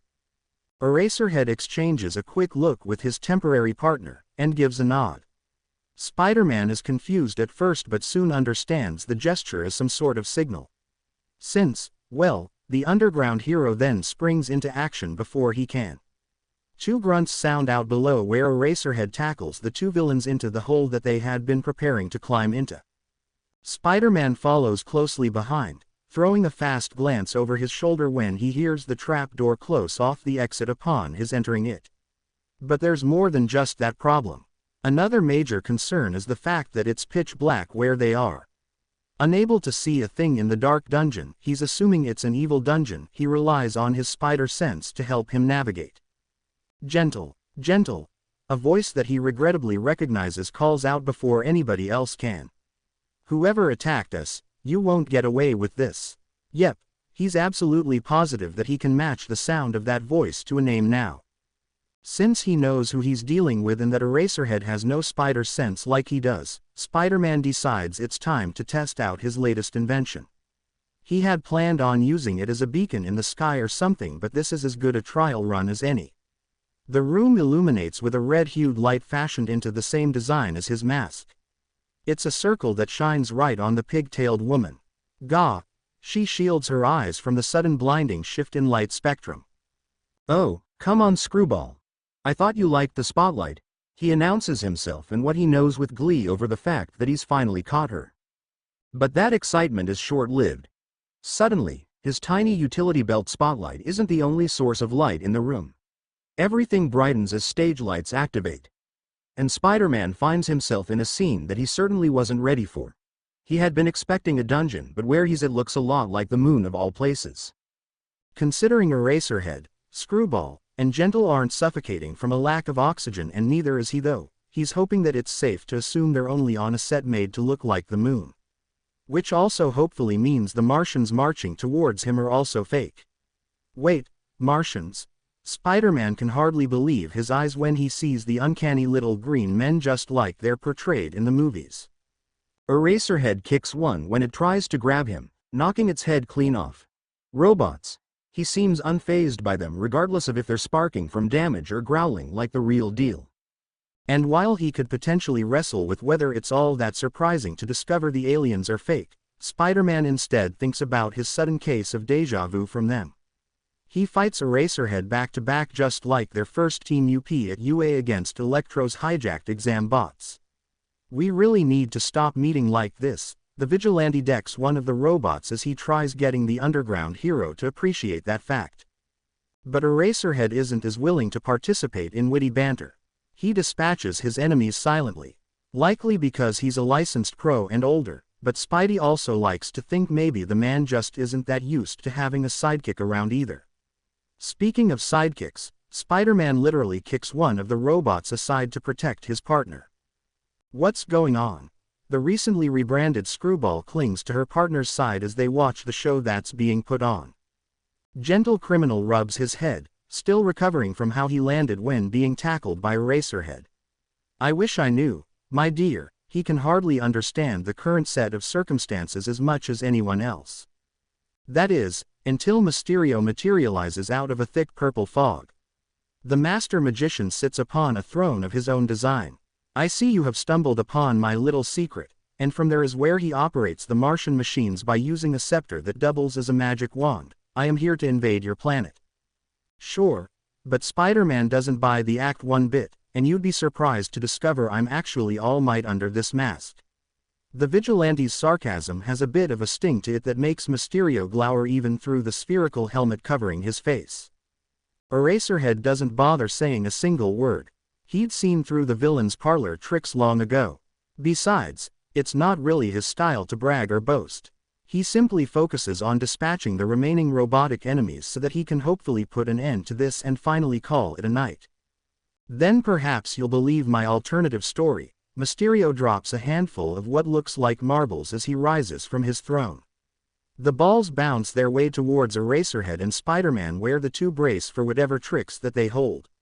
In a stunning array of flashing lights, the scenery shifts and changes to that of an ancient Egyptian tomb. I am a past prophet who rose from the pyramids. I feel like the first story was better sold, even Gentle Criminal can't back up the fellow villainous performer on that one. You're all out of robots. Eraserhead stalks towards Mysterio with his capture cloth wound around his arm. Give it up. I don't think my loyal servants will allow that. Mysterio folds his arms across his chest as he taunts the underground hero. From high above upon his perch, he's mighty prideful. Even from beyond the dead, they do not forsake me. Because down below is where crypts uncover to release what looks like mummified zombies. More robots. Spider-Man wastes no time punching one of the undead. Except, when he tries, his punch winds up going right through it. Wah! They're holograms. Eraserhead swears under his breath when he realizes that the bluff had just been a ploy for Mysterio to start running. Don't let them distract you. But as Spider-Man starts to push past the mummies, a few of them wind up triggering his spider sense. He's grabbed and restrained by what are certainly tangible zombies. Oh yeah, easy for you to say. 'Cause these guys definitely seem real. The vigilante struggles and resists until managing to break free. Eraserhead turns back to help. What few of the zombies aren't illusions get caught in his capture cloth and flung against a wall where they are reduced to shambles. Spider-Man dusts himself off, grateful for the rescue. It seems that those two are a bit preoccupied. Gentle pulls his partner away while watching the entire exchange. Perhaps it's best for us to take our leave while we can. But Eraserhead spots them straight away, his eyes flaring red behind his goggles when he turns his head to glare at them. Go deal with Mysterio. He addresses Spider-Man despite having his gaze focused on the pair of villains. I'll handle these two troublemakers. Spider-Man is about to object, but quickly remembers that he's working alongside a licensed professional. You got it, boss. He leaves that problem for Eraserhead while pursuing his own, and he's dead set on not slipping up this time when it comes to letting villains get away while on his watch. Mysterio may have all sorts of tricks up his sleeve, but he doesn't have web shooters. Spidey spins a glob of fresh fluid that he had handy to snag the villain's cloak. Mysterio trips and tumbles, the fishbowl covering his head flying off and shattering. The man's face underneath isn't one that Spider-Man recognizes, but that's of no concern as he lets loose another round of webbing to wrap the guy up in a cocoon. Looks like it's curtains down for you, pal. Spider-Man can't help but quip one final time. Or maybe he quipped too soon. That blasted purple smoke returns, and it's apparently toxic enough to melt through his webbing. Spider-Man grimaces under his mask. He obviously won't be able to wrap this guy up in webbing, the way he had planned. The show must go on. Wall crawler. Mysterio tosses another handful of marbles at the vigilante once his arms are free. But Spider-Man has learned his lesson about those marbles. He creates a web sack to catch them in and closes it before they can do their thing. What feels like a miniature explosion nearly makes him drop the bag, but it manages to hold. Now you see me, Spider-Man tosses the sack aside to free his hand up. Once flexing that hand into a fist, he uses it to knock out Mysterio. Now you don't. Good work. Eraserhead finishes tying up his own quarry from across the room. And getting that compliment from him really stirs something up in the old hero otaku. Ah, well, ya know. The bashful boy blushes under his mask. Once seeing their handiwork put together though, he sobers up, and he's reminded that what they did was a team effort. We make a pretty good team, you and I. He holds his hand out to shake on it the way adults would. Eraserhead pauses, looking down at the extended hand. Spider-Man is about to retract it, embarrassed that he even tried. But then the underground hero accepts the gesture. Maybe it is good to have friends you can rely on. Eraserhead shakes the surprised Spider-Man's hand. Wow, yeah, friends. The vigilante is left in a dazed stupor. Not only did he get to team up with Eraserhead again, but he got formally acknowledged by the guy. They shook on it and everything. And Eraserhead called him his friend. Wait, friends? Spider-Man stops short when realizing he forgot something important. Oh no, he smacks his palm to his forehead. Shinso. Shinso casts aside his acceptance letter from UA, not caring that it's now covered in greasy fingerprints or sauce specks. With nobody to share it with, it's nothing more than a piece of paper anyways. He had expected to feel sour over his newfound friend, ghosting him in what should have been an otherwise happy moment in his life. But like the remains of the pizza slice that he stuffs in his mouth, it's a basic blandness that he tastes on his tongue. Having lost his appetite, and having lost his friend, if they ever even were friends, the recently accepted Gen Ed student of UA gets up and leaves the pizza parlor. Orange omits what was once bright blue as the sun slides leisurely down towards the western horizon. Finally, things begin to cool a little. Spider-Man is glad enough of that. The web-slinging vigilante's uniform is definitely going to need a rinsing when he gets it off. Web swinging in such humidity drains as much sweat from him as it does his stamina.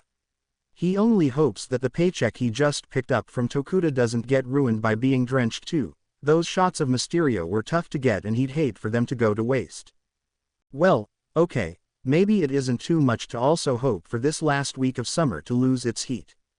Not even spandex is a breathable enough material nowadays. He's willing to bet that's the reason why crime has started to slow down.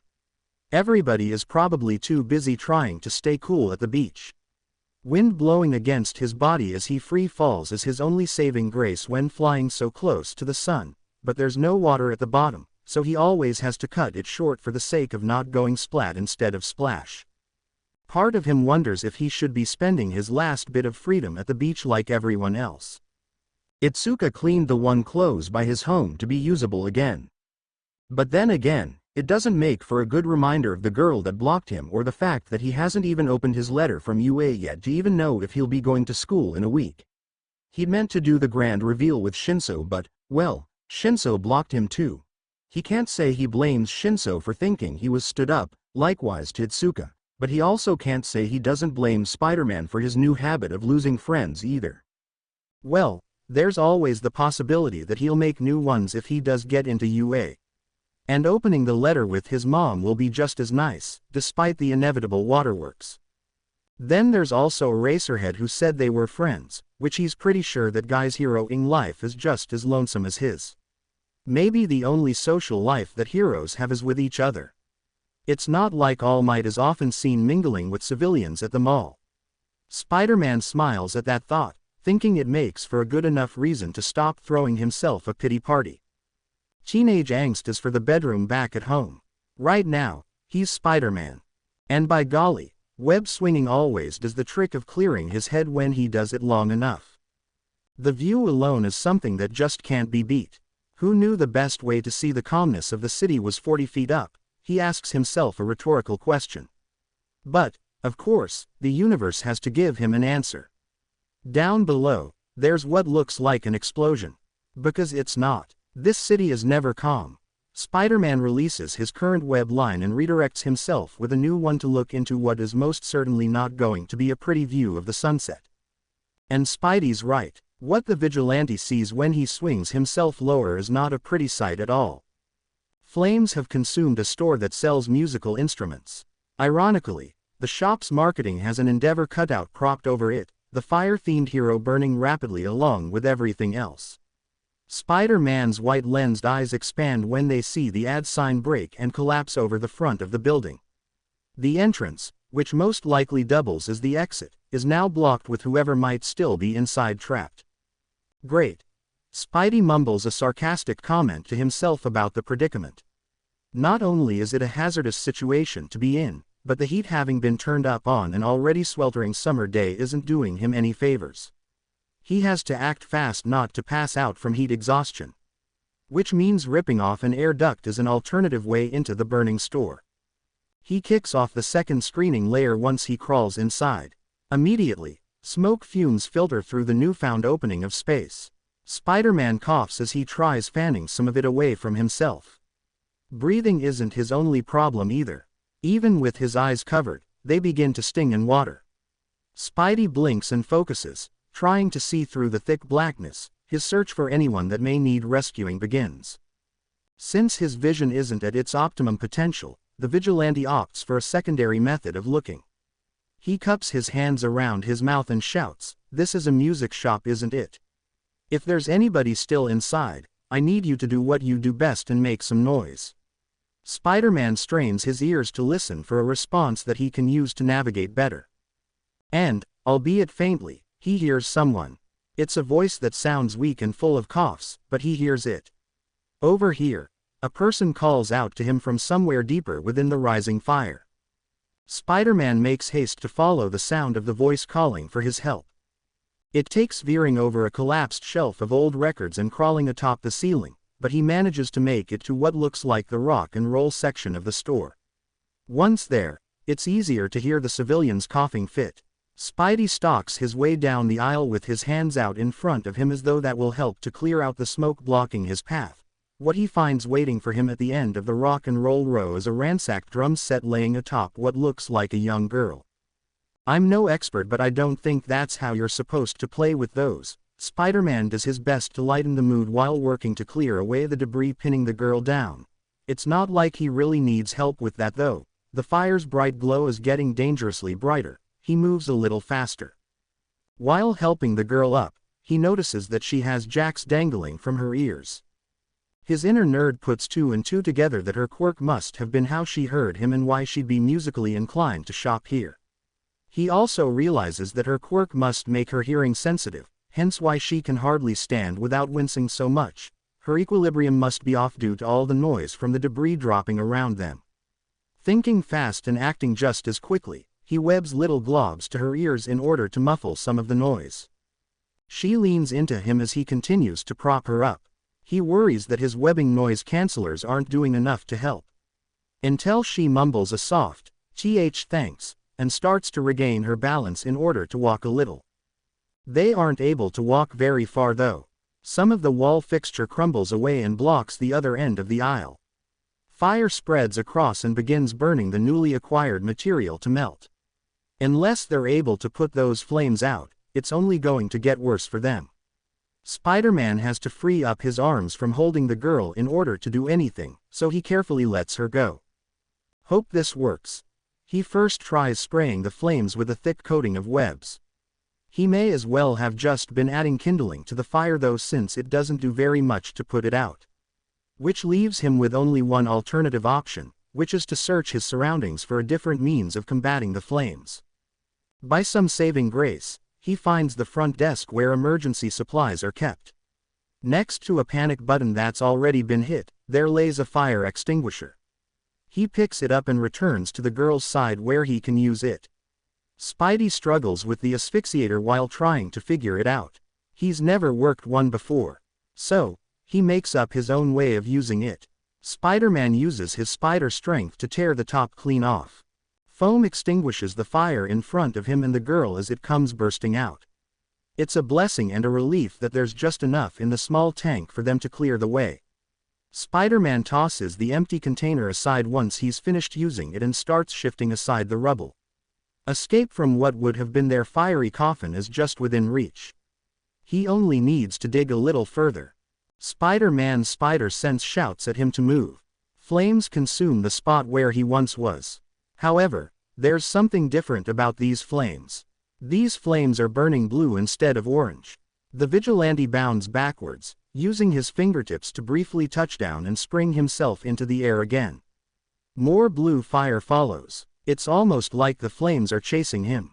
Maybe because they are. Spider-Man stops and sticks to the ceiling so that he can see who the puppeteer of pyrotechnics is. Certainly the guy covered in severe burns all over his body must be one and the same. The same fella has staples keeping that damaged skin from sagging too much, which weirdly goes along with whatever gothic punk aesthetic he has going on that involves piercings. Whoa, dude, that whole fit just screams daddy issues. Spider-Man looks the arsonist up and down, also noting the edgy Matrix-style jacket. Spidey's new patchwork pal responds with a snarl and some more fire. As to be expected, after all, they haven't even properly introduced themselves yet and he's already roasting the guy's looks. Spider-Man dodges a burst of blue flames, considering the close call a repayment of roasting in return.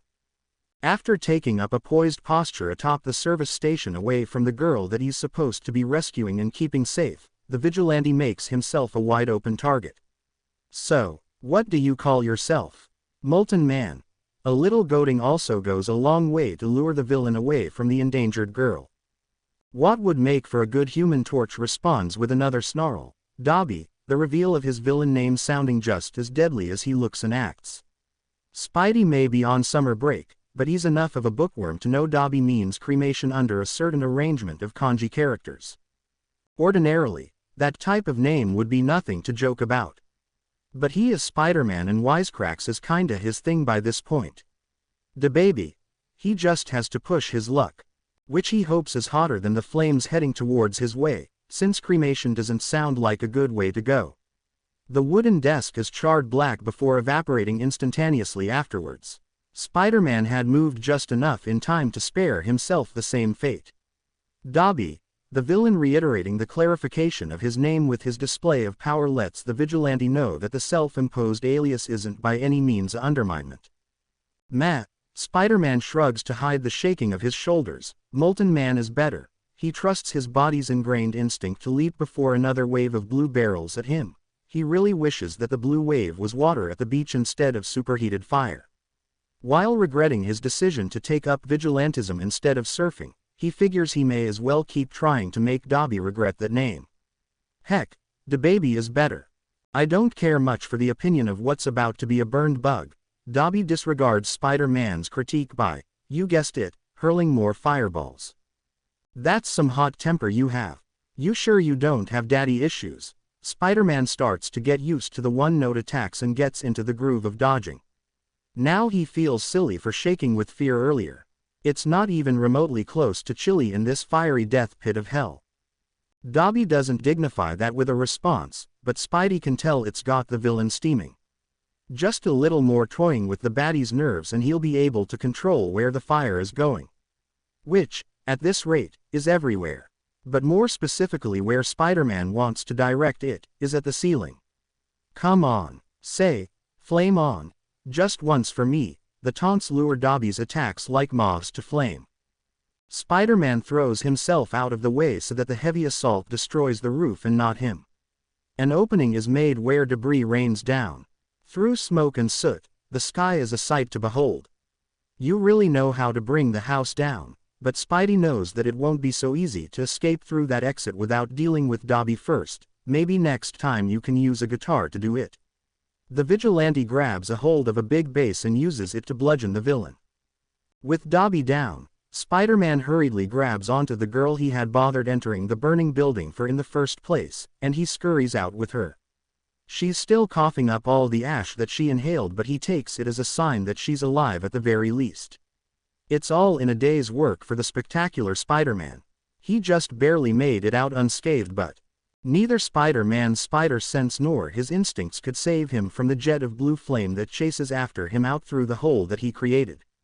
He cries out, his back blistering as it burns from the intensity of how hot Dabi's fire is. Not even Kachan's explosions hurt that badly. He takes it like a champ though, powering through and still doing his best to prioritize the earjack girl over himself. Spider-Man tumbles to the street outside of the music store as it collapses behind him. He skins his knees and elbows while protecting the girl from their crash landing, but that's nothing compared to how inflamed his back is.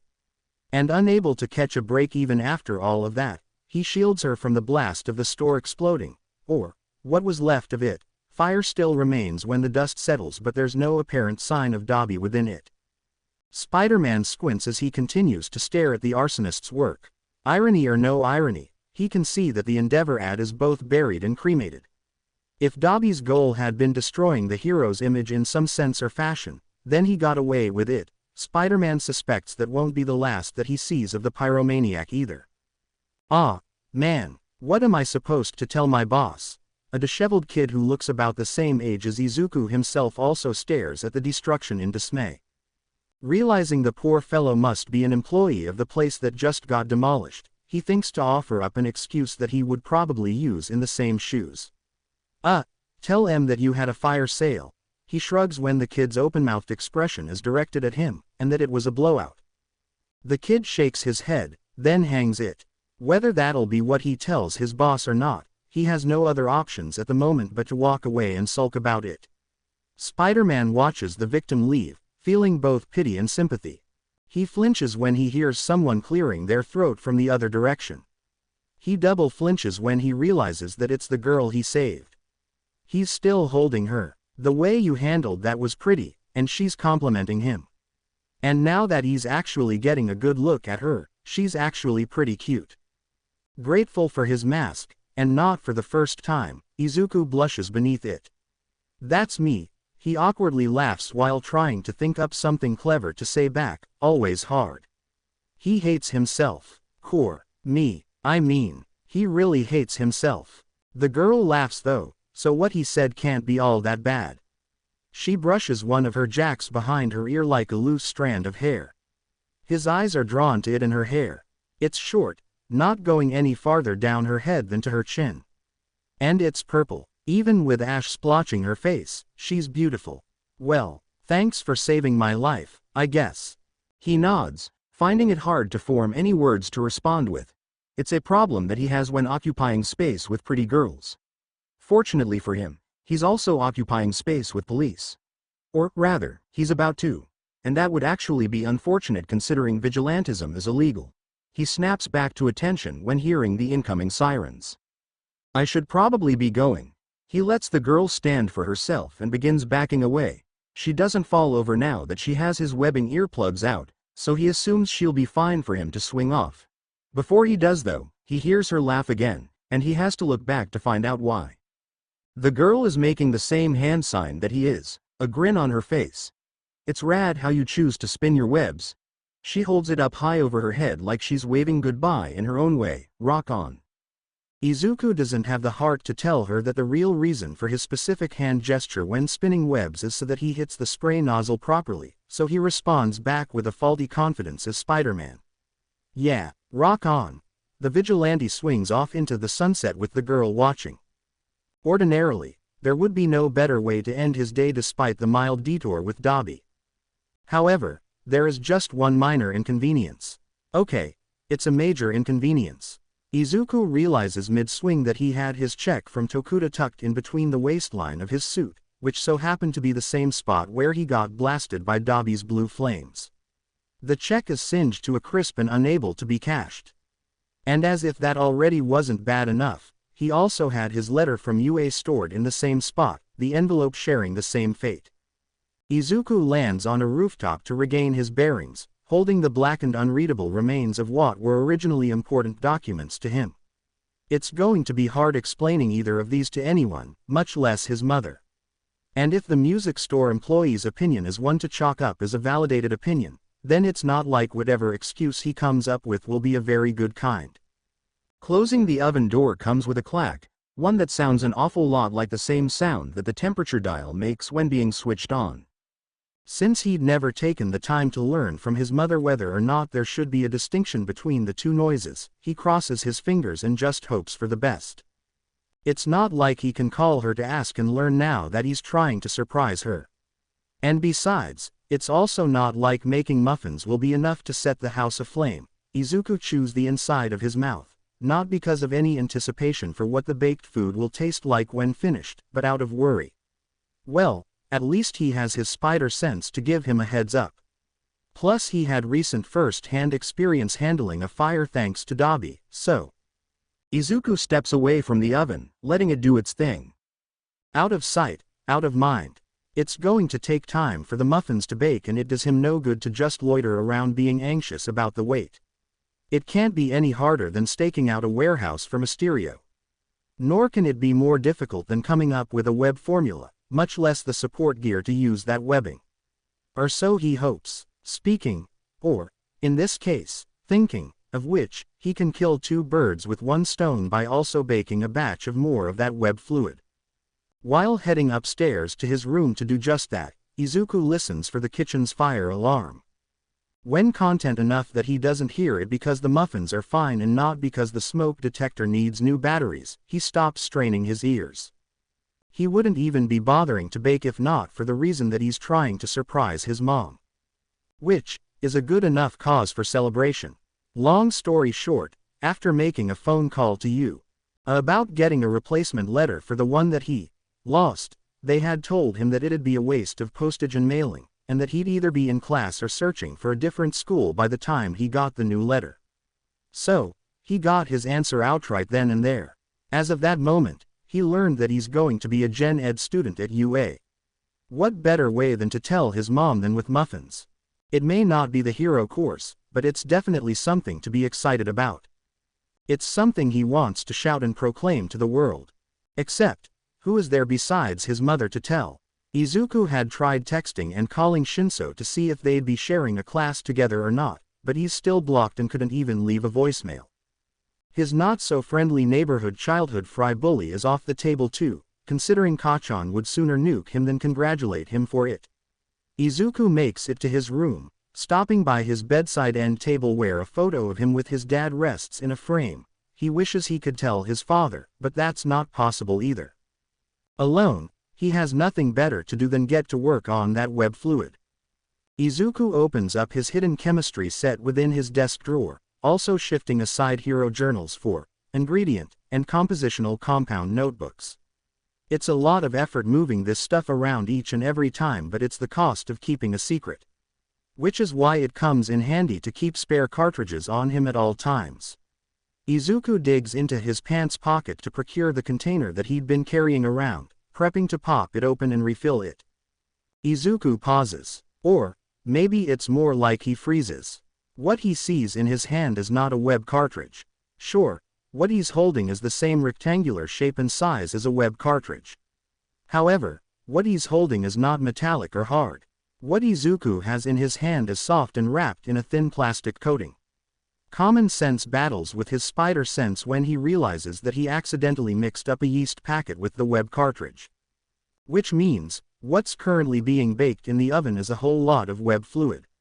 Izuku spins around on his heels so fast that the carpeting beneath it slides out from under him. While the adhesive ability of his feet can keep him firm with his footing, the rug itself is another thing entirely. Izuku stumbles over himself, having to spring from all fours to get off the floor and onto the wall, before getting back down to the floor again. But by the time that he makes it to the kitchen, it's already too late. His spider sense reaches a new high as he feels an all-too-familiar heat against his face. The oven door bursts open to unleash a horrible mixture of black smoke and gray goop. Warmed webs go everywhere, the gunk splattering all over. Izuku coughs as much as he did while swallowing the smoke from Dabi's flames or inhaling Mysterio's gases. It's like Screwball returned and set off one of her bombs in the kitchen. Once the smoke clears enough, confirming that the fire alarms do apparently require replacement batteries, Izuku looks around to survey the scene of disaster. He winces when he sees what the webs did. His mom is going to kill him if a villain doesn't first. It's like somebody tried cementing the drywall. Not to mention what he himself looks like. It clings to him more than mud. And he just took a shower right before this happened too. Izuku places a palm upon his head, regretting the move immediately when his hand sticks itself to a clump of baked webbing. Since he already did the gesture though, he completes it with a sigh while sliding his hand free. Some of the slimy substance comes off, but he's sure that there's still plenty of it left in his hair. Checking the kitchen clock to see how much time he has to get things done, he figures it's better to start sooner rather than later on getting cleaned up then. Including, but not limited to, himself. Izuku hops in the shower for a quick scrub down only after mopping up the kitchen, knowing better than to take any chances when it comes to getting his webbing stuck to him again after being washed. In all fairness, the stuff dissolves on its own after some time, but he doubts his mom would be okay with that, plus, he's pretty sure the chemicals leave behind a smell. Izuku raises his arm so that he can do a quick sniff test to test that hypothesis. It's probably a good thing that he used soap. Izuku plops onto the living room couch, already exhausted despite having no muffins to show for his labor. He doesn't even have any web fluid for his vigilante side gig. Izuku checks the time on his phone. Even though he's lost valuable time on cleanup, he still has a shot at grabbing ingredients from the store to replace what he lost before his mom can get home. It's better than sitting around and sulking over screwing up. Summertime sadness can end sooner than summer itself, or so he figures. Izuku can't even make a quick trip to the grocery store without encountering a villain anymore, apparently. He grumbles under his breath to himself about how stupid anybody would be to rob a small shoppy instead of a bank or somewhere like that. If criminals carried common sense, he wouldn't currently be suiting up as Spider-Man in a janitor's supply closet instead of buying muffin mix. It's seriously cramped, and it doesn't help that a broom handle keeps falling against his head. Nor does it help to hear people panicking right outside the closed door, urging him to hurry up while putting on his web-patterned booties. Seriously, it would be a nice change of pace if he could put his costume on in a phone booth or somewhere more accommodating, at least. Once donning his vigilante identity with his mask pulled down over his face to complete the transformation, Spider-Man flings open the closet door and throws himself out into the open. Now he can get a good look at who it is that disrupted his dutiful day. But the lenses on his mask can't even convey just how shocked he is to see the style that these crooks chose to go with. One has his blue hair tied into a ponytail as elongated as his face. Goggles that aren't as nearly as cool as Eraserheads are the only aquatic-themed thing he's got to go along with the end of his long protruding duckbill mouth. For some reason, he's otherwise got a fan attached to his back and teal sneakers that clash with the color of his dark jumpsuit. Then there's a woman, also with her hair tied into a ponytail. Maybe their team title is the Ponytail Pals, and that's as far as he'll go with her visual description considering there isn't much clothing there to describe anyways. Lastly, but not least, is what's basically an evil-looking version of Endeavor. Okay, a more evil-looking version of Endeavor. Let me guess, Spider-Man assumes a thinking posture as he gauges them all again. You're Howard the Duck. He singles out the first of the trio to turn towards him before moving on to the Duck Dude's ponytail pal. She's Silver Sable. He focuses on the color of her hair instead of her body. And you're Molten Man instead of Dobby. Spider-Man quickly shifts his gaze from the woman's voluptuous figure to her criminal partner's volcano figure. The volcano figure steps forward, presumably the leader of the group. Who the hell is Dobby? His voice is heated, but Spider-Man more so focuses on the question than the tone of it. Considering there was no correction to any of the aliases given to them, Spidey takes that as a sign to also step forward.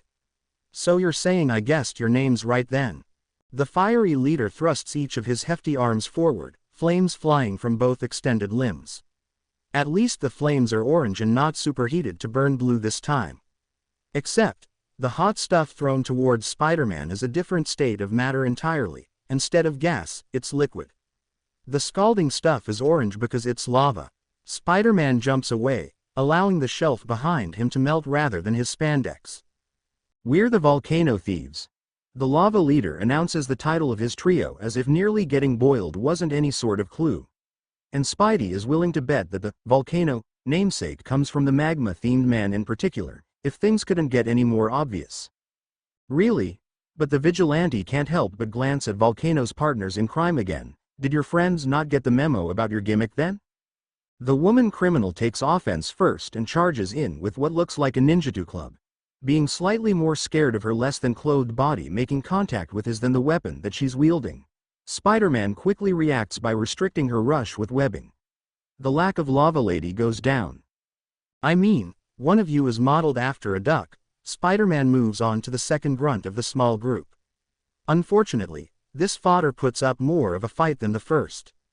Unexpectedly, Duck Dude uses his elongated fingers and winding wrists to create some sort of wind funnel. Ducks are water-type Pokemon, not fire. Spider-Man has to spin a web to keep himself from being blown away, so he adds, they aren't air types either, to his quippage. Spider-Man spots an abandoned shopping cart behind Gust Boy. When he spins his next web, it's to snag the buggy. It's a good thing ducks don't have any sort of sense to detect danger behind them, since Spider-Man's move with the cart is to pull it towards the villain. It crashes into the criminal's back and knocks him down. Seeing his allies get taken out, Volcano takes it upon himself to intervene. Enough of this, the raging villain secretes a spray of lava. Spider-Man evades it, of course, but the projectile stream of magma follows. The vigilante has to continue running along the wall to avoid getting doused by the superheated liquid chasing him. If I had a nickel for every fire-quirked villain I fought this week, Spider-Man takes cover within the frozen food section. Whatever hope he'd been holding out that the cold might somehow help counteract the lava doesn't last, and he has to flee to the next aisle. I would have 2 nickels. His next course of action is taking to the ceiling where the sprinkler system is. Just a little bit of water won't put out the lava either, but it's worth a shot at trying to do something, he figures. Which isn't a lot, but it's strange that it happened twice. He keeps talking to distract his internal panic when realizing all of these half-assed solutions aren't actually helping him. But sometimes the best and most obvious solutions are right in front of us. Spider-Man stops when he notices that the villain's muscles have diminished somewhat. Smoke wafts from the man's build. The guy's gains gradually deteriorating as he uses his quirk. Volcano can't keep this up for much longer or he's going to burn himself out. Spider-Man swings around the store, doing a broad loop to make sure Volcano has to lay lava on extra thick to keep up the chase. When he touches down on the opposite side of the place, where Volcano's range doesn't reach, he takes a moment to pull out his quirk analysis notebook and begins writing his theory down. What he believes is going on is that Volcano's quirk burns through fat cells in order to be used. Like most quirks, any extensive overusage will bring the villain to his limit and eventually the man will deflate to a lesser than formidable foe. It's been a while since Izuku was last able to leave behind detailed notes for the police, so he really relishes in being able to do so again now. He gets so caught up in the passion of his hobby that he winds up going on autopilot with his spider sense to dodge Volcano's lava while focusing on his writing. It's not until a corner of the notebook gets slightly singed that he snaps out of it. "Oh, I'm sorry. Did you want your receipt?" Spider-Man rips out the quirk analysis so that he can leave it for the police but jokingly waves it in front of himself so that it goes along with his quip. Panting with effort as he tries to catch his breath, Volcano is starting to look a lot more like a hill now. The villain's footfalls aren't as heavy anymore, each step forward with his feet missing their former weight. But the criminal doesn't seem to notice. He's much too prideful in his thinking to realize what's happened to himself, because all that he can see is what's in front of him. Spider-Man is cornered at a dead end of the store. Nowhere to run now. Webslinger. Volcano finally notices the backlash caused by his quirk when he sees how thin his arms have become. No more lava pooling out when they're raised. "Okay, then I'll stick around." Spider-Man continues to quip from his spot on the wall. Self-satisfaction in his voice. And there's a little satisfaction in the finishing blow that renders Volcano unconscious too. Izuku pops a few new web cartridges into the shooters on his wrists, careful not to confuse them for the baking mix that he picks up from the floor. Then, considering all of his chores done for the day, he leaves money behind to pay for what he takes, along with his notes for the cops. And lastly, but certainly not least, he writes out one last thing to leave behind. As he swings out of the store, he calls out behind himself exactly what it is that he scribbled across Volcano's forehead. "Courtesy of your friendly neighborhood Spider-Man. Courtesy of your favorite son." Izuku presents to his mother a tray of freshly baked muffins. Having just walked in through the door, Inko is more than surprised. "Oh my," She covers her wide-mouthed expression with one hand while removing her purse from her shoulder with the other. It's a good thing that you're my only son, or there would be quite some competition. The woman laughs at her child's antics before helping him with the hot tray so that he doesn't accidentally burn himself. What's the occasion? Well, there's no sugarcoating it. Literally, we're all out of sugar and I forgot to get more at the store. So I'll just come right out and tell you. Izuku pats his hands on his pants to cool them off before bringing them together with a resounding clap. I got into UA's general ed course. Izuku doesn't recall getting balloons for the surprise celebration, but what he hears is certainly a pop. It takes his mom's startled scream and the tray that she's holding falling to the floor for him to figure out that what bursted wasn't a balloon after all. Feeling something soft and creamy on his face, he worries momentarily that he somehow wound up mixing up his web formula with the batter again. But then he sees that it was just the regular muffins which erupted. I hope that there aren't any baking lessons involved. Izuku draws back when he sees that he's made another mess in the kitchen regardless of what it is that's been splattered everywhere. But fortunately for him, his mother doesn't care about the mess, or not at this moment. She doesn't. She's much too shell-shocked by his revelation to care about that. Oh, Izuku. Inko wraps her son in a hug, holding him close. Tears stream out through her closed eyelids and she has to wipe them away with the sleeve of her shirt. I hope that they do. Her retort makes both herself and Izuku laugh. Pulling away from the hug, but only marginally, there's something that Izuku needs to ask. He stops laughing and says it seriously. Mom, you're not upset? Inko shakes her head, smiling at her son despite seeing him through watery eyes. How could I be upset? Izuku, I'm so proud of you. Izuku smiles back, recompleting the hug so that they can hold one another tighter. I just wasn't sure since. Well, so long as you're okay with it. He's had talks with his mom about applying for schools more geared towards a field of study that isn't playing second fiddle to heroes, so there's relief in knowing that she won't hold UA against him. Inko courses her fingers through her son's fluffy hair. It's something she'd done for him as a baby to help soothe him. What was it that your father used to say? She asks him this question as if there weren't a lot of things that Hisashi Midoriya would say, but it must be rhetorical since she answers it herself. Life is like climbing Mt. Fuji. Just be careful that you don't climb too high in case it erupts. Izuku hums, understanding the meaning of that analogy. Like everything else his father told him, it all has to do with being responsible enough to make the right decisions. Right here, right now, he feels as though he's making the right decision. After today, I really do feel like I climbed Mt. Fuji, and he can only hope that he also makes the right choices as Spider-Man as much as he does as Izuku Midoriya when starting school. It's just like old times, being shoved up against a locker, his shirt sizzling under a vice grip. What better way than to start the first school semester than to revisit routine? Izuku could probably think of a few alternatives. He thinks about shifting himself and the bully bruising him up to be in opposite positions, that maybe good old Kachan should see things from his perspective for a change. But then, he also thinks about his late father's words of wisdom. Hisashi Midoriya once told his son that the reason Katsuki abuses his quirk is that he was never taught, with a great quirk, that there must also come great responsibility. That had been before Izuku acquired a technical quirk of his own and learned that lesson the hard way. So, understanding full well what his dad meant now more than ever, Izuku withholds his power and doesn't fight back. He lets himself get bullied. Yup. It's just like old times. I don't know how a worm like you weaseled your way into UA. Izuku has just as much of a hard time refraining from making a wisecrack about being a spider and not a worm as he does hiding his abilities, but you'd better not let me catch you anywhere near the hero course. Playing up the act of being weaker than he actually is, Izuku wriggles within his bully's hold. It's actually not all that hard when he has the former experience. He doesn't think that he's out of practice from summer break either.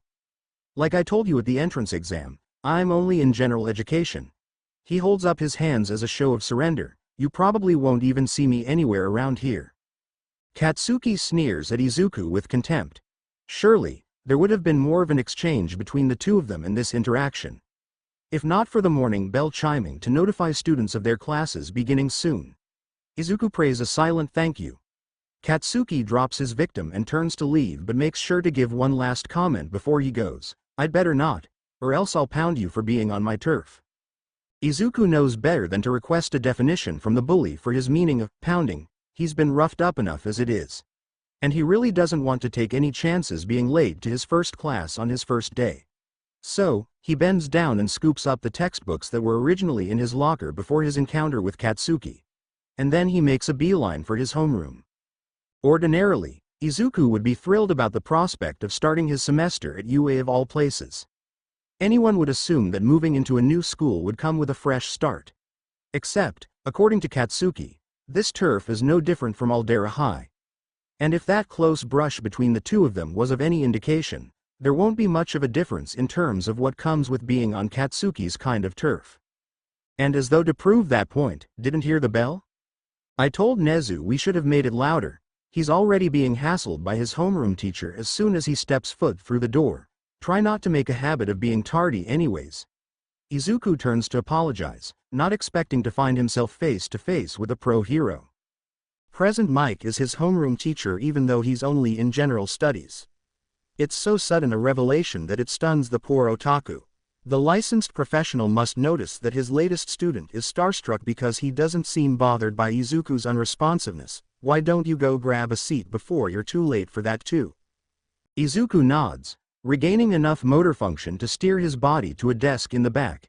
It's not the first impression that he would have liked to make, much less to present Mike of all people, but he's still super stoked about meeting the pro hero that he doesn't dwell on it. Getting into UA was worth it after all, for the sake of simply getting to be around heroes like Mike, or so Izuku personally believes. He just hopes that Katsuki doesn't hold it against him somehow. Speaking of people holding grudges, it would just have to be Izuku's luck that the only remaining desk is one beside the boy that he ghosted. Well, at least it's nice knowing that Shinso managed to get into the general ed course too. Hey. Izuku tries to diffuse the awkward tension between the two of them with a wave, but Shinso doesn't even acknowledge the gesture that he decides to give up and just sit down already. It's not going to be easy getting through the rest of the semester if every day is going to be like this one. Izuku plants a hand against his forehead, propping it up on one elbow. Already, the boy is mulling over methods to resolve the problem that he's made for himself. He can't come right out and explain his duties as a vigilante got in the way, but maybe he can try being transparent with Shinso to a certain extent. It's not like Izuku's had a lot of experience in friendship and how friends are meant to interact with one another, not since Katsuki turned on him, but he knows that friends trust each other enough to share things, and so he knows he should start there if he's going to fix and forge this friendship. Izuku finds enough resolve to make a vow to himself then and there to fix things as soon as the first period ends. He figures it won't hurt to invite Shinso to lunch so that they can talk, at the very least. He spares a glance at his classmate, seeing that Shinso still hasn't returned a single stare. It might be more difficult than he previously thought, but he doesn't need another Katsuki Bakugo on his case, so it's still worth trying to absolve. Present Mike gets the attention of him in the class, snapping Izuku out of his angst-ridden thoughts. It's pretty easy to listen to the teacher when the teacher has a quirk that amplifies their voice. Mike goes over some syllabus stuff for the semester.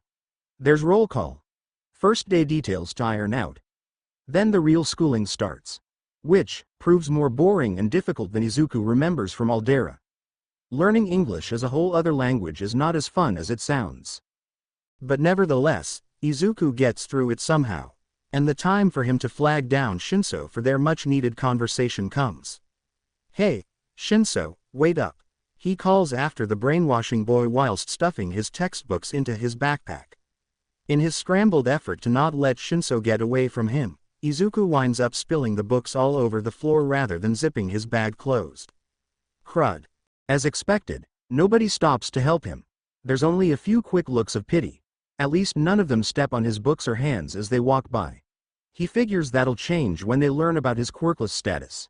Sighing with sorrow and feeling sorry for himself, Izuku bends down to scoop the books into his bag.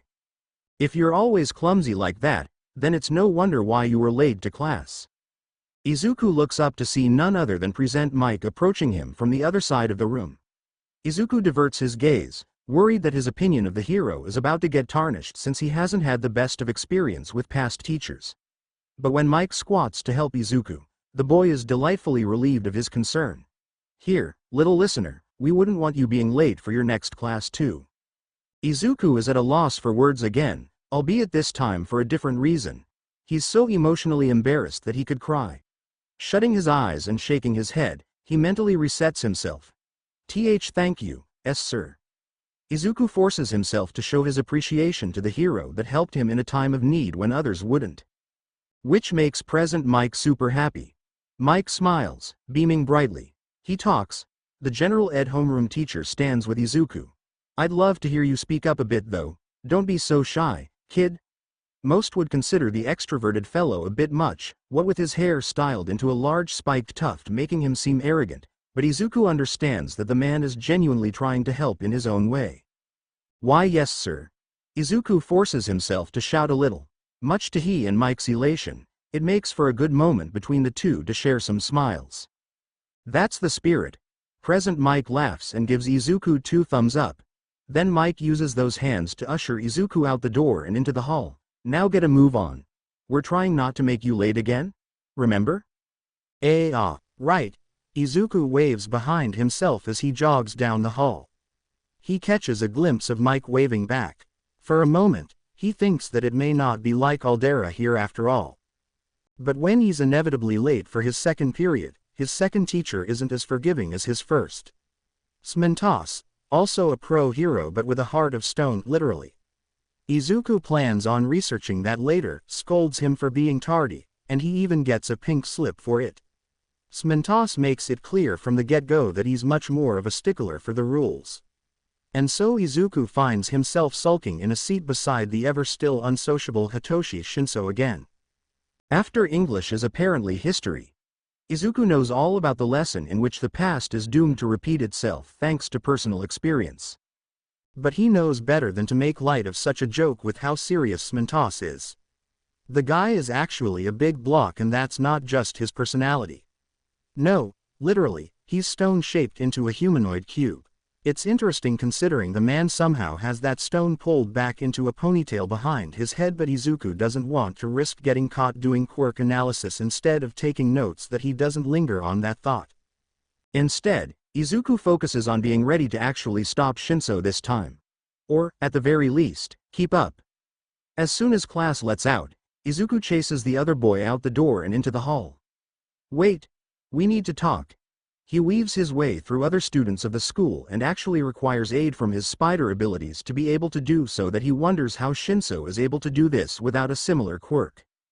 I personally think actions speak louder than words. Shinso shoots a stare behind himself back at Izuku. Glaring daggers are surprisingly harder to dodge than real daggers, the look effectively slowing Izuku for a fraction. But Izuku insists of staying a step behind Shinso anyways, still trailing the other boy.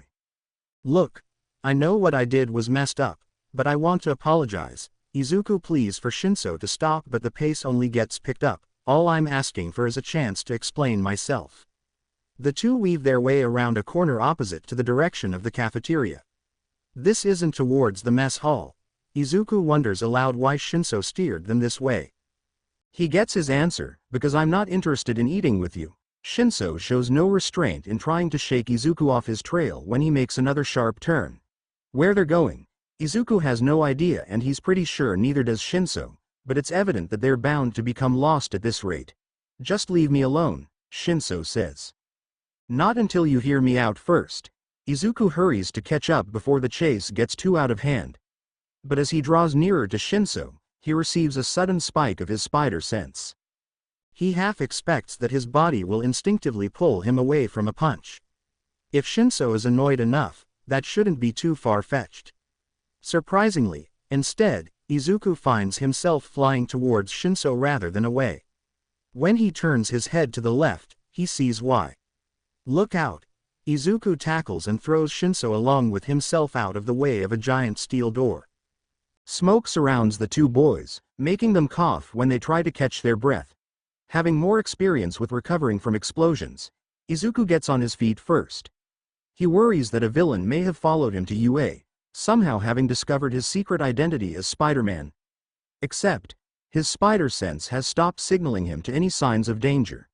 Which means this explosion came from UA itself somehow. Hatsume. That's the 10th time today. An angry shout comes from within the smoke-shrouded frame of a missing doorway. But when the smoke starts to clear, it becomes clear as well as to what happened and why somebody is shouting. Izuku and Shinso stumbled upon the support studio where a gadget must have malfunctioned and exploded. You're banned from working here until further notice. The same shout continues and confirms Izuku's observation. HMPH. Fine, but you can't stop me from working elsewhere. A girl with pink dreadlocks comes storming out, just about as mad as the voice shouting at her sounded. She must be Hatsume, Izuku figures. And she doesn't seem to notice or care to notice that her accident nearly crushed him or Shinso, brushing by the boys without sparing a single glance in their direction. No, I'll let that be another hero's job. The voice arguing with Hatsume draws closer that it no longer needs to shout anymore. And the owner of the voice is revealed to be another pro-hero that Izuku as a hero otaku recognizes immediately. Power Loader as the teacher of the support department makes so much sense and also explains the entrance exam robots. Even now the man is in his bright yellow excavation power suit, making it easier to recognize him. Power Loader asks, "You boys all right?" when noticing Shinso and Izuku. "Why yeah." Izuku dusts himself off alongside Shinso. The two share a quickly exchanged glance at one another. "You two shouldn't loiter around the studio." Power Loader shoos them away from an otherwise unsafe environment. "It can get a bit dicey with or without protective gear like my own, as you saw firsthand." "We were just passing by." Shinso steps in with an explanation for himself and Izuku before heading back the way that they came. "Sorry for the intrusion." And it seems to be more than enough for Power Loader since the man allows them to walk away without asking anything else. Izuku falls in pace alongside Shinso, grateful that it's an ordinary speed compared to previously. And now that they're heading for the cafeteria, it's also nice to have an idea of where they're at. "I owe you for pushing me aside back there, so I'll give you 5 minutes, Shinso speaks without bothering to look at the person that he's addressing. Not until they reach the mess hall, which is when and where he whirls on Izuku to look him in the eyes. 5 minutes only. Understood. Izuku swallows a lump in his throat, opting for a nod to answer with, for fear of accidentally starting the timer on those 5 minutes. When he sees Shinso still waiting on him, he ultimately caves and gives a verbal response. He promises, 5 minutes is all I need, hoping that it's a promise that he can keep. The two of them separate to grab their food before reconjoining at a table. And it's then that the official 5 minutes start. Izuku pushes his lunch aside, not wanting to waste any of the time given to him on chewing or drinking. Shinso is super focused as well, not touching his meal either. The truth is, Izuku pauses when he feels his mouth go dry. He now wishes that he had stopped to take a sip of his drink. "I had to take pictures." "Pictures?" Shinso gives Izuku a skeptical stare. It prompts Izuku to elaborate. For Juka News, Izuku pulls out his phone to pull up an article on their site. "There was a villain attack and I wound up having to stick around." He hands his cellular over to Shinso when finding a story that uses some of his shots. Shinso browses and scrolls a bit before handing the phone back. He still doesn't seem all that convinced by the explanation if his expression is anything to go by. "So you forgot about me or you chose to do this instead?" There's an accusatory tone in there that makes Izuku flinch a little. Izuku doesn't have an answer for that. "Look, I'm gonna level with you," but he does have what he believes to be a good reason otherwise for his cover story that isn't exactly a lie. "My family really needs the money right now.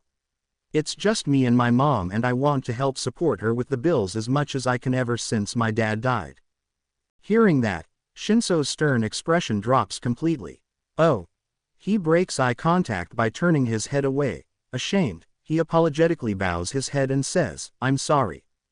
"It's okay." Izuku waves his hand for Shinso to stop bowing. "You didn't know. He didn't mean to guilt-trip the guy and now he too feels bad about it." Shinso shifts in his seat. Suddenly, there's an awkward silence between them. Shinso starts eating. Izuku takes that as a sign that he probably should too. It's not much of a help for them to be chewing and drinking across from one another without talking to change the mood of the moment. So, eventually Shinso sighs and shoves his meal aside so that he can address it. "All right, I'll let you off the hook this time." Shinso gestures toward the phone on the table and adds, "Just text me and let me know you aren't coming next time." Izuku is so relieved by his friend's forgiveness that he can't help but smile. "Thank you." He shyly stirs the straw sticking out of his cup while admitting, "I'm still not used to this whole friendship thing yet, that I don't really know how it fully works." Shinso lets out a huff of a laugh. "You're preaching to the choir," and he can't help but smile somewhat too. "I dunno about singing or preaching, but I promise not to leave you hanging again."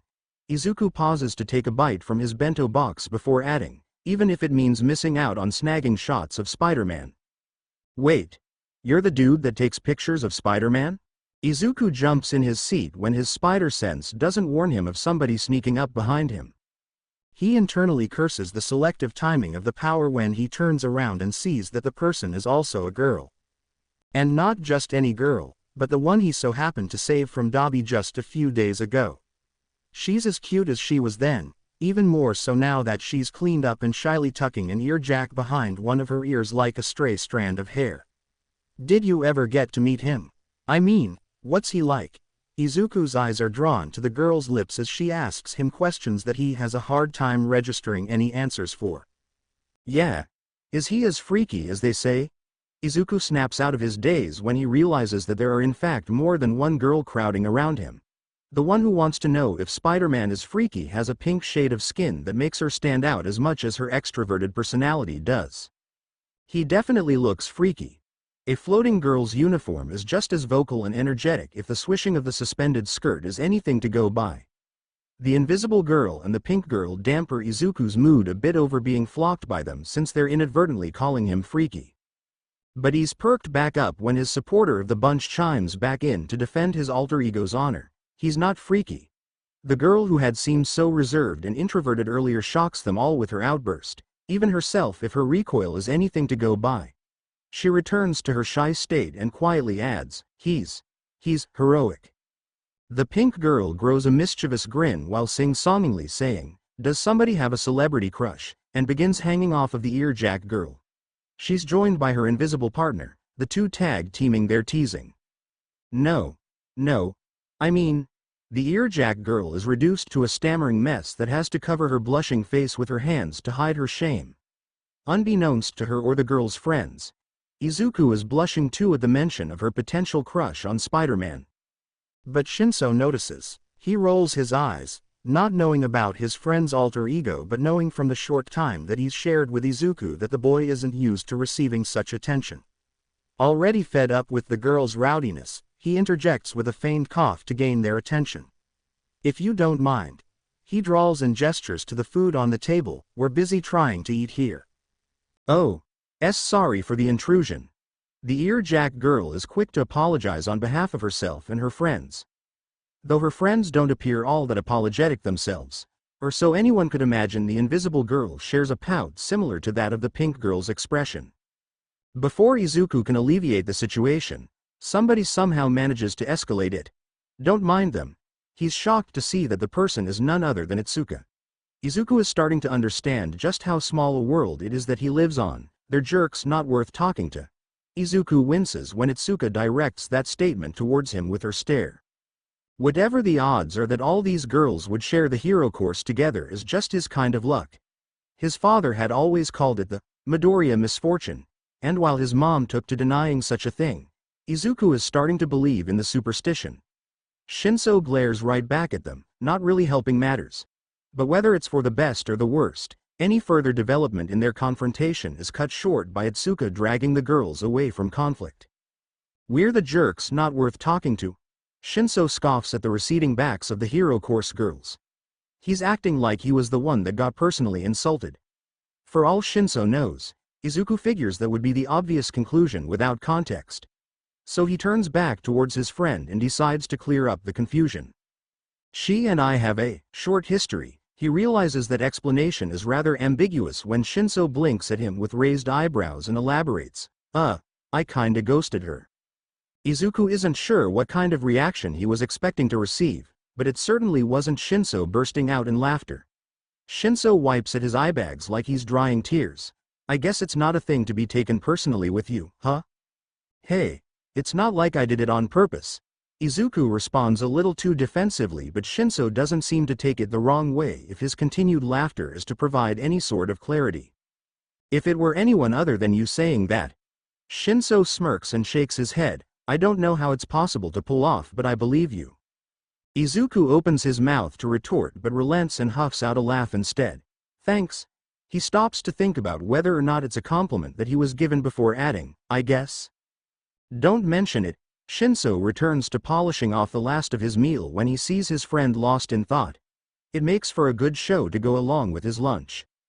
But Izuku's phone chiming with a notification cuts the entertainment short.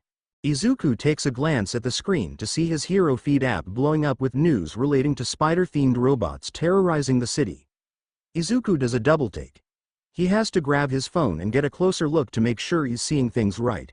And unfortunately, he is. Robots designed to scuttle around on 8 tripoded legs were caught on camera causing property damage. And, of course, the media is taking to blaming Spider-Man for the spider-themed destructors. I need to go.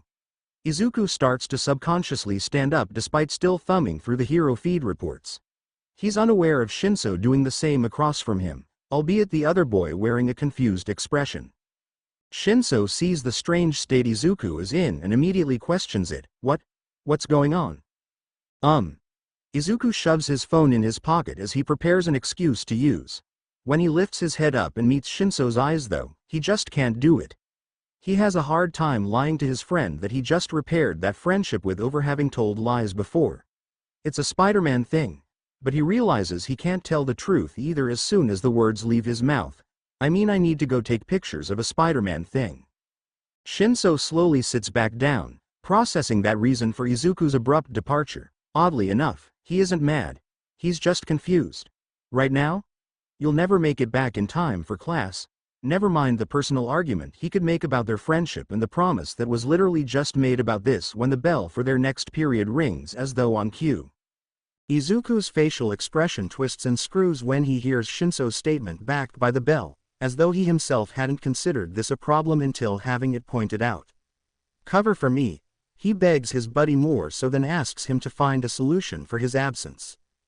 Whether or not Shinso is willing to agree to that request remains to be known, since he's still too shocked by Izuku's desire to run out already. You really need money that bad? Shinso stands up as he shouts with an open mouth of surprise. Izuku begins backing away, answering that question before actually answering it. You're really gonna ask me that with how much UA's tuition costs? Izuku then turns and runs the rest of the way out. Left alone at the table and stunned, all Shinso can say in response to that is, touché. Suited up and swinging, the resident vigilante of Musutafu takes to clinging next, clinging to the smooth windowless face of a private garage based across from UA, and then promptly climbs up to sit on its corner ledge. From there, in a poised position that would strain an ordinary person's knees until they buckle, the red and blue figure fishes out his phone from the waistband of his colorful suit. The Hero Feed app requires some refreshing to generate new articles and postings, but it's full of live reports and instantaneous updates. With enough tech savvy, it'll be easy to figure out a trail or a pattern in terms of locating the spider robots. Izuku scrolls past information on Hawk's trial. Some blind big-shot American lawyer flew out to defend the hero in court. The Vulture scandal still getting plenty of coverage. While interesting to keep up with, it's not what he needs to be reading about right now. Izuku tugs at an uneven fold in his mask that started making his face itch. He's starting to get anxious. Thumbing through updates on these robots with other articles appearing in between can make the work a little tedious. As the elders of Japan would say about his generation though, they're handy with the internet. Izuku eventually figures out what areas and hotspots make for the warpath of the spider robots. It's an expensive district that Izuku is certain there must be some bigger scheme revolving around making money. Spider-Man stops scrolling and stuffs the cell phone back into the waistline of his suit. He'll need both hands available to swing faster if he's to make it in time for the robots not to flee the scene. And so, Spider-Man dives into a somersaulted swing. His body careens and his web line carries him into the city. The vigilante flips forward, fires another strand of webbing, and takes a turn around a building. It makes for a good mode of transportation aside from the train. It's especially better than sitting in traffic. which is likely due to those cars getting into way too many wrecks. Down the street from which Spider-Man swings, a truck tumbles across the road end over end. It bounces along like a child's Hot Wheels toy that's been tossed aside. The vehicle knocks over a fire hydrant, sending a geyser of water into the air, and then crashes through the front window of a bookstore. If property damage is the goal here, then the spider robots are doing a mighty good job. Spider-Man lets loose the hold that he has on his current web line and doesn't bother spinning a new one. It's his drop into the scene that he plans on using as an opening attack. While certainly not being able to make heavyweight, the impact from his fall will be enough to bring one of the bots down. Or so he hopes, if the machines are anything like what he fought at UA with Eraserhead. Spider-Man stomps the spider robot responsible for chucking that truck earlier. It caves, crushed down by the pressure of his landing. Each of the mechanism's legs snap off as it loses its structural integrity. That's one down. Spider-Man raises his head to get a good look at what else he'll be dealing with. 3 more to go. Each of the robots are similarly designed as the damaged one. Do I waste my good quips on you guys, or is it not worth it since you aren't human? Spider-Man feigns worry with a stroke of his non-existent beard. But if he is to be concerned about anything, it certainly isn't that. Rather, he worries about what these robots are capable of should they not be remote piloted by a person. The trio of spider slayers advance on the vigilante, forcing him to maneuver himself away from them. Having restocked and refueled his webbing, Spider-Man is able to keep his distance while still fighting back. He releases a good glob of the sticky stuff to coat them in a cocoon. His experience with fighting UA's entrance exam robots reminds him of how useful it is to stall their rotors with webbing. It slows the spider slayers down, at the very least. Spider-Man slides under the belly of the nearest one. From there, he punches into its gut. Wired intestines spill out, sparking somewhat as they get torn free from the machine's insides. Compromised of what makes its system run, the robot sways and staggers with its steps before toppling over. Spider-Man kicks off of it to go for the other 2 next. His spider sense sends a warning. That's the only reason that he's able to duck under a swing from one of the spider-slaying machine's leg spears. All of the other limbs tear free of Spider-Man's webbing and the robot pivots. Its partner does the same. Spider-Man does an aerial backflip to clear the distance between himself and the ceiling. From above, the robots can't wallop him with their metallic limbs. Until the spider slayers steal his shtick and start climbing the walls too. Hey, I'll sue. Spider-Man half-heartedly swears. He has to survive this battle first if he ever wants to try though. The vigilante scurries out of reach as the machines chase him on the ceiling. Turned upside down, he imagines the robot's programming requires a more intense processing speed. With luck, that leaves room for error. Spider-Man suspends himself upright to get under one of the spider slayers, which is on the thing's back from such an angle. Breaking the body rather than the belly still releases a spray of slickened oil. It twitches and falls free from the ceiling, bleeding out a black fluid. That only leaves one remaining. Except, Spider-Man has learned from previous encounters not to destroy it just yet. If he had followed Screwball's drones back to her base all the way when they first tussled, maybe she wouldn't have had the chance to become La Brava. But then again, that was before he developed his trusty spider tracers. Since they already had their field test up against Vulture, Spider-Man relies on them again now. He chucks the small tracking device at the remaining robot. It doesn't notice, too transfixed on its opponent and lacking a human mind to comprehend anything other than its current directive. Which means that while Spidey accomplished his goal, he now has another problem, which is somehow getting it to run back to its inventor rather than sticking around to keep fighting. Regrettably, the only solution Spider-Man can think of is to take a fall this time around. Spider-Man allows himself to get smacked by one of the robot's legs. It certainly doesn't pull its punches. He gets knocked into a wall. Brick buries the vigilante. Presumably, that means the Spider Slayer won. The robot turns and leaves. But just because it won the battle, that doesn't mean it won the war.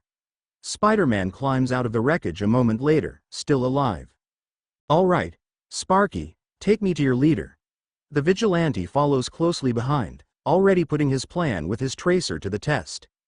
After battling the likes of Mysterio, Spider-Man expected to be led to an abandoned warehouse again per the usual villain hideout status quo. An industrial plant is close enough. and judging by the means of which the spider slayer enters the property, the owner of the place either rents cheap or not at all. The robot crawls through an already torn into metallic fencing, followed by its pursuer. Within a narrow peninsula of land is a brick building supported by landfill. Spider-Man separates from following his mechanical mascot for a moment, opting to find a different point of entry in order to remain stealthy. He crawls up the wall while searching for an unboarded window. When he does locate a way in, he goes about it very cautiously. Even though his spider sense hasn't alerted him to any trouble, he knows it's only a matter of time. Especially when he ventures into the building to get up close and personal. In doing so, he discovers mechanical parts no doubt intended to be constructed into more spider slayers. As a matter of fact, there's a reason the robots seem so familiar. Spider-Man lowers himself down to see that the dismembered parts come from UA's entrance exam faux villains. They're being rebuilt, reprogrammed, and repurposed. Spider-Man hears something distant and ducks down behind a crate containing machinery. It sounded strangely like a woman's voice. No, not an adult. A girl's voice. He thinks back to his close call with Shinso earlier. Hatsume stormed off with a temper and a motive while having access to these spare robot parts, he thinks. Maybe there's a connection there. He figures there's no point in waiting around to find out. Spider-Man hops up to the walls again, taking to his usual vantage point tactics. And it's there that he sees the source of who spoke. As he thought, it appears to be a girl. She's seated in some sort of hover chair while she tinkers at a table. And on that workstation alongside widgets and tech is a cell phone. She's talking to someone. There's no way it can lead back to us. The suspicious girl speaks assuredly to whoever is on the other side of the phone. Don't worry. We won't get caught.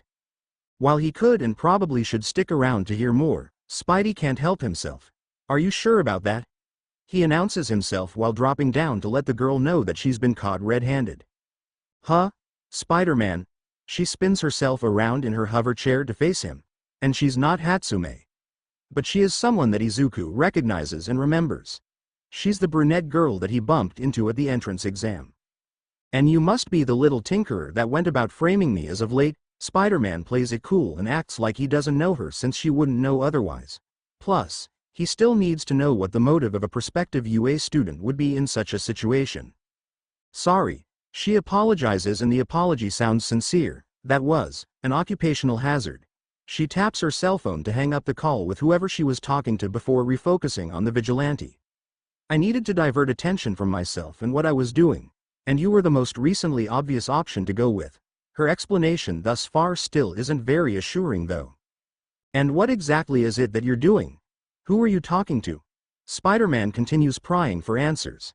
He doesn't want to spring into action without getting all the facts first. Even with whatever lingering doubts or concerns that he may have. The tinkerer hesitates, uncertainty flashing across her face as she glances back at her phone. I wouldn't expect you to understand.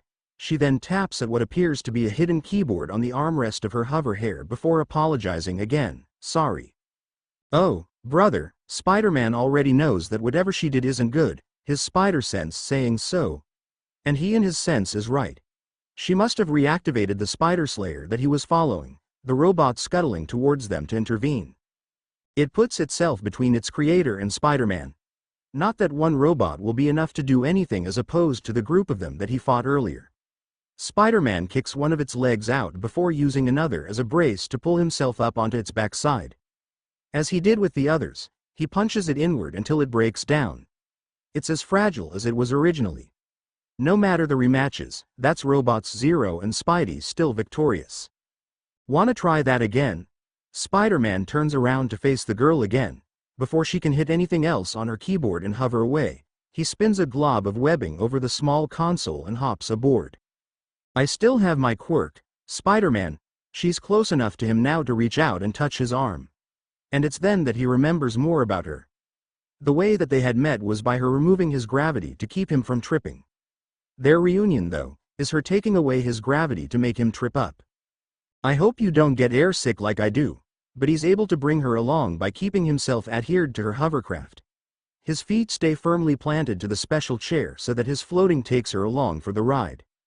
Now that you mention it, the girl's face gets a little green as her already chubby cheeks blow up even bigger. She's holding back from puking. And until she releases her Quirk's hold on them, she stays sick like that. Now that we've got that out of our system, wanna finally explain all of this to me? Spider-Man crosses his arms over his chest when he sees that the girl has essentially tuckered herself out. She nods, albeit still reluctant about doing so, though she must realize she doesn't have much of any other choice and relents. I did it for my parents. They were who I was talking to on the phone, she solemnly starts. Noticing her pause, Spider-Man tries to help her along. He guesses, they put you up to this? No.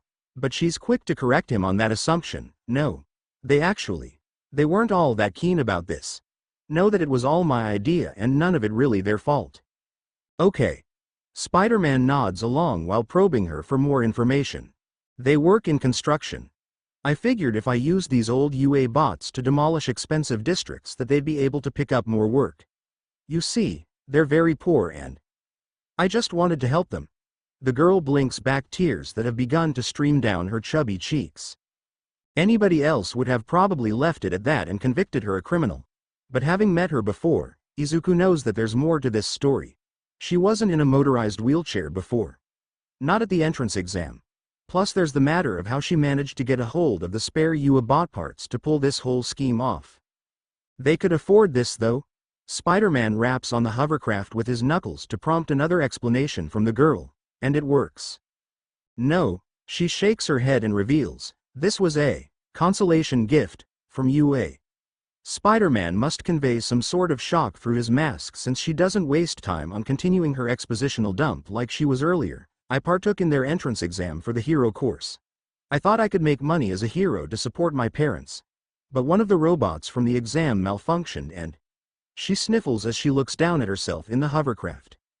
Spider-Man realizes that she must have been severely injured during the exam thanks to Electro's tampering. If she was paralyzed from the waist down somehow, then it's no wonder why she would give up her dream of becoming a hero. What did they do about it?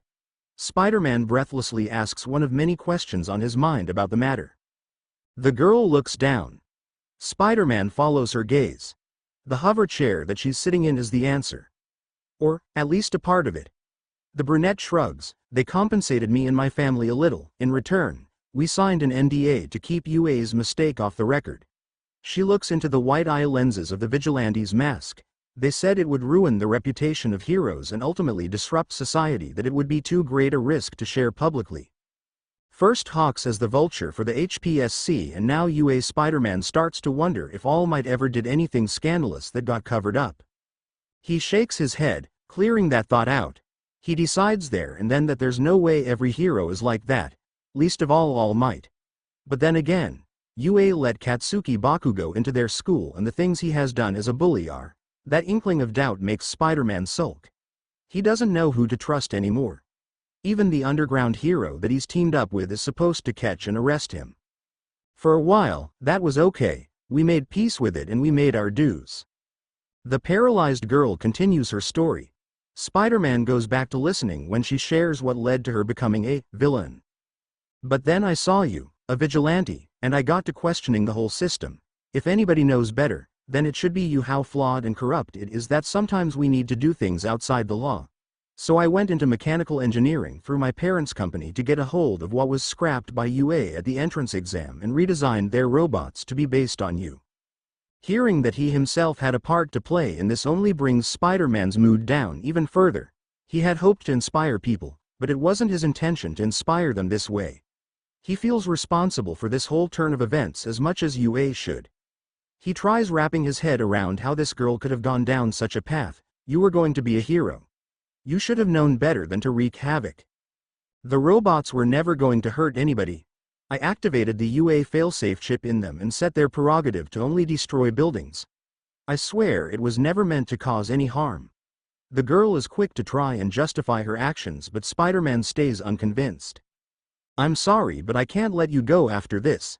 He uses a web line to snatch and yank the girl's phone to his hand before passing it to her. You might want to call your parents back and tell them. The girl looks like she's about to continue protesting, tears welling up in her eyes until they stream down her cheeks, but she winds up surrendering peacefully. Remorseful for her actions, she nods and accepts Spider-Man's offer to at least speak with her parents before being taken into custody. Returning to school when classes for the day are already over might not have been the best idea. Izuku finds himself being escorted to the principal's office. Not even Shinso's cover story that he got terrible diarrhea from the cafeteria food was able to spare him the remedial trip apparently. Probably because the staff checked the restrooms and didn't find him there. Plus it's hard to believe the pro-hero lunch rush's cooking could cause stomach problems. Izuku can't be too mad at Shinso though since his friend did at least try. He expects expulsion, and that's somehow only the least of his worries once his mother finds out. Izuku's double life was bound to cause problems with his schooling, he had figured as much, but he hadn't imagined that it would come to such a tipping point already on his first day. He sighs. He drags his feet. He sulks. Typical teenage angst. Hound dog. The pro-hero school staff escorting him must see and deal with it enough to not be fazed by it. After hearing Ochako Uraraka's story, he had later learned during her arrest that this is the Tinkerer's real name. There's a small part of the boy's brain that tells him this is for the best. He doesn't want to be associated with UA if it's in any way shady, as she said. There's always hero schools like Shiketsu or Ketsubutsu that he can try applying to instead. He'd be able to avoid any further encounters with Katsuki or Itsuka as well. Though, he would have liked to try clearing things up with the latter half. Hound dog stops and holds the door open for Izuku once they reach their destination. After some courteous thanks and bows, he's led into the principal's office. Izuku walks in with his eyes closed as he takes a deep breath. He prepares himself for the worst. Once he exhales, he reopens his eyes. He expects to find an expulsion letter in front of him. What he finds instead is a police badge. Izuku stops short. A police detective stands idly by to greet him. Suddenly, he starts to reconsider the reason for why he was brought here. He worries that they may have deduced something about his secret identity. Then again, his spider sense hasn't triggered or warned him of anything that would make this feel like a trap. He has to do something very difficult after his recent revelation from Uraraka. He has to trust UA's intentions. Across the way, separated by a desk, is the Hero School's principal. It's not a shock to anyone versed with hero media like Izuku, but it is surreal to see firsthand. The tall tales are true that the head of UA is not human but indeed some sort of animal with human intelligence. It's half the height of Izuku and what part of it isn't covered by a business suit is covered in white fur. Izuku's eyes stare into beady black eyes, one of which is glossy from an old injury that has scarred over. "How nice of you to join us, Mr. Midoriya." The critter carries a cheerful chirp to its voice as it gestures with its paws to a set of lounge chairs. "Please, you and Detective Naomasa should sit down." Izuku glances over at the detective he has yet to have a formal introduction with, but obliges anyways. Naomasa does the same, but with a slight smile. "I'm sure you have questions as to why I'm here. Funnily enough, it's because I have a few questions for you too." Naomasa crosses one leg over the other as he gets comfortable. Izuku swallows his initial retort, thinking better of himself to say anything rash. "Oh? Am I in trouble for something?" He instead chooses to continue acting oblivious. "Not necessarily," the detective keeps his answer vague. "Is principal, on the other hand, chimes in with a different response. Likely not with Detective Naomasa. As for being late to 2 and then skipping the remainder of your classes." Izuku nervously wriggles in his seat as he prepares to be reprimanded as initially expected. "Well, that can wait. Or, perhaps, we shall manage to kill 2 birds with 1 stone." Izuku has his expectations subverted once again. In his confusion, he only gets further confused. Especially when the principal chuckles as though just telling a joke and the detective groans. It makes a little more sense when Naomasa elaborates a little. "I'm here in partial regard to the vulture case with Hawks." "Hawks? What do I have to do with that?" Izuku avoids making eye contact with either of the two when his reason for thinking this might actually have something to do with Spider-Man becomes a little more justified. Naomasa uncrosses his legs in order to lean forward a little. "Well, it's public information that you take pictures for Juka News, most notably, pictures of Spider-Man, and Spider-Man is notoriously known for being a part of the case pertaining to Hawks." Izuku bites his bottom lip to keep from blurting anything out that he might regret as he listens to what led the detective to him. "While the photojournalist who broke the story behind Hawks denies your involvement, it's all but confirmed by his checkbook and my Quirk that there's more going on there." Izuku stiffens up at the mention of the detective's quirk. There's no telling what it is or how it can confirm or deny Tokuda's telling of events, but there's a good likelihood that it will work on him too. I'm not sure what to say. He tries not to give away too much while still feigning innocence. It's a sensitive matter that requires anonymity amongst the staff, and I need to honor that even if I am a freelancer. Naomasa hums, as though actually taking that line of reasoning into consideration. But when he asks, "Did you sign an NDA?" it's clear that he, like UA, knows what limits the law bends before breaking apparently. Why? Izuku notices the detective's facial expression subtly shifting. Yes. He knows while dragging it out that he gave the wrong answer. Naomasa sighs. He shares a look with the principal, who has quietly been observing with its paws clasped together. Okay. Midoriya. The detective returns his focus to Izuku and delivers spine-shivering news to the boy. I suppose I should tell you that my quirk is a form of lie detection. I know what you told me just now was a lie. Izuku has to clench his jaw to keep it from going slack. The last thing he wants to do right now is react to that information more than he probably already has. While he'd ordinarily be super enthused about the detective's quirk, he knows now is not the best time to geek out either. He has to do his best to continue playing it cool. Not to worry though, Naomasa placates some of the boy's concerns by saying, "I don't really care whether or not you signed an NDA or why you lied about it." Though there's still plenty of concerns left to have, as he adds, that was just a precursor for the fact that you tend to put yourself into dangerous situations in order to get these pictures. All of them relating somehow to Spider-Man. Izuku carefully considers his response. He doesn't know whether or not the detective's quirk only registers yes or no questions or what other type of technicalities he may be able to scrape by on. So he tries to test his theory on it, even now in the midst of potentially getting caught. Unable to avoid doing quirk analysis on some scale, he answers, "I guess I'm just lucky. Once is happenstance, twice is a coincidence, and the rest." But Naomasa doesn't need to rely on his quirk to pull the truth out of somebody, not when he's been working in the line of law enforcement for years. "I'm sure you know that vigilantism is illegal.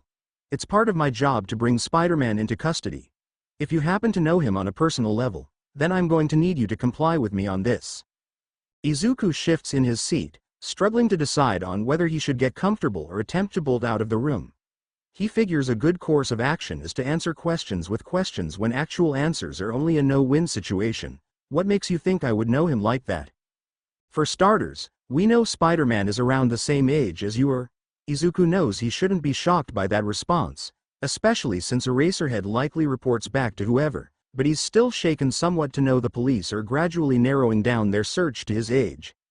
"Secondly, that's the most plausible explanation I can come up with as to how you manage to get an inside scoop every single time Spider-Man shows up somewhere.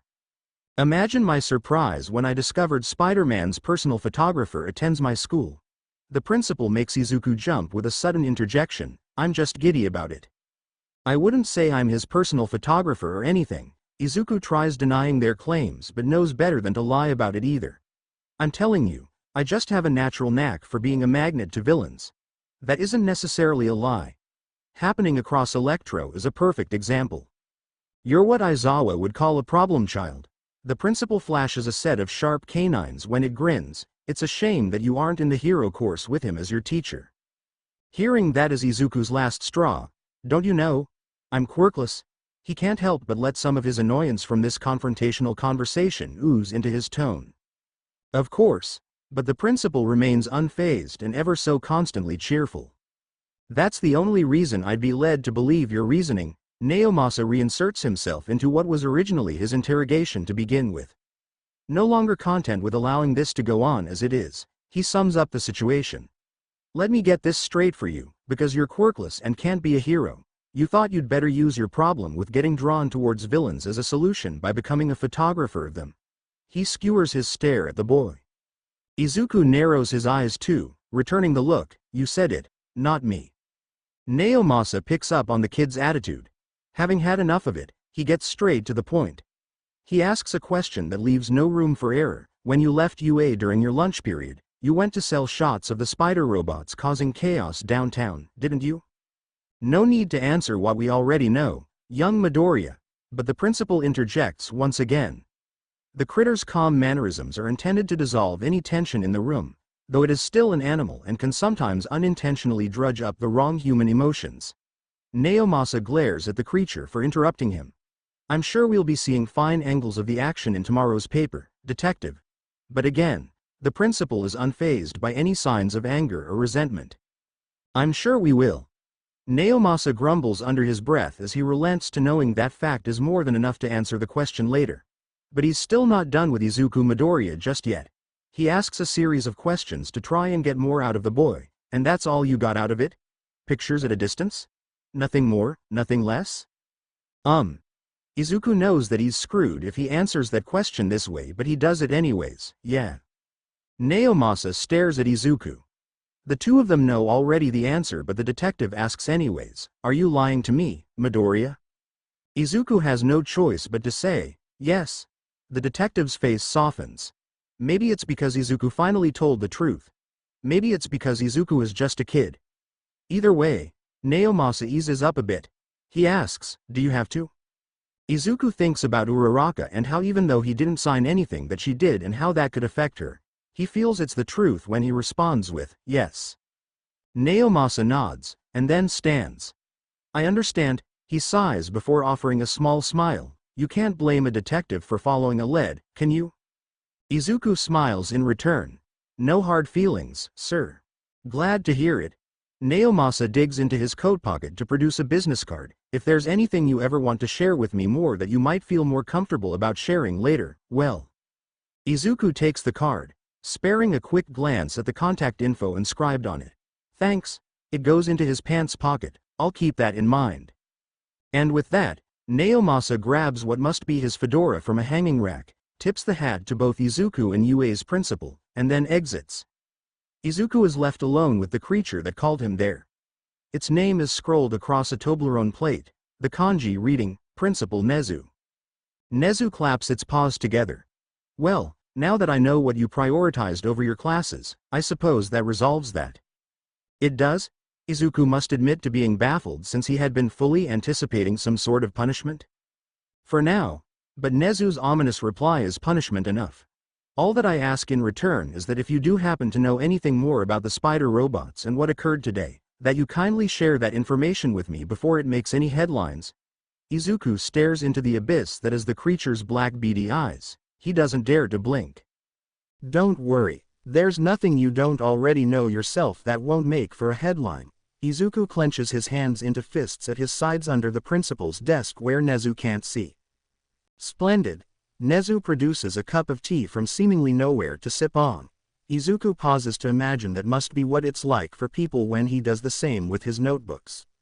But his mind quickly returns to UA's principal when he hears the creature continue talking. Next time that you wish to dismiss your classes for other duties though, please try to be more considerate and communicative. Izuku nods in response. He can come to a temporary compromise if it means eventually exposing UA the same way that he did to Hawks and the Commission. Sometimes it takes doing things from the inside and being patient. He doesn't know if he can trust Eraserhead, but he imagines the underground hero would agree with that sentiment. Nezu reveals its pointed set of teeth when it grins again while saying, we wouldn't want any more misunderstandings. His phone slips through his fingers and out of the palm of his hand. It falls, its protective casing making it bounce when it lands on the table beneath him. Among several other cafeteria clatters of silverware and trays, it goes unnoticed by fellow students of the school. All but the one across from Izuku who stares at him more curiously than usual. Shinso pushes his food aside to get a good peek at what's on the cell phone's screen. Izuku doesn't try to hide it nor does he do anything to stop his friend from looking. Oh, Hawk's trial is over. Shinso dismisses what he sees in the Open Hero feed tab as no big deal. As a matter of fact, he appears more relieved than bothered by it like Izuku is. Maybe now everyone will finally shut up about it. Shinso goes back to picking at his lunch with his fork. Izuku, on the other hand, has lost his appetite. I can't believe that he was cleared of charges. He retrieves his phone to reread the article in case there's something that he missed. They're even letting him keep his hero license. Shinso shrugs, still not comprehending what there is to be upset about. His alibi is that he was working undercover for the HPSC, There's a pause to chew and swallow a bite of food, and then comes an additional justification. Underground heroes do things like that all the time. Izuku opens his mouth to argue, but maintains an amount of self-control to not say anything that would raise too many questions. It's not like he can share the fact that Hawks should have received a count for a murder charge when the only witness to Swarm's death was himself under the guise of Spider-Man. I just think that they should have spent more time looking into it is all. Izuku has no choice but to let it go. He could instead accuse the HPSC of being corrupt, but he has just about as much evidence to attest to that as he does UA being corrupt. Shinso hums, waiting to swallow the food that he's chewing before answering. Hawks is not only ranked in the top 10, but the top 5. Why should anyone be surprised that he's getting a pass? That in itself is a valid point too that Izuku will have to admit he should have seen coming by now. Uraraka had said something similar about the fragility of the public's view on heroes and how that image is being maintained even if it means hiding the less than heroic qualities of heroes. Izuku puts his phone away as he gets serious about the conversational topic. Heroes aren't any more above the law than villains. He feels that he needs to vent his frustrations a little. That's funny coming from a guy who takes pictures of someone outside the law, but the wind from that ventilation gets knocked right out of him when Shinso makes a good counterpoint. Izuku's cheeks slowly turn a shade of red. Spider-Man might be a vigilante, but at least it's clear that he's trying to help. He tries not to sound too defensive or embarrassed when he thinks about the slight double standard. Shinso doesn't dispute the matter, but he doesn't support a side either. I dunno, man, opinions are pretty split on M. He mostly stays contemplatively neutral about it all. The enigmatic character does come from quite a pretty gray area within the black and white of it all after all. Regardless, same goes for Hawks lately. Izuku figures that it's best that he moves the topic away from Spider-Man and back to Vulture. He doesn't want another close call with anyone potentially linking him to his vigilante persona any more than he already is. And I think someone needs to set the record straight if it's not going to be our court system, so he also takes this as an opportunity to try to slip away. And are you implying that someone is you? Shinso notices his friend's body language has changed as he eyes Izuku up and down. It's not been that long they've known each other and he's already caught on to the signs of when Izuku intends to run out. Well, I mean, Izuku hesitates to stand up without an excuse for himself, and so he first thinks of what to say before attempting to go. This whole thing started with photo evidence. He figures his best bet is giving himself an alibi for it. Shinso scoffs with disbelief. So you're just gonna ditch class again, on your second day after you already skipped the first? Izuku thinks about what his friend is pointing out. He was lucky the first time, but skipping school 2 times in a row is a gamble. I'll only miss 1 class this time and not the whole rest of the day. He decides to set a rule for himself that will make for a decent compromise between the responsibilities of his double life. Like that's any better, but Shinso is still skeptical about it all. It's easy for Izuku to imagine his friend as a little angel on one of his shoulders while Spidey is the devil on his other side. Izuku forces down a groan, trying to keep his composure as he gets angsty about wanting to leave already. Are you gonna vouch for me or not? He skips the debate and asks Shinso directly if he's going to have help on this one or if he's going it alone. And though Shinso looks torn on agreeing to support his friend in doing something ill-advised, the tired boy ultimately gives in. I don't think the diarrhea alibi is gonna work again. He cups his chin like he's trying to think of an alternative excuse to use. Why is that your go-to? And Izuku has to wonder why it's so difficult to come up with something other than stomach issues. Shinso just shrugs, unsure of it himself. Izuku slaps a palm to his forehead. Look, Principal Nezu and I came to some kinda understanding the last time, so just tell them the truth. He drags the hand down his face until it slides off so that he can see Shinso is listening. Fine, and judging by Shinso's crossed arms, he unhappily is. Just don't blame me if you wind up falling behind. Oh, don't worry. Izuku turns to go, already pulling at the hem of his shirt to get at the web-patterned spandex beneath it. I only plan on getting ahead this time. Gray glistens from sidewalk grounds to towers touching the sky, shimmering sunlight radiating right across it all. Pedestrians pass and cross traffic-trimmed roads that blend red and green streetlights with the sun's natural glow. It's admittedly a perfect picture of a functioning city if crime or villains were of no concern. For the civilians casually going about their day, that may as well be the case, because this is the district that the pro-hero Hawks usually patrols.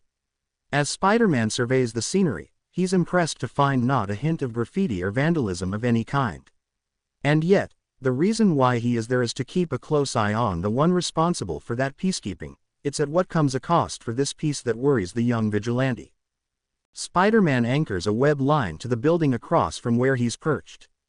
After a testing tug to make sure it holds, he uses the grappling system as a means to carry himself across the street from above it. He goes about doing this every so often to check on every block individually.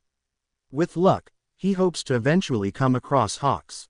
And while the licensed hero is typically aerial, the concealment of buildings is also an attribute to what the vigilante intends to be a stroke of luck too. With the Midoriya misfortune, he probably shouldn't be gambling like that, but it's not like he has any alternative options. Then again, if he's spotted, then a direct confrontation over trailing Hawks can be on the table too. At this point, the vigilante is willing to take anything. If the HPSC agent discovered his spider tracers before then, it's not very likely to work a second time, and that means he'll have to get creative about this. Truth be told, he isn't entirely sure what his plan is. He thought he'd just wing it with Hawks, pun intended. But that could also be why he needs to spend more time in school rather than doing this. There's still a lot that he needs to learn. And even if he's not in the hero course, he imagines the hero school will help in some areas. Speaking of which, he made a promise to not miss more than one class, and now it's looking like he might have to break that promise. He doesn't want to make this a waste of time by giving up already. He has half a mind to shoot Shinso a quick text that he'll need another vouching. But he knows better than to test the shakiness of their friendship after having already put the sleep-deprived boy through enough of his Spider-Man shenanigans. He just has to let things play out naturally, and so be it what happens with his classes, he figures. In the meanwhile, he finds a way to occupy his time waiting for an answer. The vigilante hears a scream a few blocks back. With Hawks nowhere in sight, he takes up his friendly neighborhood duty to go lend a helping hand. Spider-Man swings the way that he came from to check out what all the commotion is about. When he gets there, it's just in the nick of time to catch the crime in progress. A typical run-of-the-mill purse snatching reflects in the lenses of his mask. But before Spidey can get involved, somebody else saves the day. Spider-Man pulls back, taking cover behind a billboard that advertises some perfume promotion with Uwabami. He watches as the man of the hour himself catches the criminal below. Hawks has arrived, swooping the thief up and returning the purse. It's odd to see the hero doing hero things again after having fought Hawks in the Vulture guise, but he recognizes the movements just the same. After Hawks finishes up with the foiled theft, the hero takes to the sky again. Spider-Man pursues at a distance. Without being able to rely on his spider tracers, the vigilante relies on the old-fashioned way. Trailing bad guys for evidence is a lost art. What exactly it is that he's looking for or hoping to find, he doesn't really know, but he's sure he'll know when he sees it. So Spidey stays creeping on a creep. Until Hawks soars up and beyond just the skyline. The hero disappears within the clouds above. The vigilante is stuck staring upwards, unable to follow. His webs can't carry him anywhere without something to attach to. It's times like these that he wishes he had wings in his armpits or something. Now what? Spider-Man mumbles aloud to himself what he's thinking, since he's bound to lose Hawk's trail at this rate. But as he's caught looking one way, he soon discovers that he should have been bird watching from another. A single crimson feather floats down from above, its seesawing sway alerting him to a presence behind him. Spider-Man whirls, crouches low, and cocks one arm back. Only because his spider sense didn't alert him does he not do anything rash. But there's still the fact of the matter that Hawks has turned the tables on him. The hero hovers directly over the vigilante. Hawks folds his arms across his chest, crossing them like a disappointed senpai of some sort. "I thought I told you to give it up, kid." His hero uniform is a stark contrast to his vulture armor. His wings aren't covered by green steel, red plumage flapping every so often to keep him airborne, and his face isn't concealed by a helmet but is much so exposed for everyone to see. But Izuku has seen the hero's appearance as much as he has heard what the hero just said before. The boy thinks back to a particular doctor, the first time that he heard it. You wouldn't be the first one to tell me that. He obviously never took that advice seriously from anyone. Hawks hums, considering the vigilante's response. So what do you think you're doing here then? But he ultimately decides to just skip to the point. Spider-Man stands up so that he can openly point an accusatory finger at the presumed hero. You might have everyone else fooled, but I know better. The boy's voice darkens to a deeper tone despite his youth as he growls lowly under his breath. I saw what you did. He thinks back to the burning bees that had made up a hive-minded being. Killing is what separates the heroes from the villains. He puts it point blank and simple why he'll never let the straight-up murder go. Hawks holds a blank expression, hiding his emotions well if he feels any way bothered or disgruntled by getting called out. Look, I hate to shatter your perfect image of what being a hero is, and I know you're just a kid, so I don't expect you to understand. But there are some crimes that can't be stopped with a strong right hook. Even the man's voice is a monotone mystery that Spider-Man can't get a complete read on. But Spider-Man has no problem showing his emotions for the both of them. Why not? It seemed to have worked pretty good on you. His retort is meant to be a verbal blow as much as his physical swings hurt when they had previous confrontations over conversations. Cute. Hawks actually has enough gall to smirk with amusement, though his smile drops just as quickly as it appeared. But really, you aren't taking the time to consider what a worldwide network like the Yakuza truly is. Even if we were to lock away the whole lot of them, there's a next of kin in line to take their place, and that's not if they don't make bail or get off scot-free in court. Oh, you mean like you did? Spider-Man continues being a cheeky little shit. It's what he does best, after all. Hawks sighs and shakes his head. Maybe if you took heroic studies to earn a license, you'd be better informed and less naive. But the verbal jabs must be working since the man loses enough of his composure to try firing back with his own. I dunno. Spider-Man shrugs and uses the gesture to spread those same arms out in a presentable format. I seem to be doing pretty well for myself. Not for long. Hawks plucks a feather each from either side of his wings. Spider-Man's spider sense starts to tingle when the quills elongate and sharpen into dual-wielded swords. Vulture or not, vigilantism is illegal. Hawks smirks again, this time not bothering to lose the smile, and I'm permitted to take you down. Spider-Man quickly tries to get the last word in before he can get attacked. Are you sure that's not an excuse for some personal bias towards me?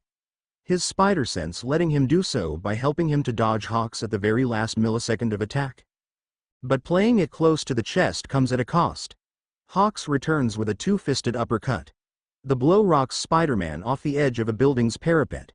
He plummets, trying to catch his wind while winding in the wind itself. Hawks gives chase and they're soon both dropping through the air. With one massive blow from the hero to the vigilante, it's the hero that stops in the air. Hawks hovers with a sharp snap of his huge wings. Happy landings. It's his turn to make a witty remark while having the advantage in combat.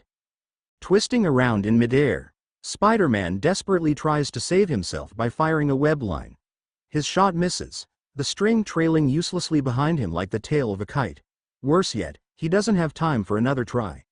And even if he did and his webbing were to catch, it would not very likely be able to hold at this speed anymore. Spider-Man braces his body before it crashes through the roof of an apartment complex. It doesn't help him very much to be prepared for the rough landing. It still hurts. A whole lot. But yet, he can't allow himself to lay there and complain either. Spider-Man forces himself to get back up, only making a compromise with his body's aching protest to audibly groan those same protests at moving. He pauses when he hears a startled gasp. Spider-Man turns around to see a family of 4 crowding together in a corner. They're reasonably scared of him. Hoping to alleviate some of that fear, he tries cracking a joke to go along with what might be cracked ribs. I swear I'm only dropping in for a second. Spider-Man holds true to that promise and vaults himself out from the hole that he entered. Ready for round 2, Spider-Man uses 2 sets of web strings to give himself a short slingshot burst up. He snags the end of a flagpole and loops himself up and over it. Once perched there, he poses a balancing act that allows for him to spring off at any given moment should he need to. And considering he's facing someone who earned placement as the 3rd top hero, he'll likely need to. Hawks swings one of his feather blades to make Spider-Man dismount from the flagpole. When that second specialized sword follows through, it's only Spidey's danger sense that lets him know the first was a feint to lure him in. The vigilante volleys over the hero in order to evade getting cut into. Resorting to underhanded tricks already? Spider-Man taunts his opponent for trying out unhonorable tactics straight from the start. Considering who he's dealing with though, he's not all that surprised. An underworld operator is sure to fight dirty. Hawks rebounds, kicking off from an invisible non-existent springboard to somersault his body and get his wings to glide him forward. Seeing the aerial maneuver in action, Spider-Man swings back the other way in order to counter it with his own display of skill. The two perform an acrobatic dance suspended within the sky, their shadows choreographing every movement across buildings that the sun reflects through window panes. Hawks takes a swipe at Spider-Man with his left quill blade. The right side carves down. Evasive movements from the vigilante eventually give way to the hero getting too hasty with those sword swings.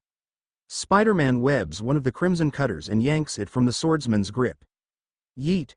The boy bests the man in close combat by tossing the weapon. Hawks is left with only one feather cutter now. He grips it with both hands so that he doesn't lose it and now leads his attacks with broader swings. The wide arcs make Spider-Man dodge further back, some of those dodges requiring web lines to pull himself far enough away. Hawks sees this and seizes the opportunity by hacking at one of the strings that keep Spider-Man suspended with him over the city. The vigilante bounces out of range, trying to get his wind, and doesn't get it. Hawks chases Spider-Man, the hero slashing at air. Spidey spins a web line to catch himself, not on any of the buildings, but on Hawks. When Spider-Man pulls himself back up, he pulls Hawks down. The two collide and Spider-Man kicks off of his opponent to keep his momentum. Down below, civilians watch with awe as the two duke it out above them. From their perspective, it seems that the menace Spider-Man is engaged with a pro-hero. A few of the onlookers who aren't using their cell phones to record the battle took it upon themselves to dial 911. And thus, police arrive to aid Hawks and help capture the menace wanted for vigilantism. When cop cars cruise on scene, a few officers get out to clear away civilian traffic. Amongst the police who responded to calls about Spider-Man is Detective Tsukachi Naomasa. He steps out of his own vehicle, but only partially, keeping one leg half out the open door and his other side in the car. He wants to be able to instantly give chase if the fight moves elsewhere. Attached at his hip are Quirk suppressing handcuffs that he plans on using one way or another. Spider-Man flips away from Hawks, noticing the commotion that the two of them are causing. It hadn't crossed his mind that reinforcements might arrive for what the public perceives as the good guy in this situation, and that's if he's fortunate enough to not have to fight an actual hero alongside Hawks. As much as he hates to think it, he starts to consider retreating. But not without first tagging Hawks with a spider tracer again. It might get discovered like the last one, but it's worth the try. But between the distraction of what's happening beneath them and his close proximity to his enemy, Spider-Man's spider sense can't save him from getting suddenly stabbed in the stomach. Hawks saw an opportunity and took it. The feather he's using may as well be an actual blade made of metal, the sharpened sword piercing right through its victim.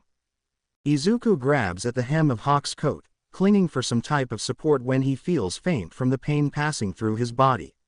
When he does, his wide eyes stare through broad mask lens into the eyes of the man who stabbed him. What Hawks sees is a scared boy despite the face covering, and he finds himself faltering.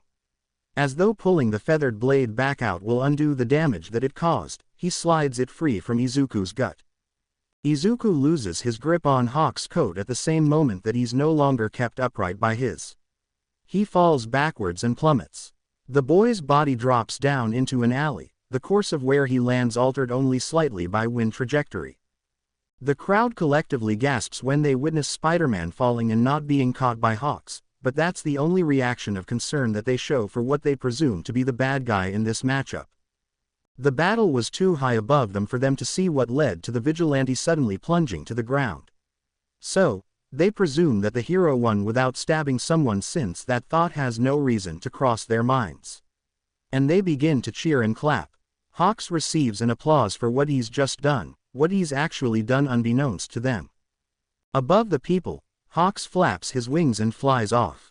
He doesn't come down to showboat or sign autographs like he typically does. He doesn't even go to check on where Spider-Man landed. And so, Naomasa ignores the clapping civilians and pushes his way past the crowd to get at where he saw Spider-Man fall. Heroes are always leaving the police to clean up their messes for them. This particular instance is somehow both no different and also very different. Because what Naomasa finds when he runs down an alley is not an unconscious criminal but a severely injured child. The underage vigilante lays in a pile of trash, where they landed hard enough in a dumpster to break it wide open, causing garbage to spill out across the ground. Spider-Man, who's just a young boy, holds his bleeding stomach like many fellow officers Naomasa has seen get shot in the field before. Christ, kid, you need a doctor. Naomasa's first instinct is to radio in for an ambulance. But when a glob of webbing covers the receiver on his belt, he's not able to contact anybody anymore. Oh, I'm sorry, is this our stab wound? Spider-Man's sense of humor is misplaced as much as his footing when he tries to get himself to stand up. He staggers and stumbles but catches himself by bracing his shoulder against a wall. Realizing that this is a delicate moment in which who he's dealing with most certainly has a flight or fight response going on currently, Naomasa draws back a bit. He raises his hands up away from his belt to show he isn't reaching for anything on it anymore and holds them steady. Just as cautiously gentle and careful, the detective speaks with a delicate tone. You could die if you don't get medical attention. Spider-Man stops and looks down at where he's been keeping pressure applied to a wound that's currently leaking blood. Yeah, you got a point. His voice is a little fainter as his shoulder slips and slides off the wall that he was using as a crutch. Naomasa steps forward, prepared to catch the boy who he believes to be passing out. But the detective is surprised to find out that is not what's happening right now. Spider-Man leaps over Naomasa's head in a single bound. Naomasa spins around and watches as Spider-Man scuttles up the wall that had been behind them. He allows himself only a single second longer to process what just happened. Then, he does away with his awe of the boy's resilience to evade capture with a severe injury, and gets to work on both trying to chase the kid down while simultaneously trying to save the kid's life. Naomasa rips the webbing off his walkie-talkie and presses down on the receiver to speak into it. Get me an APB on all hospitals that receive patients with stab wounds. To be continued. I hope you enjoyed this story.